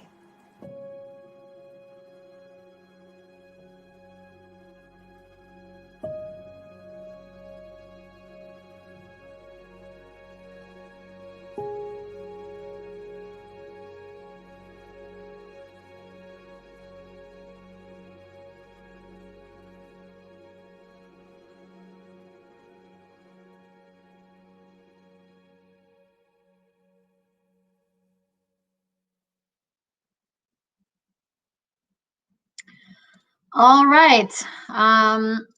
We are now ready to check in with Robert again. Robert, can you hear me?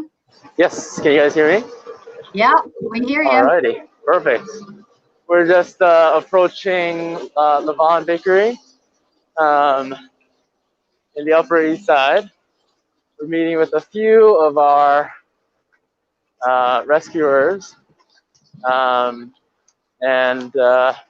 we're going to swing over to another homeless shelter. Just want to make sure we're going the right way. All right, cool. Should be close now. I think they're waiting for us there. But yeah, we just wanted to quickly highlight one of our board members. Actually, Alex is going to be joining us. We'll do an interview with him after the rescue. But we also have Giselle, who will be the lead rescuer, who's been doing this for a while. And we'll try not to get in her way. But yeah, we should be right here. I see it now. I think I see Alex as well. You can show them. Luke, you can show them. Luke, you can show them the. Hey, good to see you. How's everything going? How have you been? Thanks for coming out in the snow. Yes, what a day. What a day. What a day. Are we alive? Yes, we are alive. That's amazing. Yes. Okay. So yeah, so I think Giselle should be already here. I guess we'll have to give her a call. Give me 1 second. Yeah, she should have. She was supposed to meet us here. Okay. Good to see you again. How Good to see you. I'm in really good. Excellent. Let me just quickly check.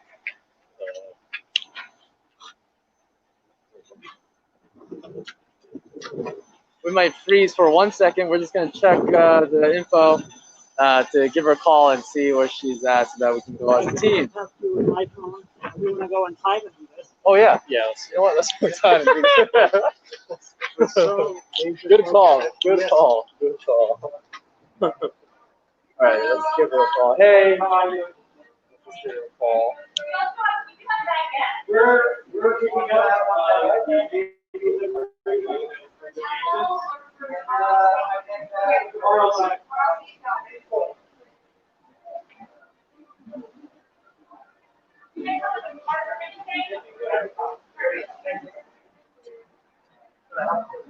want to do something. Oh yeah, Yeah. sorry. I want to pop this open. Are these the new ones?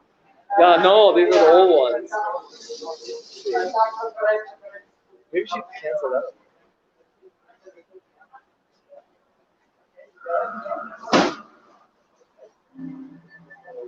No, it's Giselle. Giselle is good.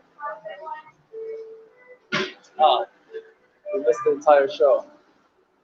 Ah, we missed the entire part. The good stuff. Look at that. Oh. My rescue is happening. What you said? My rescue is happening. Yes, it is.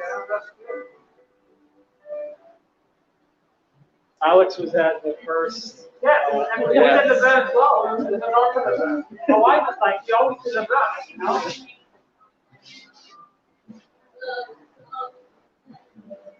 Hey, Robert. Yeah, can you guys hear us? Yeah, what's going on? Well, we're calling Giselle to see if she's on her way or if she's not coming today. So I'm contacting them right now. Gotcha. Yeah. We just got the food, but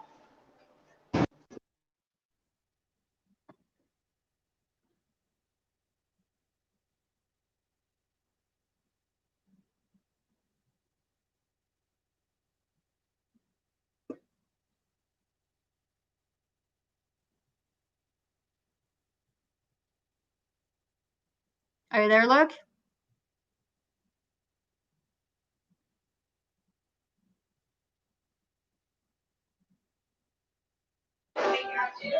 so yeah, so we'll just move on without her then. Going back to the StreamYard link now. So yeah, so we just picked up at Levon. This is Levon. This is the food that they just gave us. Yeah, Alex is here. So yeah, no, they just gave us the boxes. And oh yeah, there it is. And we're gonna head over to the drop-off location, which will be about a 15-minute walk. The snow just started coming down, but it shouldn't be too bad. I'm thinking that we'll swing over, and Luke will lead the way. Thanks. Alrighty. And as we go, why don't we interview Alex while we head over there? While we walk over, we'll interview you, Alex, if you don't mind.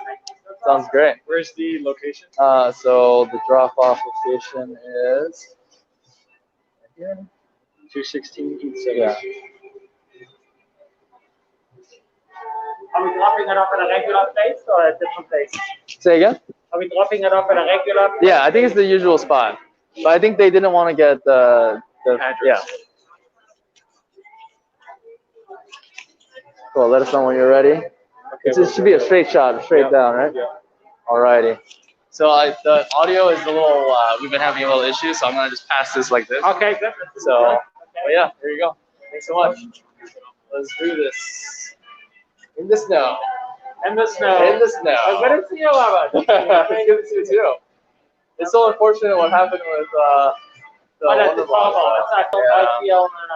Yeah. But you know what?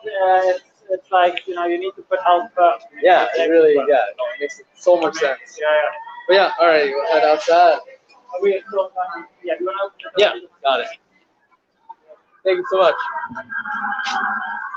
Thank you. Cool. Oh, made it. Wow, look at the weather. Yeah, the weather is looking good. Looking good. Like New York City. Yes, indeed. In the thick of it. Last time when I did the rescue, it was super hot. Oh, and now it's like super warm. and now I was sweating like crazy. And now it's like now it's snowstorm. cold and snowing. Yes. That's amazing. What's like the craziest weather you've done a rescue in? Probably, I mean, in the very beginning, when I first started the organization, I was doing all the rescues, basically just like there was no lead rescuers. And so I was doing all the rescues back to back, kind of like this. But I basically had to do one in like similar weather like this, but I think in the blizzard. Oh man. But after that, I was like, yeah, this is not good for the safety of our rescuers. Let's cancel them if it gets too crazy. So that's, you know, going forward, that's what we did. But in some ways, you know, the worse the weather is, the more the homeless need it. That's right. That's right. I mean, So this is exactly the time where people go to shelters, right? Yes. Because they don't have their usual spots and things like that. So it's it's like a paradox. Like, you know, our volunteers are going to be, you know, in inclement weather, but at the same time, that's when the food is needed the most. So yeah, it's a fine balance, but we try to do, you know, what's best for the most number of people. You know. Absolutely. That's good. That's But good. but yeah, I mean, I wanted to quickly just shout out Levant Bakery. They've been an amazing partner with us. I think that was actually one of your first rescues, right? That's it. And I'm a big Levant fan of they're so amazing. Cookies, obviously, but I think they've also expanded across the city, which is great. So, you know, there's a Levant close to where I live, but we never go there. We always go to the one up here. Oh, gotcha. So next time we go to one up the east side. Yeah. Okay.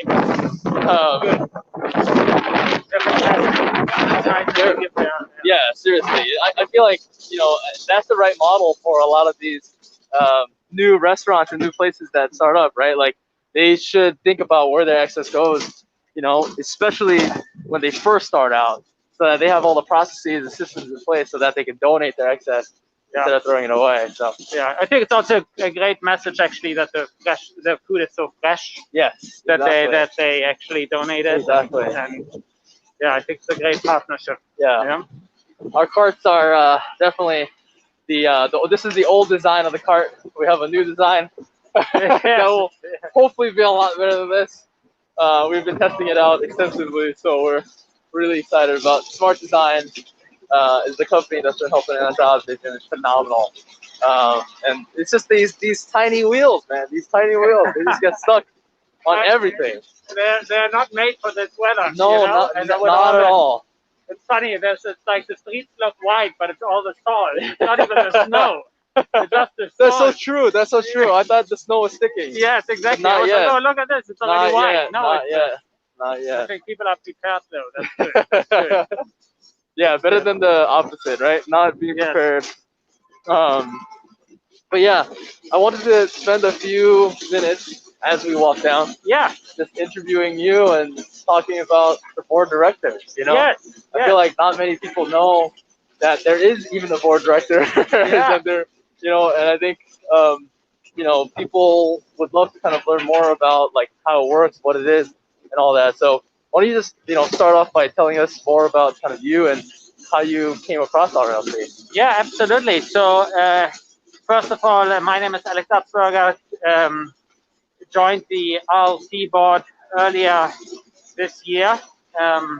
Actually, also went to NYU for my undergrad. So yes, so you know, a mutual friend of mine, of ours, you know, who is actually also on the board, introduced me to RLC. I was immediately taken by the model, helping the homeless by, you know, removing excess food, which I think is just a very powerful model. Yeah, and I think, Robert, I was also inspired by your story, as everybody is, and especially as an NYU alum, I felt especially taken by this. But I think it's also so important to help locally and do things that you can actually do versus something tangibly see, tangibly make a difference. And I think it's so powerful. And I always look for something where I could also get personally involved with. I'm the CEO of a software company. I have, you know, a food business and other things. And so sometimes it's a matter of time. Yeah. But I think one of the nice things was to join the board at RLC to think about the strategy for RLC, to give you counsel and advice, to be both a monetary donor, but also be a, you know, once in a while do a rescue run. So, Just like this. Just like this. So that's something that I think a lot of people could do, honestly, Yeah. you know, and, Yeah. and so and a lot of corporations have obviously programs around this. Yeah.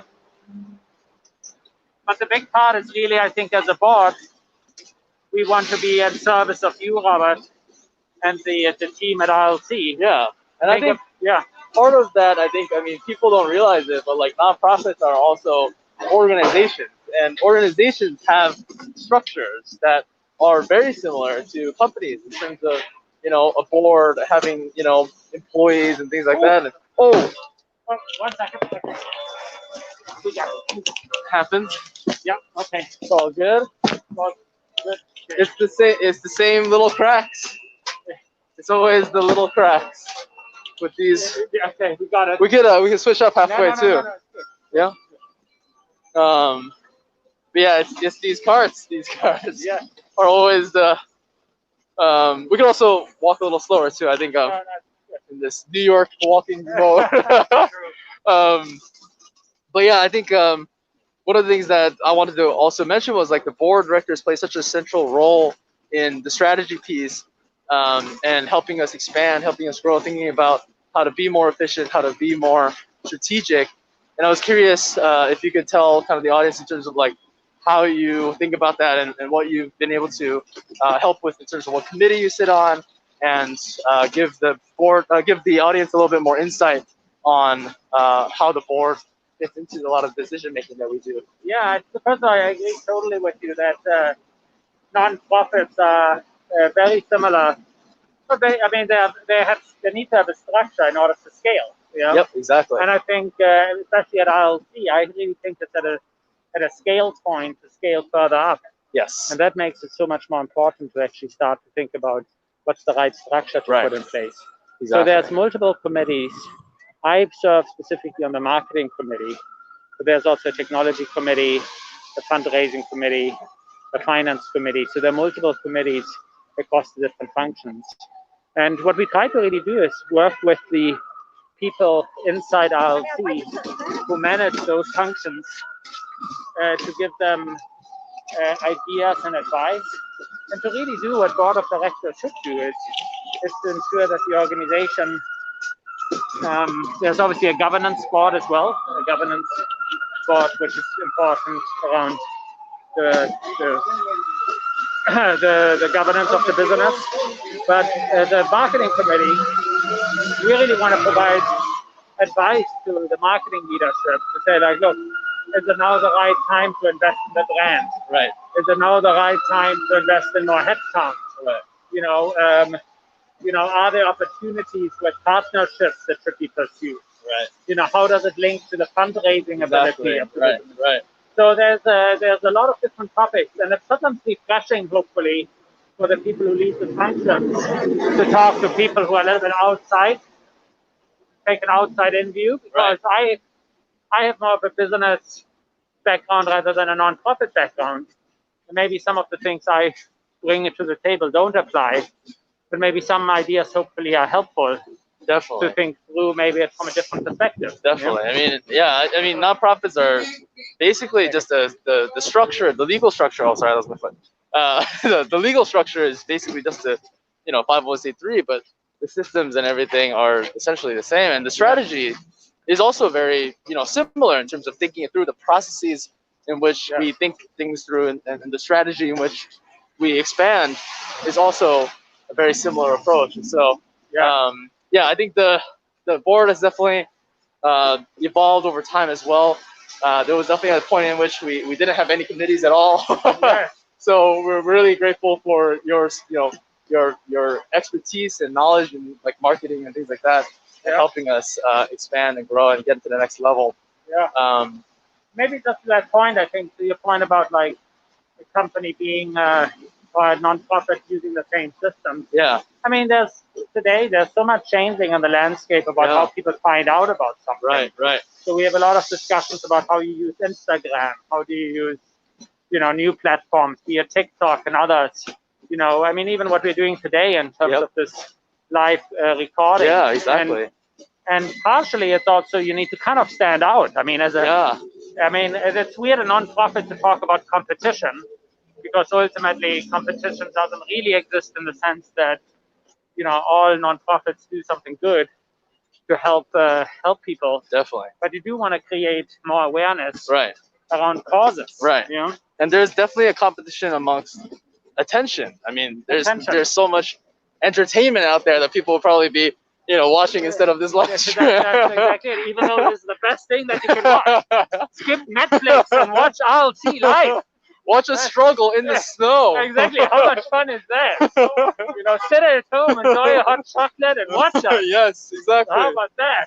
Actually, on the subject of hot chocolate, tell us more. You mentioned that, you know, you're involved. Obviously, you're. Yeah. Oh, wait. Sorry, Rebecca's saying something. Yeah. Yeah. Sorry to kind of intervene here, but yes. I think we have Lisa. Oh, gotcha. Sorry, I can't. I don't know what time it is. So yes, feel free to switch over to the next segment, and we'll circle back. We'll interview specifically about Wonderbon after this interview. But yeah, I think Robert, I think I'll keep you guys on, but I'll mute you, so you're kind of in the background. And then great. I'll talk to Lisa a little bit. So I'll check in with you guys soon. Sounds great. Okay. Okay. Hey. Hi. This is kind of weird. Let me see if I can. Okay. That might be better. Hi. How are you? I'm good. Thank you. Actually, I was scheduled for a rescuing event this afternoon, but unfortunately it got canceled recently. So yeah, so I'm here. I'm nice out inside away from the snow, apparently. So right. I know that it started snowing about, I think, maybe an hour and a half ago or something like. So yeah, they're trying to soldier through. But it seems that they're doing pretty well, considering the weather. So just kind of to start off, I mean, you're a rescuer here with us. So kind of just tell us a little bit about yourself. Who are you? Yeah, so my name is Lisa Kim. I have been with rescuing events for about 3 years now, actually. So it's been quite a while. And I started actually from a reference from one of my alumni network, UC Berkeley, which is where I went for my undergraduate. And they were talking about how great this organization was. But back then it was a lot smaller than it is now. And so I was like, okay. And then right at the time was also when I was working probably about 15, 18 years, long, full-time, very intense, like asset management space. And I decided to take a break. And so I had all this free time on my hands, and that's kind of like this intersection that happened. And so I went on one of these rescue events, and it was very interesting because here you are just carrying these like trays of food, and you know, from this restaurant, it was like a fried chicken place, and we're delivering it to, I think it was like the New York City Rescue Mission, down south around there. And I was like, wow, this is actually like, I spent like maybe 30 minutes, but it was actually meaningful. It was just like a very discreet short-term experience, but I found kind of like satisfaction and thinking that it was like meaningful, and it made a difference or impactful. And so I was like, okay. So then, you know, I looked into RLC, I talked to Robert, and I'm like, well, you know, I have some friends, maybe we can do some donations.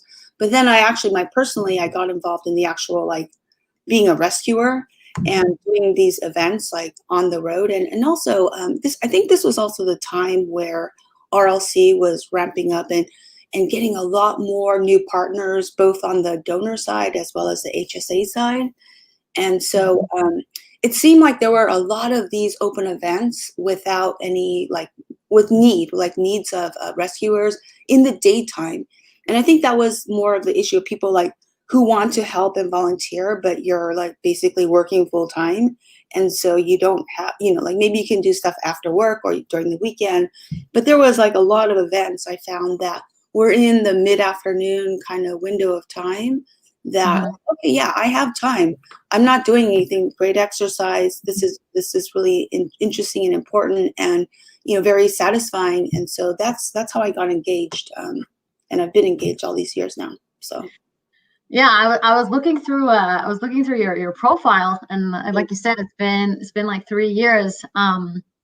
And I think from what I saw, from the latest update here, is that your volunteering and your rescues have actually provided over 20,000 meals in the last 3 years, which is pretty incredible. That's a lot of food. I'm happy with that. I'm proud of that. You know, I'm really proud.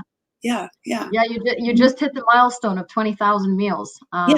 So congratulations, and thank you so much for everything that you do.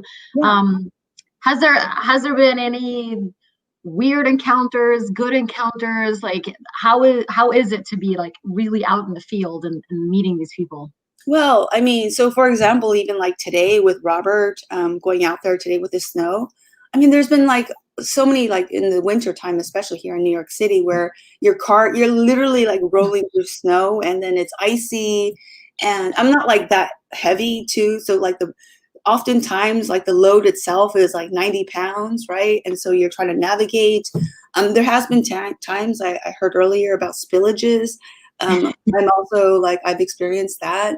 There's times when, you know, like there's like a huge tray of, what was the scary thing? Like red beets, you know, the thing where the liquid where it gets all red and it gets all over your skin and your clothes and it doesn't wash off. Those kinds of situations that have occurred. Yeah, like the wheels popping off, right? I've gone through like maybe five, 6 different rescue carts over the years. And so, yeah, it's just the whole gamut of things. But, you know, it's just been great. You know, I've worked with like a lot of the different donors as well as like the actual recipients. And like, I've had such a great experience, and that's what keeps me moving on and being part of this organization. And yeah, there's a lot of really positive aspects. And another big thing that I think other people mentioned was Robert, just in terms of his leadership and his dedication. And I think for me that means a lot, and it's important, you know, to have that kind of genuinity and the vision to move forward with this endeavor. Yeah, I mean, there's been a lot of talk today about obviously about COVID, and how it has affected everything that we do, and you know, made us pivot and kind of change what it is that we do and how we do it. And do you, as a rescuer, feel any different? Is it pretty much the same procedure? Are there any like very like changes into how the kind of process works? Well, I think the most obvious one is that the actual number of donations have dropped off a cliff, at least in terms of like the type of activities and events that I was doing were often corporates, right? Where there were like corporations or caterers that, you know, had excess leftovers, and so you go in, you know, pick up these large trays of food, and that has completely shut down with all of the, you know, the mobility, the limitation of mobility, and all of the office workers not going into work, right? So there's no need for all of that. So the actual like number and volume has completely fallen off the cliff. And then in terms of actual, for myself personally, like I'm very careful. Like I do all of my mask and the sanitizing and stuff. And so I'm probably myself personally a little bit more hesitant or wary of having another volunteer with me, especially if because most of the current events that I do are pretty, you know, like in the 30-40 pound-ish range, which is a volume that one person can handle easily, right? So it's almost like it doesn't even make sense for another warm body to be there when they could be actually like doing some other activity that's actually adding value, right? So those are probably the two primary things. I think that the whole COVID experience in this one, you know, this unfortunate time has impacted, like, you know, my activities on, you know, with respect to RLC. Yeah. Yeah. Yeah, a lot has changed, and you know, it's a weird world that we live in now. But kind of a random thing, you said that you did your undergrad at UC Berkeley. I actually did a year at UC Berkeley. Okay. Yeah. So I don't know if we were there at the same time. I don't know. But I also know that, there have been, we've had branches out in California before. And, we had some people earlier today who was talking about, oh, I really want to start a branch in the San Francisco area. And you currently live in New York. Yeah. So Berkeley was an undergraduate thing. I spent a lot of time afterwards in Southern California as well. I moved out to New York probably about 10 years ago to go to business school at Columbia. And then in terms of it's interesting because I've actually I've had a history of a lot of these volunteer in the food space or food recovery type of areas. I did soup kitchens. I've done, I think in New York, God's Love We Deliver type of, there's a variety of different organizations in New York and across the country that I've been involved in. But in the Bay Area, I think there's still a lot of need, right? I don't know how much people follow, but there's a huge inequity gap and increasingly growing with,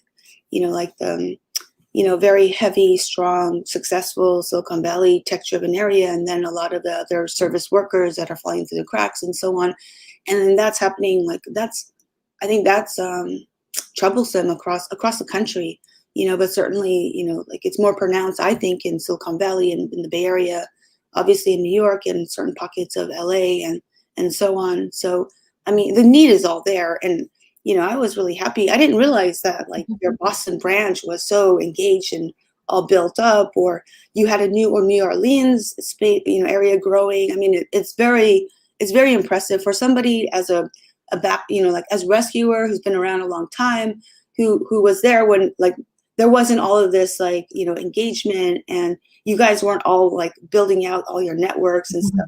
It's very nice to see the growth and just the growing impact that RLC is having across the country in areas, and especially in times when it's mostly in need. So yeah. Yeah, I know it's surprising. I know that before COVID hit, we had about 16 branches, and then some of them went into kind of a hiatus, and they kind of waiting to rebuild. But yeah, we do have 10 operating branches right now during COVID, and a lot of people don't know that. But yes, we do. And Dana was here and talked about the success for Massachusetts and then New Orleans, and we have a video that we've been showing from New Jersey, from Columbus. We have other branches in Seattle, so in Dallas, Texas. So we have pretty much across the entire country. So a lot of people don't really know that. So that's very interesting. I would imagine the model is very different than the New York City model, where you've got this whole cadre of volunteers who can just use their feet. You don't need a car. You just pick it up and drop it off. It's a lot more clean. Whereas, gosh, Texas, there's so much land. You can't walk, right? I'm assuming the volunteer has a car, and you're able to maybe have more loads or have more, weight-wise volume. I'm just assuming it's quite different. So it's interesting to hear these stories. Yeah. So thank you for highlighting those. Yeah. Yeah, of course. We should. And we have so many people around the entire country that are working day and night to kind of rescue all this cuisine and giving it to people in need. So there's a lot of work going around. And like you said, yeah, it's very different from city to city. New York is very, easy in terms of transportation, and you can pretty much walk from the food donor partner to the HSA. But like Dana was talking about earlier today, in Massachusetts, the majority of the rescuers have their own cars. And so that's one thing that's good, because they get to transport even more food. Yeah. And then, obviously in Dallas, yes, things will be a little bit different there. Yeah. So one last kind of thing is that what is it that you kind of like, and is there anything that you dislike about volunteering with RLC? One thing that I like about, I think the base of it is just kind of that general, I don't know if you call altruism, but just that general satisfaction that you're doing something right. you're doing something good and it's meaningful and it makes an impact. And that's, you know, I can't understate that enough, or I can't overstate that enough. And I think that's really important. And I really like that about RLC, and the fact that it's at the margin that you're doing it, but it's so impactful, right? And it's also and the structure is such that you don't have to commit like a 5-hour window of time, or you don't have to throw down a check of $5,000 or what. I mean, it's just you can do your part to make a difference. And so that's from the perspective of a rescuer or volunteer. So I really like that aspect a lot. Yeah. In terms of things I don't like, there's not really anything like specific that, you know, I don't think that can be quote unquote changed or improved. I mean, yeah, I have all just positive things to say, to be honest. Yeah.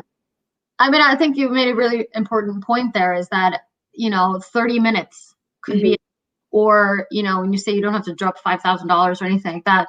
I mean, we know that a $5 donation actually provides 41 meals. So it's not a lot that you have to do. Maybe you could take 30 minutes to an hour out of your day to do a rescue, or maybe you have $5 extra to provide 40 meals. It's not, you know, you don't have to give up half of your life or half of your savings. There's a little goes a long way with RLC, and that's kind of our entire motto is, you know, one meal is enough. One meal can make a change. Yeah. For someone. So that's really important to us. So thank you so much for joining us, Lisa.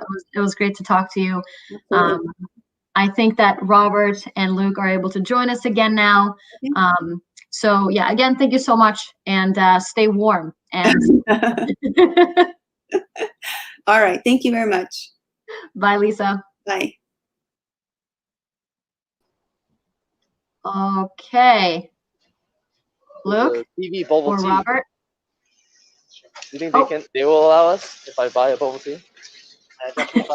Yeah, I'll buy a bubble tea. Apparently, they're buying a bubble tea or something. Oh, great. On first? Yeah. First, right? That's the one I saw. The one block down first. Yeah. Hello? Robert? Well, we can definitely hear them, but I don't know if they hear us or me.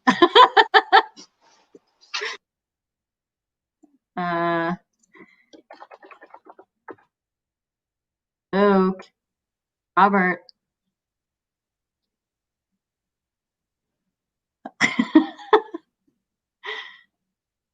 I don't know what's happening.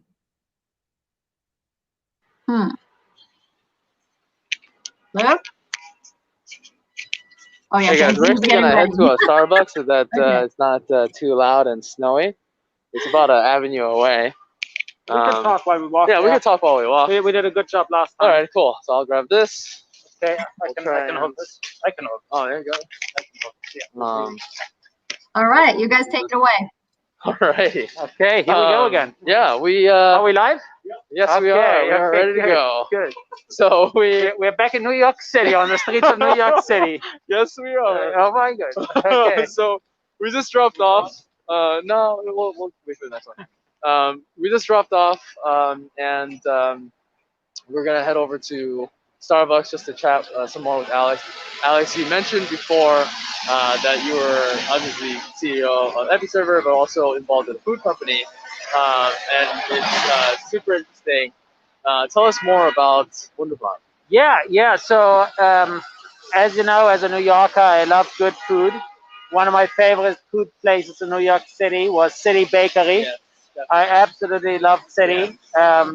City went out of business last year in the summertime. I was shocked by that because one of my great delights in life was to go to City Bakery and have their hot chocolate.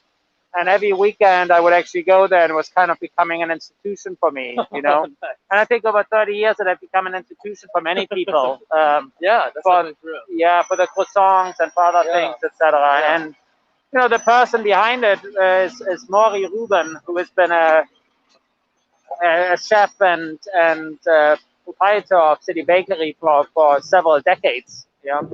And so I reached out to him and basically said, like, hey, Maury, I'm a big chocolate fan. I think hot chocolate. Oh. Yeah, sorry. It's okay, sorry. Okay, plug back in there. Okay.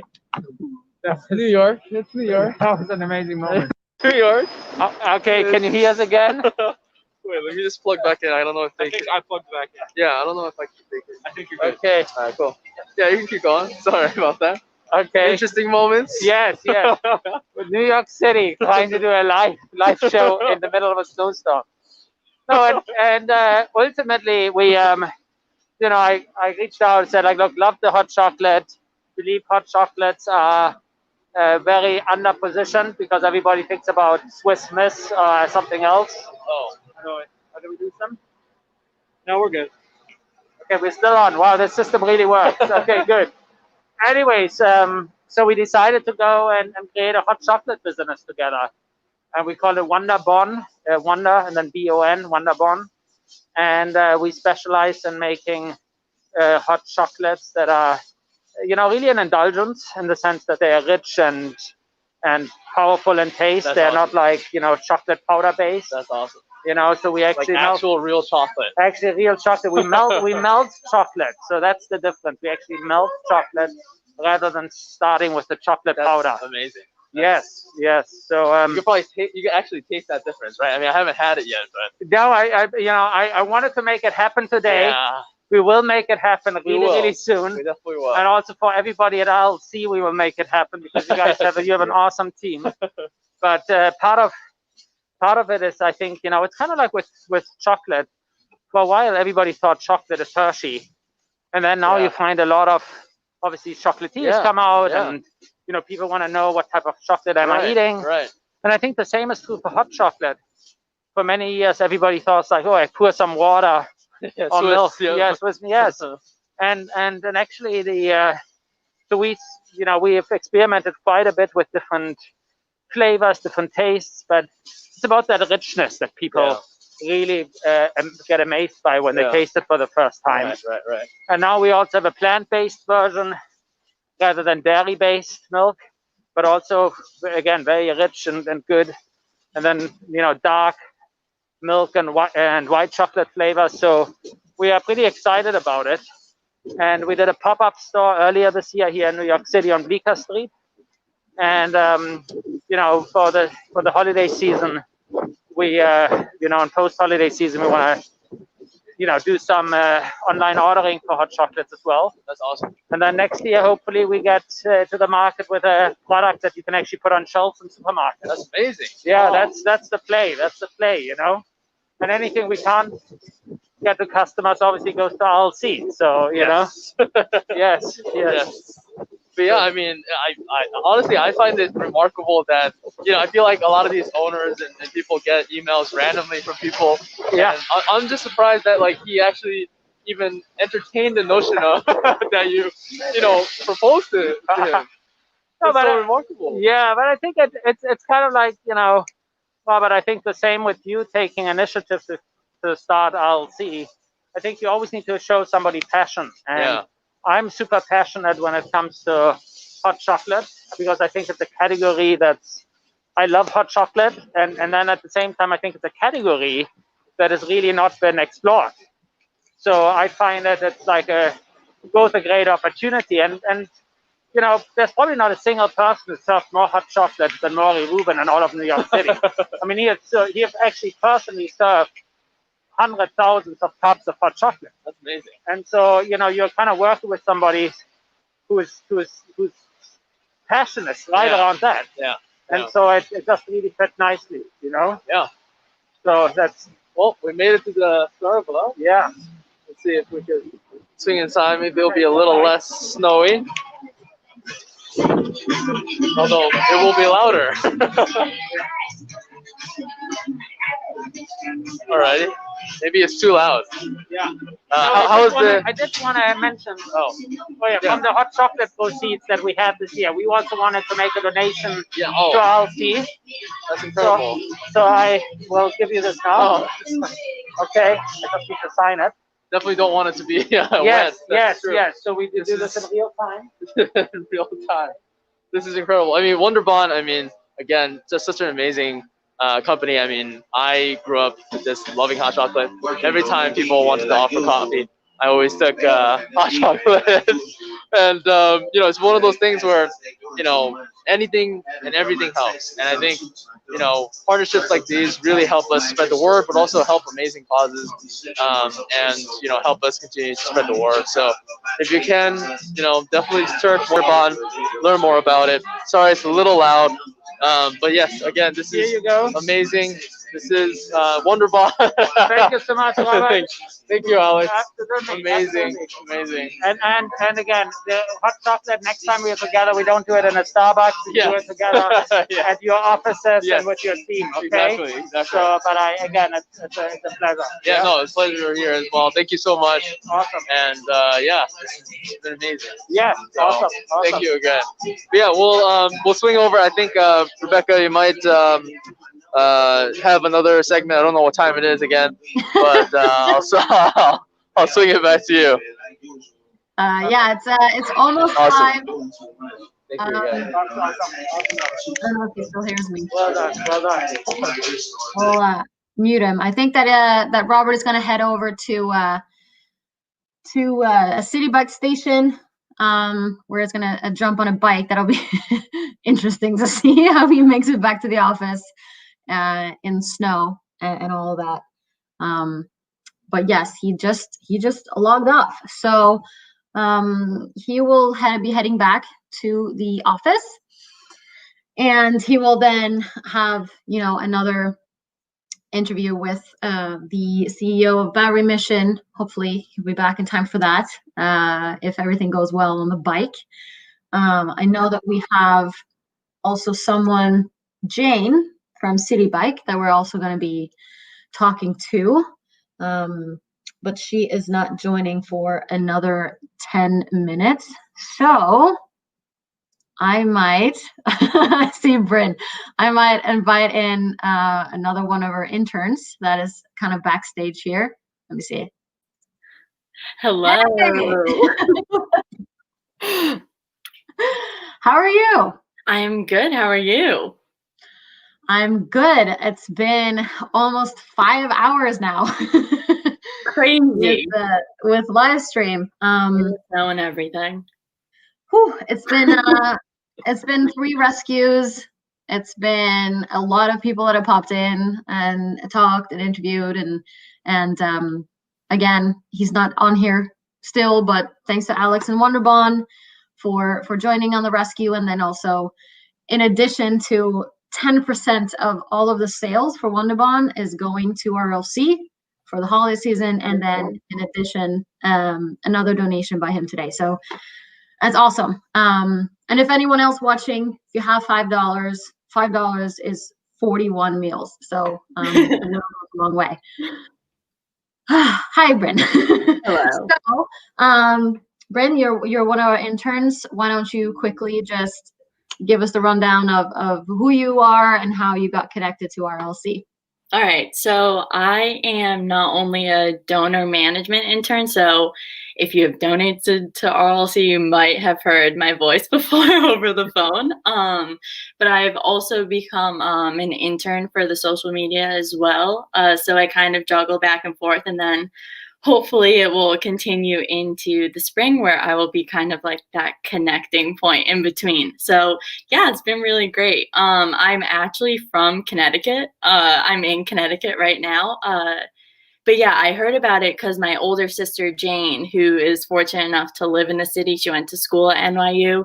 She started to intern with RLC. And I honestly had not been really introduced to the world of like nonprofits until Jane, and she couldn't speak like any more highly of the organization. So especially me being now a senior at the University of Connecticut, I got more interested in the opportunity to intern for an organization like this. And like, obviously COVID has had like its downsides, but honestly, like if it wasn't for being able to like intern remotely, like I wouldn't have had this opportunity. So I'm seeing the light through all of this. But yeah, it's been great. It's definitely different, but at the same time, I wouldn't have had this opportunity in my little town of Connecticut if it wasn't for COVID. So, you know, I have to see the light in some of this. But yeah, it's been great. I've really enjoyed it so far. Yeah, it's been I've said it probably a million times on this live stream, and how COVID has really affected everything. Apart from the fact that we're still rescuing food, still delivering it, that still is the case. But everything else around us has changed. So kind of what are your plans after internship, or, you know, with your studies? Kind of what is your overall plan as yeah, so I've actually created my own major.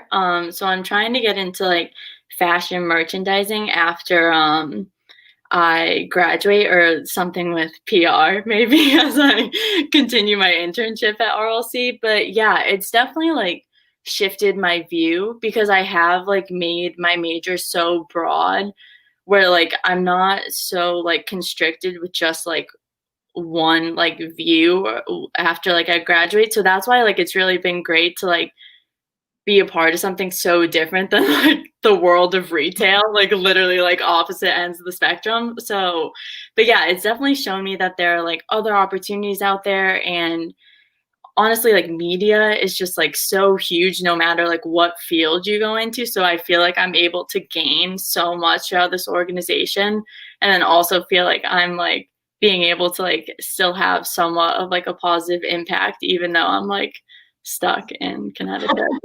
I know that Mitchell just put a comment in our chat here, and he, after you said that you're living up in Connecticut, he's like, you could always start a branch there. Yeah, in my little teeny tiny town. Honestly, it probably wouldn't be a bad idea. So if anyone here is from Connecticut viewing, hit me up. We can maybe start something. Oh God, that's good. I mean, my family also lives in Connecticut, so it would be great to have a branch up there as well. Yeah.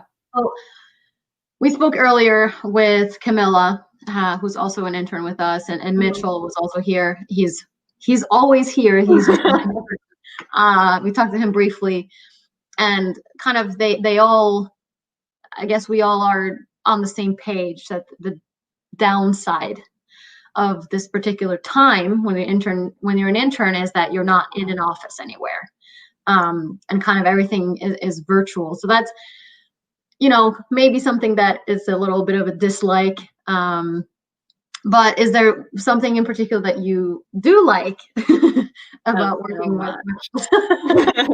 No, it's really been great, because obviously like it's difficult to like meet everyone through the company during like this time, but just like, I don't know, you like, even though like it's small encounters, like when I do talk to people, like so many of the people are like so happy to donate, like they want to know more, like they're so interested. And just like going through something like COVID right now, it's just like it's so easy to get like stuck in like that little like negative bubble where like everything's just like it can't get any better. But then like you talk to people like that who are probably like going through stuff as well, and they're still just like, you know what, yeah, like I am going to donate like $10, like $5. It's just stuff like that. And like they're so appreciative. Like we started like making thank you calls, and like I'll call them and they're like so happy, and they're like, yeah, like what you guys are doing is great, and like if there's anything more I can do, like they're just so appreciative. And it's just,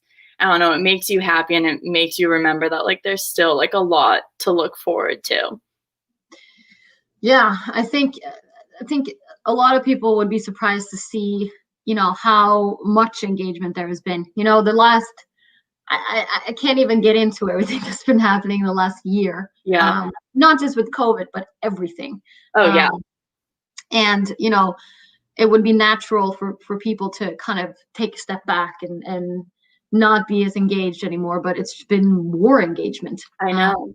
Which has been has been really, really great. And I know that, I mean, you're really on the front line more so with the donors. Yeah. In the sense that you're the one who's calling and talking to them pretty much every day. And having mostly good conversations. I would say the majority are good conversations, and people are happy and still giving. I know that we have, I talked to a donor recently. His name is Andrew, and he has been donating, I think it's $5 every month for the last like 3 years. Yeah.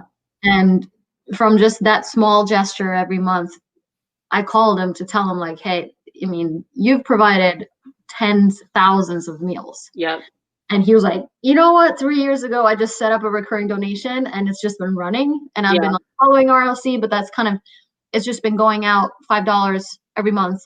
And he's like, I can't believe that it's been several years, and I can't believe that I am actually responsible for thousands and thousands of meals. I think that's like the crazy thing is like when people donate, like they really like underestimate like the impact they're making. Like I like was making like a thank you call and someone had like donated like $50 for the first time, and I was like, oh yeah, like by the way, like your contribution alone has like helped rescue over 400 meals. And she was like, wait, what? And I was like, yeah, like over 400 meals.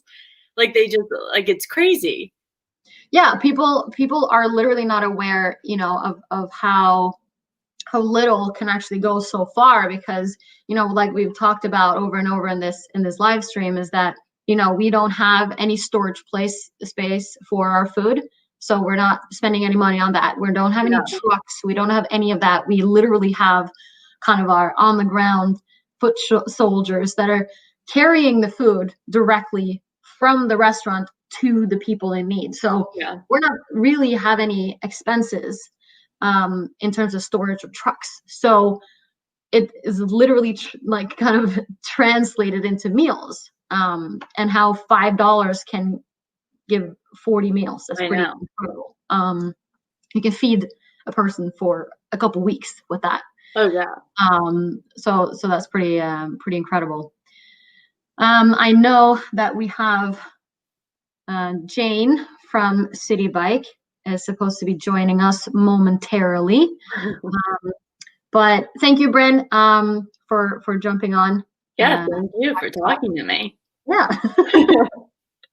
I hope everything's okay up in Connecticut. I think we'll do a last little round of videos. Oh no, there she is. There's Jane. Okay. Well, bye, Bryn. Thank you. Bye. Thank you. Later. All right. Bye. Bye. Okay, let's see if we can add Jane here. Hi. Hi there. Hi, how are you? I am staying warm in this crazy snow that we're having right now, so thankful for that. How about yourself? I'm good. I've also been inside this entire time. We just passed 5 hours of live stream, so one more hour to go.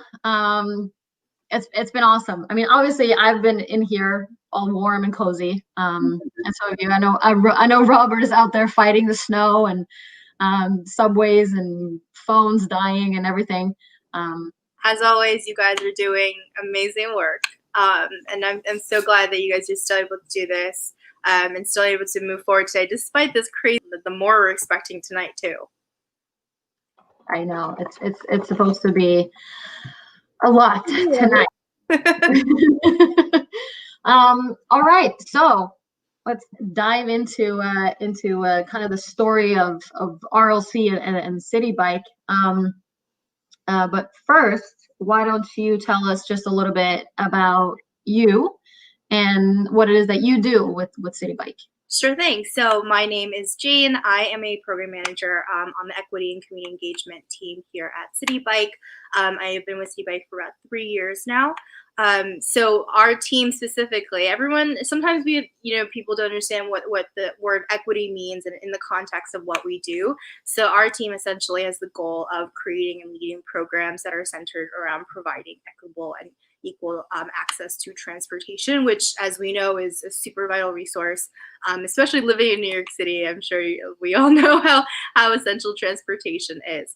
And so we typically create programs that are centered around equitable access for communities of color and traditionally underserved communities, and including low-income individuals. So we're constantly looking to work with populations that have, been traditionally called underserved, so that we can move into a space where they aren't underserved anymore. Awesome. I know that I see City Bike everywhere where I go in New York, pretty much. And I know that Robert also a couple of times was filming, and he's like, "Oh, here's another station." And he's, I think he's currently, we don't have a live feed of it, but he's currently actually using City Bike to get from where he had his last drop off to get back to the office. So I really love the work that you guys are doing. So what is it that you like about working with City Bike? What kind of keeps you going? Yeah, that's a great question. So right now, City Bike is expanding. So, we're moving into new communities. We recently expanded into the Bronx and Washington Heights, and we'll be continuing to expand to Brooklyn in the upcoming months. So, I love watching City Bike expand into these new neighborhoods, into these new communities that need transportation. And I think our team goal of providing these like affordable transportation options.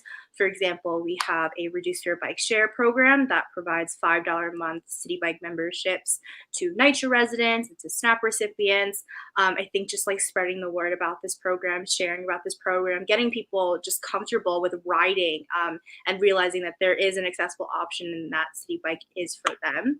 I think we are aware that communities of color have this long-standing history with biking. It's a long traditions with biking, but I do think bike share is rather new to some communities. So, kind of like a twofold of what you were asking. Why do I love working at City Bike? Why do I love my job? I just love being able to provide this resource and to get people comfortable with riding, and just to see people utilizing City Bike as this like resource. I think people think transportation and bike share specifically is such a niche thing, but even through our partnership, we've realized that it can be used in so many different ways, and it can be used and seen as a resource in so many different ways. Definitely, it's been very helpful for us at RLC, at least, because one of our goals and a part of our mission is also to help the environment. And it's been very helpful for us to know that we have bikes available. I've used them myself on rescues, to have that instead of a car, because there's so many benefits of it. So in addition to that, why would you say that people should use City Bike? In addition to what you said about the sustainability portion, I definitely think like biking is so great for the environment. I try to do it as much as possible as an alternative to taking public transportation. And then I think bikes, in kind of alluding to our partnership as well, which I'll expand on later. But bikes are just like not just a great way to get around, but they're also a great way to access so many other things like fitness and wellness, and even to even what you guys do, addressing food injustice and addressing food insecurity. We work with partners that have done wellness check-ins for seniors through getting on a City Bike and going back and forth between different settlement houses. So I really would love to see people use City Bike as a resource, extending beyond just like getting across town, which is also great for as well. But there are just so many different things you can unlock through transportation. I read this really interesting article a few months back, and it said commuting time has actually emerged as the single strongest factor in escaping poverty, which and I think that it makes sense, because growing up in New York City, you see that, and you realize as you get older how important transportation is. So I really hope my hope is that people continue to see City Bike as a resource and unlock different ways that they can better their life through using a bike. Wow, yeah, I didn't know that was so. Yeah, it's the craziest. Yeah, I was like, wow. Yeah, that is incredible. So, I mean, I know in terms of transportation, obviously a lot of change the last couple of years, and I know that, you know, in Back to the Future 2, they thought we would have hoverboards by 2020. We're not there yet. But what do you think is kind of the future of transportation? Is it bikes? Is it, you know? You know what? Obviously, like with COVID, things have changed so drastically, and something that we've seen in other cities and in New York is this big bike boom. So, you know, with people trying to find alternative methods of transportation, and we have our essential workers still needing to get around, and you know, being a safe option of transportation, I think, is what the future needs. And I'm really happy to see this big bike boom happening in Barcelona, in China, and it's definitely happening here as well. So I don't want to say the future is bikes, but I really do love seeing that bikes are, you know, being provided as this like safer alternative method of transportation, especially for people like essential workers, people who need to get around, despite all the craziness that's going on. Definitely. So when I wasn't there, I think, for the start of kind of this whole partnership and everything, but could you talk a little bit about how you guys got connected to RLC, why you chose to work with us, and how that partnership is kind of developed? Yeah, sure. So one of the programs that we have on the Equity and Community Engagement team is a yearly community grant program. So we fund organizations and nonprofits that are committed to addressing some of our like key issues, such as transportation equity, you know, bike safety, even sustainability. And we had received an application from Rescuing Leftover Cuisine, and I think my favorite part was how creative the application was. I think going back to the point I made earlier about people thinking about transportation even more like narrowly biking as like a really niche thing. I was really impressed by Rescuing Leftover Cuisine's ability to extend it beyond just a bike. You know, it's the mission and the goal described in the application was to provide volunteers with access to city bikes so that you guys can continue to fulfill your mission and continue your work. I know transportation is something that, you know, you guys definitely need as a core part of like the entire process. And so we were really glad to be able to provide that to Rescuing Leftover Cuisine through the grant. Oh, well, it's good to hear that our creative way of writing grants that it pays off, that we stand out in that process. What have been the benefits for you guys so far working with RLC? Yeah, so I actually went on an RLC ride. I think we rode together actually. Yep. Back in the warmer days, and I think just seeing it come to life, you know, was so wonderful. That's definitely been one of my top favorite rides of the year, and I ride a lot. That ride itself, seeing your work come to life was just wonderful, and seeing that connection there, right? Like, I think again, one of my personal goals and one of our team goals is to see people create that connection between things like food insecurity and food access and using these bikes and bike shares. So when we were on that ride, seeing you guys, you know, bike to the donors, and then take that food and put it in the basket and put it in a little wagon and then bike it over to Bowery Mission. It was just really powerful to see like it all come together. So for us, it's great to know that another organization is finding this creative way to really address a key issue. We know food insecurity is really big, even like especially with this pandemic, and food insecurity has been a really big issue. So seeing you guys put everything together, seeing it come to life is wonderful. Yeah, I do remember I was on that rescue. And I talked about it earlier today, how I was so nervous about being on a bike because it had been like 8 years since I was on a bike that actually moved. Because I've been in the gym and I've been biking, but it's the first time in a long time I was like, wait, this bike will actually move. And then I had to like bike right out into New York traffic. So I remember I was pretty nervous, but it went great, and it was really simple to get it started. And even I had a big tote bag with food. I remember. It still worked out all right. So obviously, COVID has had a huge implication on all of us.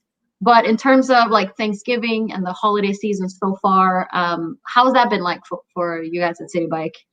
Yeah, well, going back to what your point about like being scared to ride and getting back on a bike after a long time, winter is definitely a very different condition to be riding around the city in. Obviously, like we've got the crazy snow, but it's also colder weather. There's fewer riders out on the streets. So another core goal this year, and especially moving into the colder seasons, is to make sure we equip riders with the best safety practices and make sure that people are riding safe and are being the safest possible when they're getting on a bike. So this season, we are really working on rolling out some more like remote bike safety classes. We've done some throughout the year. We typically do them virtually because of COVID, but we do them in English, Chinese, and Spanish.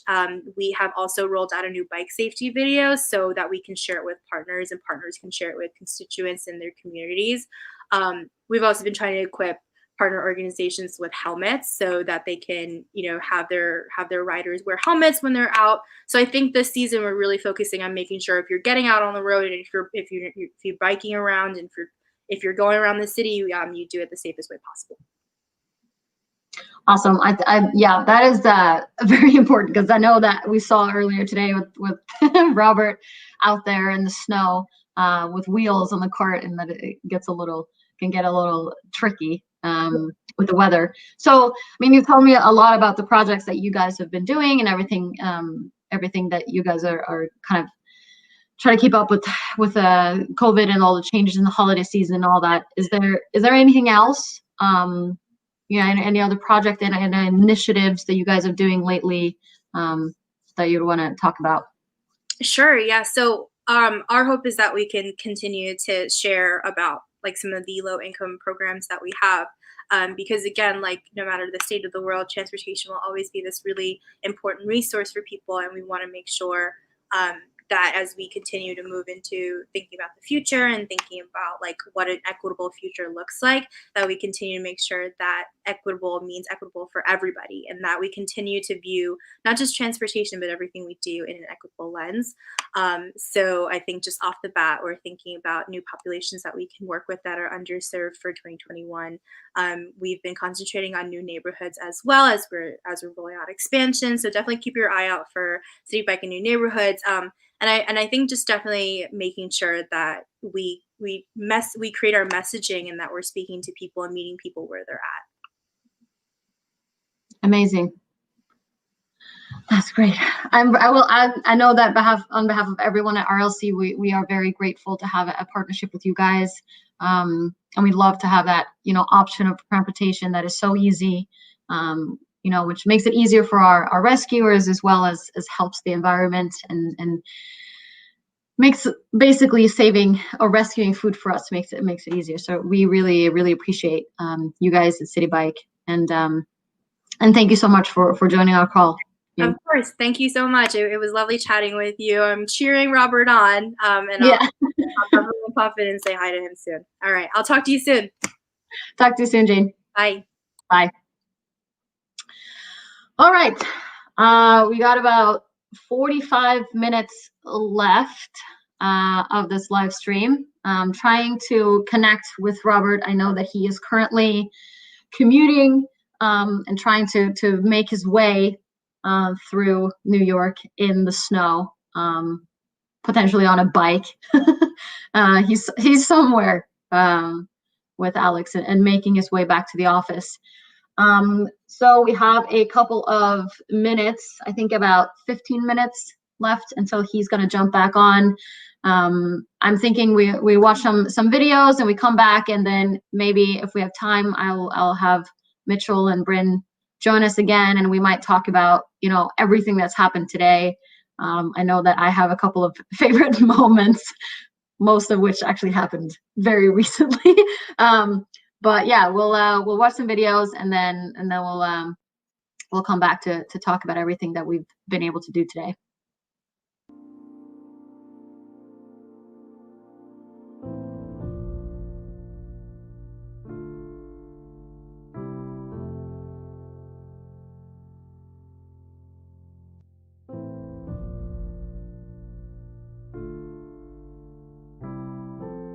If you look at the food waste problem, 40% of the food that we produce in this country is wasted. And just as a number, 40% sounds like a large number just when you first hear about it. But when you dig deeper and realize what that food can do, you really understand the magnitude of the problem. Taking just 1/3 of that food that's being wasted is enough nutrition to eliminate hunger in the US. And there are about 41 million Americans who are food insecure every year. And with COVID-19, that has even increased even further. I think as soon as COVID hit, we saw our lines almost double. Like there was such a real need there. I think at one stage, we served over 700 meals just for lunch. And on average, we would only serve 300.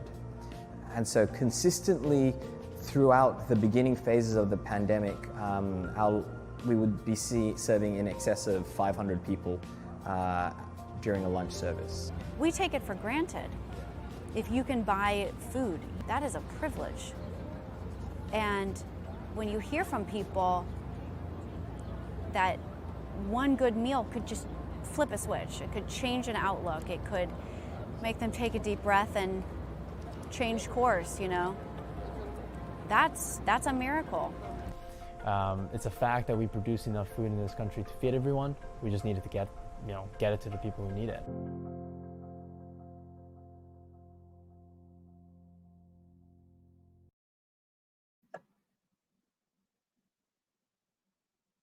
My name is Terrence Brooks, and I am the Senior Director for Student Life. I serve as the regional branch lead for the Columbus chapter of Rescue-a-thon Leftover Cuisine. In my role as a senior director, I get to work with a lot of students who are making their way through college, and we know that's not ever easy, but when we hear that the academic barriers aren't the primary things that are keeping them out of college, it's really those more fundamental things like access to food and housing that are making our students struggle, then that became a passion of mine to figure out how I can address it on a localized basis. The motto of Rescue-a-thon Leftover Cuisine really is to stand in the gap of food waste. When we thought about the reality of there's so much food waste and there's so much hunger, and the gap between that really is how do we transport the food and get it to where it needs to be. It was almost a no-brainer to say that we can at least do that. We have vehicles, we have time, we can dedicate both of those things to getting the food to those who need it most. When we learn of excess food someplace, we send volunteers out to that location to pick it up, and we take it to establish partnerships with area shelters and places that gather to serve people food. Every week I come here to Bento's. I pick up whatever food they have that day, and then typically I take it down to a shelter downtown on Main Street called Friends of the Homeless. And I know that chances are they're eating it that day for lunch. So that really, really excites me to see literally from the beginning of the chain to the end, here I am getting this food from one place to the other so somebody can actually use it. Right before COVID hit, we were at 1,100 meals a day and we went to 0. So we shut everything down, but a lot of people on our team volunteered to come in and help produce meals so that we could continue to donate food. It was just making such an impact, and so we started buying food to give away. The passion that community partners have not diminished at all. And in fact, we collect about 10,000 pounds of food every month. On average, people eat about 3.2 pounds of food every day. And so the amount of food that we're collecting are feeding families for weeks at a time. And it just feels so good to know that when those statistics are right there in front of us, that the work that we're doing is having an immediate impact on somebody being able to continue in school or feel like they can go to work and feel sustained.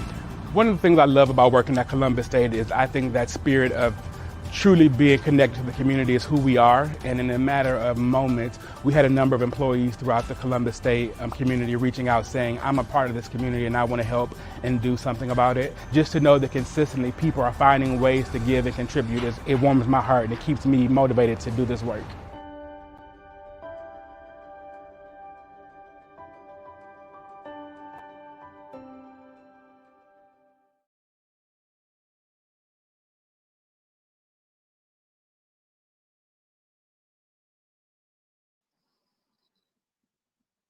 Okay.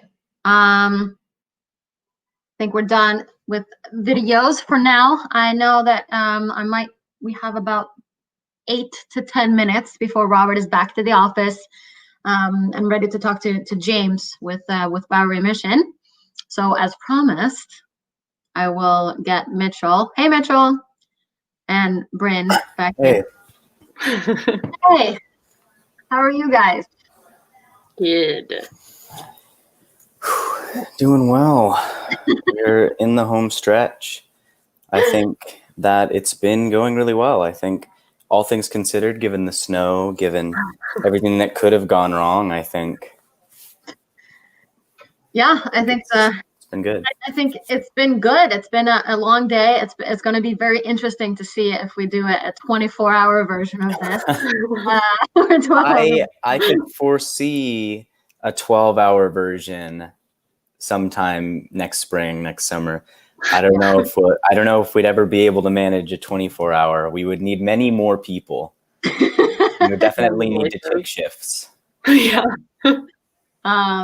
But yeah, it's been great today. We've had so many people. I mean, we still have James, and then kind of a last kind of go by with Robert to go through everything that happened. But I mean, we've had obviously Mitchell and Bryn, myself. We've had Camilla, one of our other interns. You know, we've had Brigitte interview as one of our rescuers. We've also had Lisa, another one of our rescuers.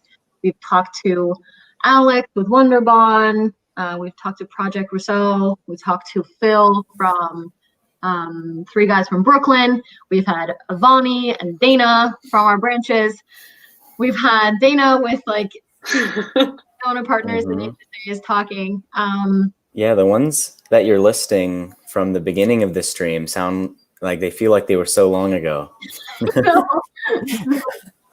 5 hours ago that we had those first interviews. But it's been awesome. And I know, and obviously Brett with GrubHub, and just a shout out to all of our partners, City Bike, everyone who makes this possible and has made it possible for us to pivot in such a crucial time with COVID. So I know that you, Bryn, you kind of logged on a little later, but I mean, Mitchell, you've been here the entire time. Is there something in particular, something that you enjoyed, something you want to highlight from today? Yeah, well, I think the best part for me, being behind the scenes the whole time has been really the whole thing, because I was about to say, you, Rebecca, have been doing an amazing job, hosting, taking over anytime, in between segments, in between pickups. Yeah, everything you've been doing has been great. So it's been really, really cool to watch you do your thing. But what I thought of when you asked the question was that I'm not from New York. Just like you said, Bryn, the only reason I can do this this internship is because it's remote. Yeah. I'm actually doing this internship and an internship in California from Texas. So doing things from across the country. But so since I'm not from New York and I haven't ever actually gotten to volunteer with RLC, it's been really cool to be able to see Robert on the pickups and to see, the people handing off the food and, walking it across the city, delivering it. So I think that's probably my favorite part, being able to watch the pickups and kind of feel like I'm participating in them, even though I can't from many miles away. I could go up to Dallas and participate in some rescues in Dallas since we have a branch there. Yeah, you could, definitely. I know that you, Bryn, that you were here just in time to see the little food drop. I would definitely say that's one of my favorite parts. Just the raw footage of it all. You get to see everything that happens, the imperfections of it. Stuff happens. And you know what? They picked it up and they kept going. Yeah. They didn't worry about it. Also, the in-depth talk with Wonderbon about hot chocolate was definitely one of my favorite aspects as well. I love talking. Every time we talk to Alex, it's always a good time. I mean, he's so passionate. I don't think I've met anyone that's that passionate about chocolate. Oh yeah. He can talk for days about it. So I feel like, you know, his passions of chocolate, and then he's obviously a vital part of our board. Yeah, he's evidently very passionate about RLC as well. Yeah. He's a really great addition to our team. And, you know, like I mentioned earlier, he has been so supportive in everything that we do. And then in addition with Wonderbon, they have had deliveries where you go on their website and you can order their hot chocolate, and it has been personally delivered to their doorstep, to kind of create a light in some people's lives to get hot chocolate right to their door. So that's been incredible. And 10% of all of that is going directly to RLC. Unfortunately, Wonderbon chocolate is so good that they actually sold out really fast. So I wish I could go and go to the website and buy some, but what I would say is that once kind of Christmas ends, and they will continue to work on this in the spring, and hopefully have another kind of giveaway. But they are, as Alex mentioned, they are working on a canned or bottled version that can actually just be in grocery stores. Wow. So I'm very excited about that.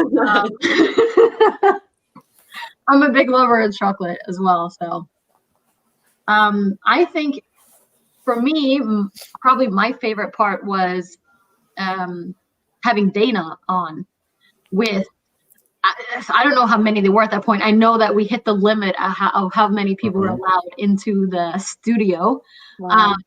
But I know, you know, having, you know, I think it was between 6 and 8 people at all times that were just talking between each other. And one said, "Oh, I've actually been to a wedding at your restaurant. Oh, well, actually, you know, we get food donations from your place."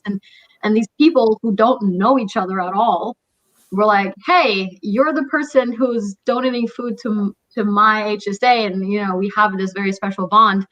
And that they got to meet up. That was pretty cool. I really enjoyed that. Oh,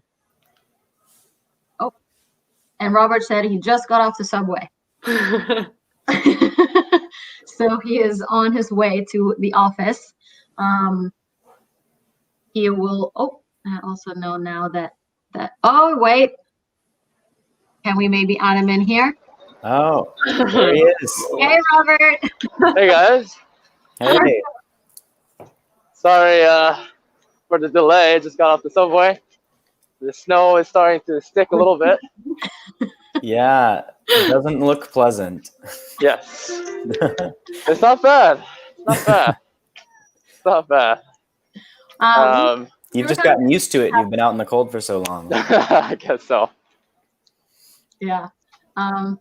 We've just been recapping everything that's happened today, and we were mentioning like the very first interviews and the very first parts of this, and we were like, "Oh, this seems like so long ago," because it's been almost a full 6 hours. So Literally, you know, being out for 6 hours.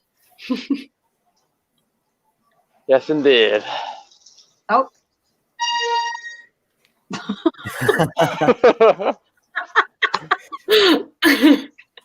We're really living in it. Oh yeah, he's headed into the office right now. He has arrived. He has arrived. And he has snow all over his coat. I love this. I think it's awesome. So fast. Hey there. I feel bad for you being cold, but I really like It's not that bad. It'll get worse. I think we're lucky that it didn't, start at like noon, Yeah. So. Oh, yes. Do you plan on moving anything out today? Nope. Not at all. Yeah. Thank you. He was asking me if I was planning on moving anything out. Nope. Just, I think it's probably because like the freight or something is probably closed there. Whew. Anyways. Okay. We'll give you a couple minutes to kind of settle in. I see James is in our waiting room. Perfect. For you to sit down and relax a little, and then we'll bring James in. Yeah. Sounds good. Robert, how's your experience been? How was the day? Oh, man. It's actually flown by. I honestly am shocked at how fast the time flew. I think we definitely did quite a bit, and my hand at one point felt like it was gonna freeze off. But I mean, it's also like it's also amazing to see all the different types of food rescues that we've done. I think it's been a while since I've actually, seen a lot of the rescuers as well. So it was really fun to kind of see Brigitte again, and talk to some of those folks at the shelters as well. So it's been a good experience. It's been fun. It's been fun. It's been a lot more interaction that I'm used to too, in terms of COVID. Just virtually seeing people on the phone and on the laptop. So it's been good. We're back where we started, in the office. We've come full circle. Full circle. Full circle. All right. Yeah, I'm also happy to see that there's been a lot of interaction and there's been a lot of people involved and everything. I'm very happy to see that everyone is following the guidelines. Yeah. Everyone's wearing masks. Everyone is staying safe. I think that's very important and vital to what we do. Make 100%. Sure that we can actually deliver our food safely. 100%. All right. Are you good to welcome James in, or? Yes, I think I'm good. I think I'm ready. Yeah. All right. Yep. Coat off, sit down. Yep. Exactly. I think I'm ready. Okay. Let's see here. There. Hey, James. Hey, everybody. Hey, James. Good to be here. How are you doing? Good. How are you? Good. Good. I just got back from a few rescues. Just got back to the office. I'm excited to be spending some time with you over the phone here, or I guess live chat here. Thanks so much for the time. Absolutely. Absolutely. What? How many different rescues were you at today? We did a total of 3 today. The plan originally was to try and do like 12 to 24-hour even rescue-a-thon, but we weather concerns, but also just realistically 6 hours was way more achievable. And it was a great opportunity to have people see the different facets of rescuing leftover cuisine. So I'm glad we're kind of almost ending the journey at the human service agencies that the food goes to too. So I think it's amazing. But thanks for the time. For the audience, I think it would be great to kind of start off just telling the group about who you are and what your role is at the Bowery Mission. Sure. Yeah, I'm James Winans, and I'm the CEO, newly CEO this year of the Bowery Mission. And we are an organization that's been around since the 1870s, serving New Yorkers, particularly those experiencing homelessness, but hunger, addiction, abuse, trauma, and providing emergency services like food and shelter, showers, clothing, medical care, but also residential programs where people overcome homelessness and get back on the path to independent living. That's amazing. And I think I was talking about this earlier today, actually maybe on our first rescue. I was talking about how, when we first started, actually even before we first started, we were working with New York City Rescue Mission, which I believe is, I think, the first shelter. Did I get that right? In the U.S.? And New York City Rescue Mission really started the whole model for what has come to be known as rescue missions. They started in 1872, and it was a reformed criminal, 2 reformed criminals named Jerry and Mariah Macaulay, who had come to faith and had gotten married and wanted to give back in their community, and they started what at the time was called the Helping Hand for Men. Became Water Street Mission, became the Macaulay Mission, and then became New York City Rescue Mission. In 2017, New York City Rescue Mission joined forces with the Bowery Mission. Yes, and the Bowery Mission, I mean, I feel like so many people have heard of the Bowery Missions and the iconic red doors. can you tell us, I think, a little bit more about kind of the merger and how that happened and how it's been so far? Sure. Yeah, these were two organizations in the 1870s that were very much aware of each other. The Macaulays, who started New York City Rescue Mission, and the Rullofsons, who started the Bowery Mission, were actually in dialogue with each other, started missions in different parts of Manhattan. And you know, I don't imagine that they actually anticipated that the organizations could work apart for so long, decades and decades.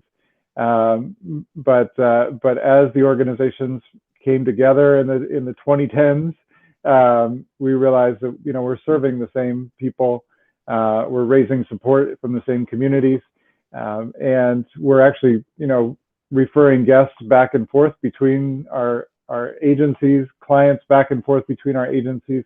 It just seems like this is a marriage that should happen, and so the two organizations courted for a time, and then got married in 2017. That's amazing. And I kind of, you know, fondly think back to when I first volunteered at a Thanksgiving at Bowery. And it's just a huge production. I mean, it's just so many meals, so many things happening. How was Thanksgiving this year? I'm sure with COVID, it was a lot less. It was very different. Yeah, very different. It was very different. Yeah. So you volunteered on Thanksgiving, and on a typical Thanksgiving, we can have 2,300 people cycle through our building. Massive. Our not very big building on the Bowery. Right? I mean, 1,800 people coming to eat, and then probably 500 or more people coming to help. And you would have like school buses of people, right, coming in and. Absolutely, from all over the city. And you know, we have a chapel that was built in 1909, and we decorate it. We fill it with decorations and music, and there's flowers on every table, and the volunteers come and wait on tables. It's beautiful, but it's indoors, right? And it's close quarters, and it's crowded. And so this year we realized we could not do that. But it's the Bowery Mission's 141st Thanksgiving celebration. So it's a tradition and something that people rely on in the city that we did not take lightly. And so we said, okay, how do we do 141st Thanksgiving this year? How do we do that in COVID and a pandemic? Right. And we've been serving meals outdoors since March, as you know. And so we said, okay, what if we took the whole celebration outdoors? What would that look like? And so on Thanksgiving Day, people lined up on a socially distanced line under a canopy tent that was open on two ends to keep the water flow, keep the air flowing, through the tent. And then people picked up a hot turkey dinner. It was in a box rather than on a plate, and also some other items, hats, gloves, scarves for the winter. But they could then choose to take that hot dinner in a box around the corner onto Rivington Street, where we had more canopy tents set up in our safe and socially distanced dining area. And so we had 6-foot tables with one person on each end of the table, right? One over here, one over here. 6 feet apart. 6 feet apart, 6 feet from that person to the next table. You know, wiped down after every use, everything. But it was a welcoming space. It was a festive space. There was live music being performed in that space. Wow. And so about a quarter of our guests chose to come inside and sit down and enjoy Thanksgiving that way. And so we had over 1,000 people come through that space on Thanksgiving Day, which was incredible. And it just joyous to be able to carry forward a tradition, joyous to be able to continue to serve people who desperately needed the meal that day, and desperately needed a place to belong and to be in community with others. Yeah, and it's remarkable to see how you've adapted. I mean, with just that example of Thanksgiving Day, in terms of how COVID has, you know, disrupted everything. I was just curious. I mean, I'm sure there's so many instances, but can you tell the audience a little more about how COVID-19 has kind of impacted your normal operations and how it looks differently now? Absolutely.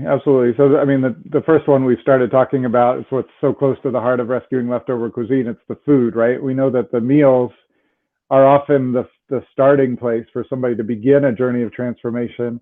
And they meet an immediate need every day.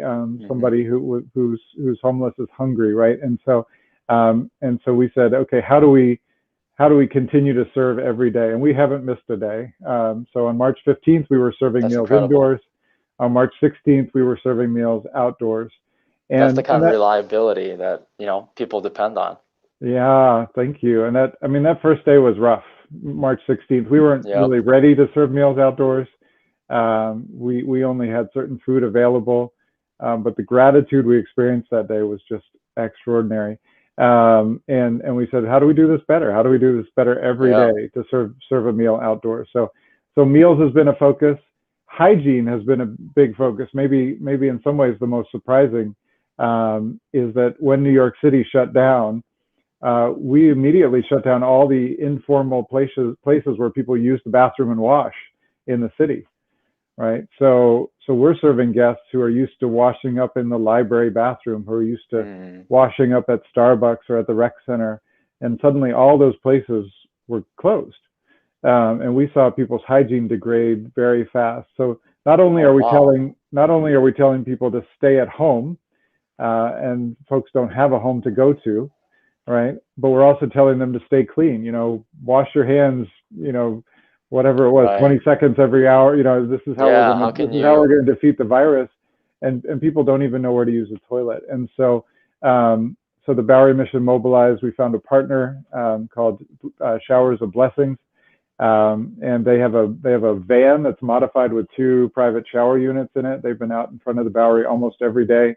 So that people have a place to get clean, and we provide the clothing that's donated to us at the Bowery Mission.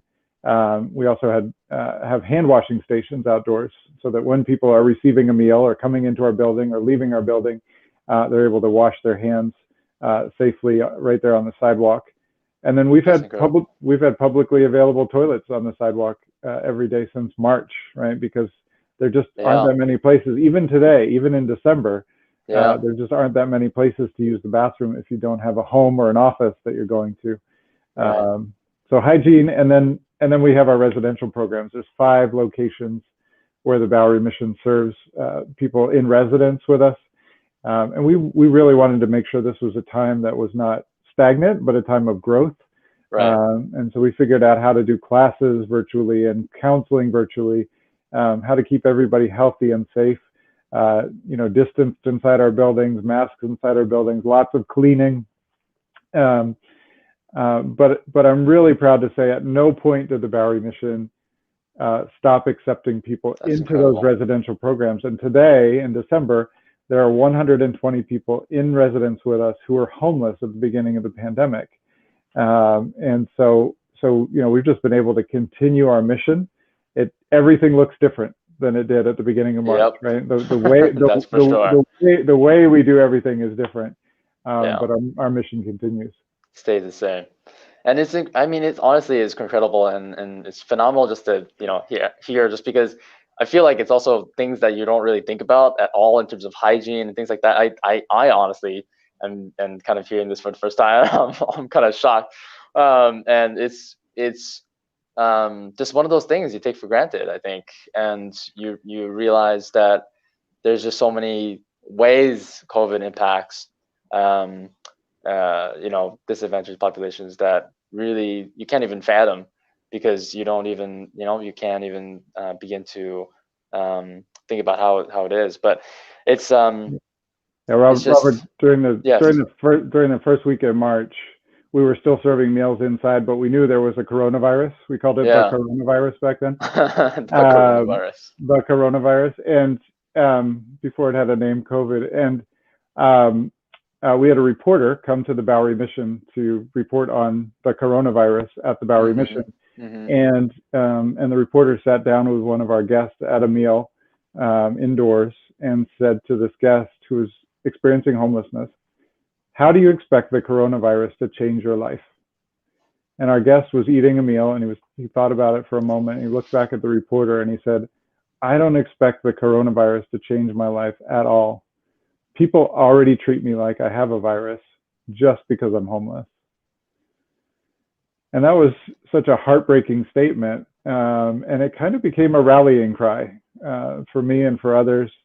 That Man. you know, as New York City shut down in the weeks that followed, and we told everybody to stay at home, it was almost like we had forgotten that there are thousands of New Yorkers who don't have a home, and they weren't at the top of anybody's priority list. And so the Bowery mission really needed to be that place that prioritized folks without a home and said, you are welcome here. There's help for you here. There's hope for you here.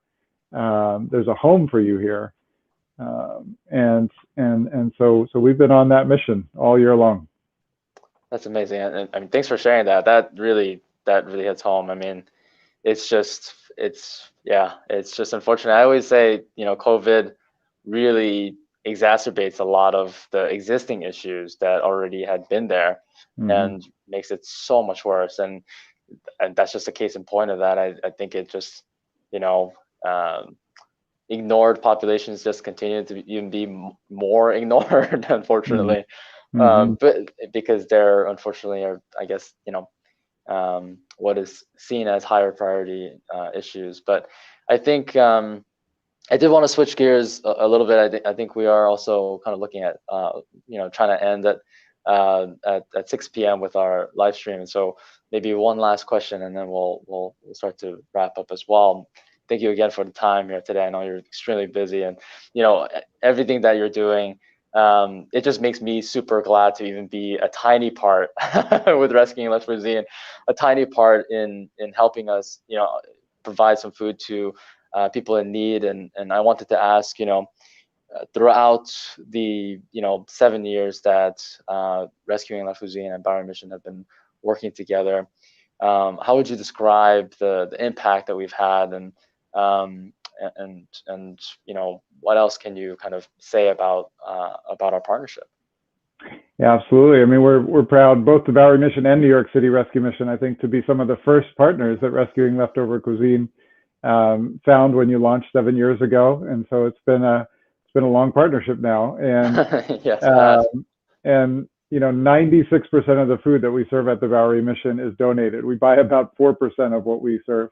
And so partners like Rescuing Leftover Cuisine are absolutely vital. We rely so heavily on this donated food, and you know, it comes in and it's supplemental to other food. Our chefs are you know, these magicians who put it all together. But we have food from Rescuing Leftover Cuisine coming in at the Bowery, at Tribeca, and now those donations have expanded to 2 of our residential sites uptown, in the Upper East Side and East Harlem. Yep, I was just out there. And yeah, so you're there today, and yeah, just now. and so yeah, we cannot do it without this donated food. So thank you so much, and thank you to your supporters who give so generously to make Rescuing Leftover Cuisine possible. Yeah, and honestly, it's again, it was so incredible to hear about the work that you're doing, and obviously during COVID, it just is so much more important. And you know, we're just happy to do what we can to, you know, be helpful in any way during these times. So thank you again. Thanks so much for taking the time to answer some of these questions, and for coming out a little bit later on in the day. And everyone, definitely check out the Bowery Mission. See if you can help out in any way in terms of donating clothing, donating monetarily, of course, as well as time, because there's obviously a large need right now, and everything helps. So thank you again. Yeah, thank you. And yeah, you're right. People can come out and volunteer.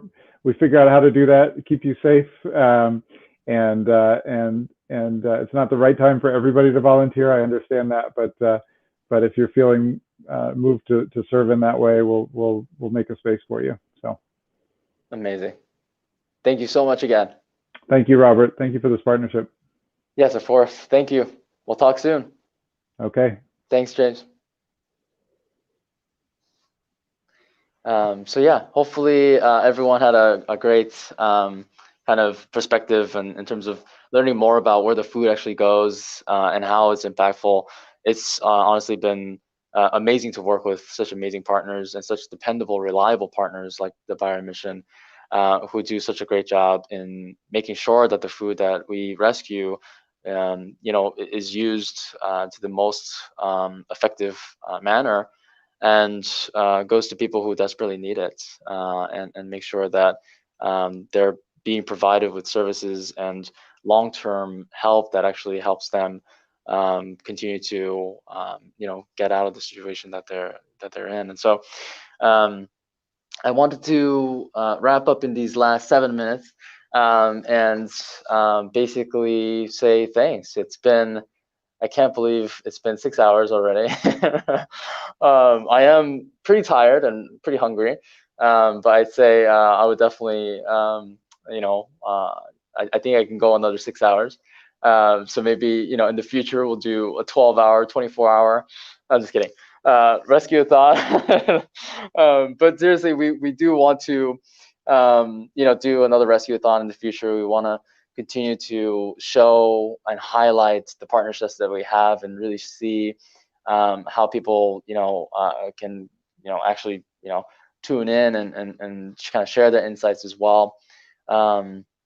Rebecca, I don't know if you have any kind of final thoughts or questions from the audience that we want to address, but I just wanted to say, a quick thank you before we close tonight. Yeah, I mean, it's it's been crazy. And it went by so fast too. It's so fast. It does not feel like it's been 6 hours. It's been incredible. And yeah, maybe at sometime in the spring we can do a 12-hour one. And we'll divide it into shifts a little bit. Stay tuned. I think probably the only thing I would want to kind of end this on is asking you were there out in the streets in the snow and meeting all these people and doing kind of the grunt work of this. So what would you say was your favorite part of today? Honestly, I think it's always about the people. And for me, with the Rescuing Life Cuisine, I think I may have mentioned this earlier, and sorry if you're hearing this again, but for Rescuing Life Cuisine to exist, there's just so many parties and so many people that need to be bought in, that need to play a part, even if it's a small part. And I think for me, the favorite part is connecting with the people today, our rescuers, our food donor partners, our human services agencies, seeing them again. It's actually been a while since I saw some of them, and just catching up a little bit, and hearing from them their motivations about why they do this work in the cold, in the snow, in the rain. And it's just always I'm I guess always grateful that this group of people, this community has come together in this way, and is fighting food waste and hunger together. So I would say, I don't want to be too corny or cheesy, but I'd say it's always, it's just always makes me feel at ease, I think. And it gives me encouragement. Yeah, we were talking about it before you kind of logged back on, and it's been pretty incredible to see everyone that is involved in this. And the people that have been on this live stream are just a very, very small portion of yeah, we had so many involved. Yeah. So we've only got to show a small part of everyone who's involved in RLC, and we loved seeing the realness of it. The phone died. The tangibility. Yeah. Oh yes. Oh God. The phone dies. The mic doesn't work. Sometimes oops, the cart. Was a little. There's all these things, but it was very real, and I think we all enjoyed seeing it in real life, because I know Mitchell pointed out that being in a virtual world where some people can't actually join these rescues, it was really cool to be able to see it and feel like you were a part of it. It was it was a lot of fun. It's amazing. Yeah, I think it's been a good day, I would say. It's been a good day. Yeah, definitely. And just one last shout out. I think this again wouldn't have been possible without the help of all the people behind the scenes. I think hopefully, I think actually I saw Mitchell join in and talk a bit, but Mitchell did so much work.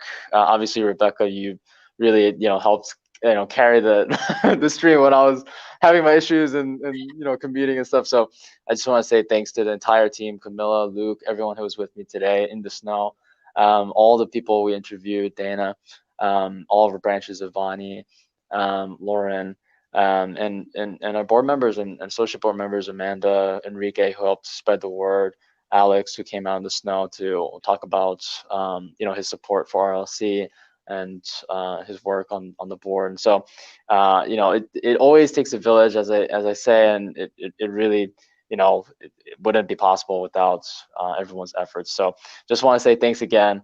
I do also want to share one last ask in terms of as we close today, the main thing that I think we want people to do is help spread the word. The whole reason why we did this live stream was to share specifically, as Rebecca said, the real world work that we do with all its issues.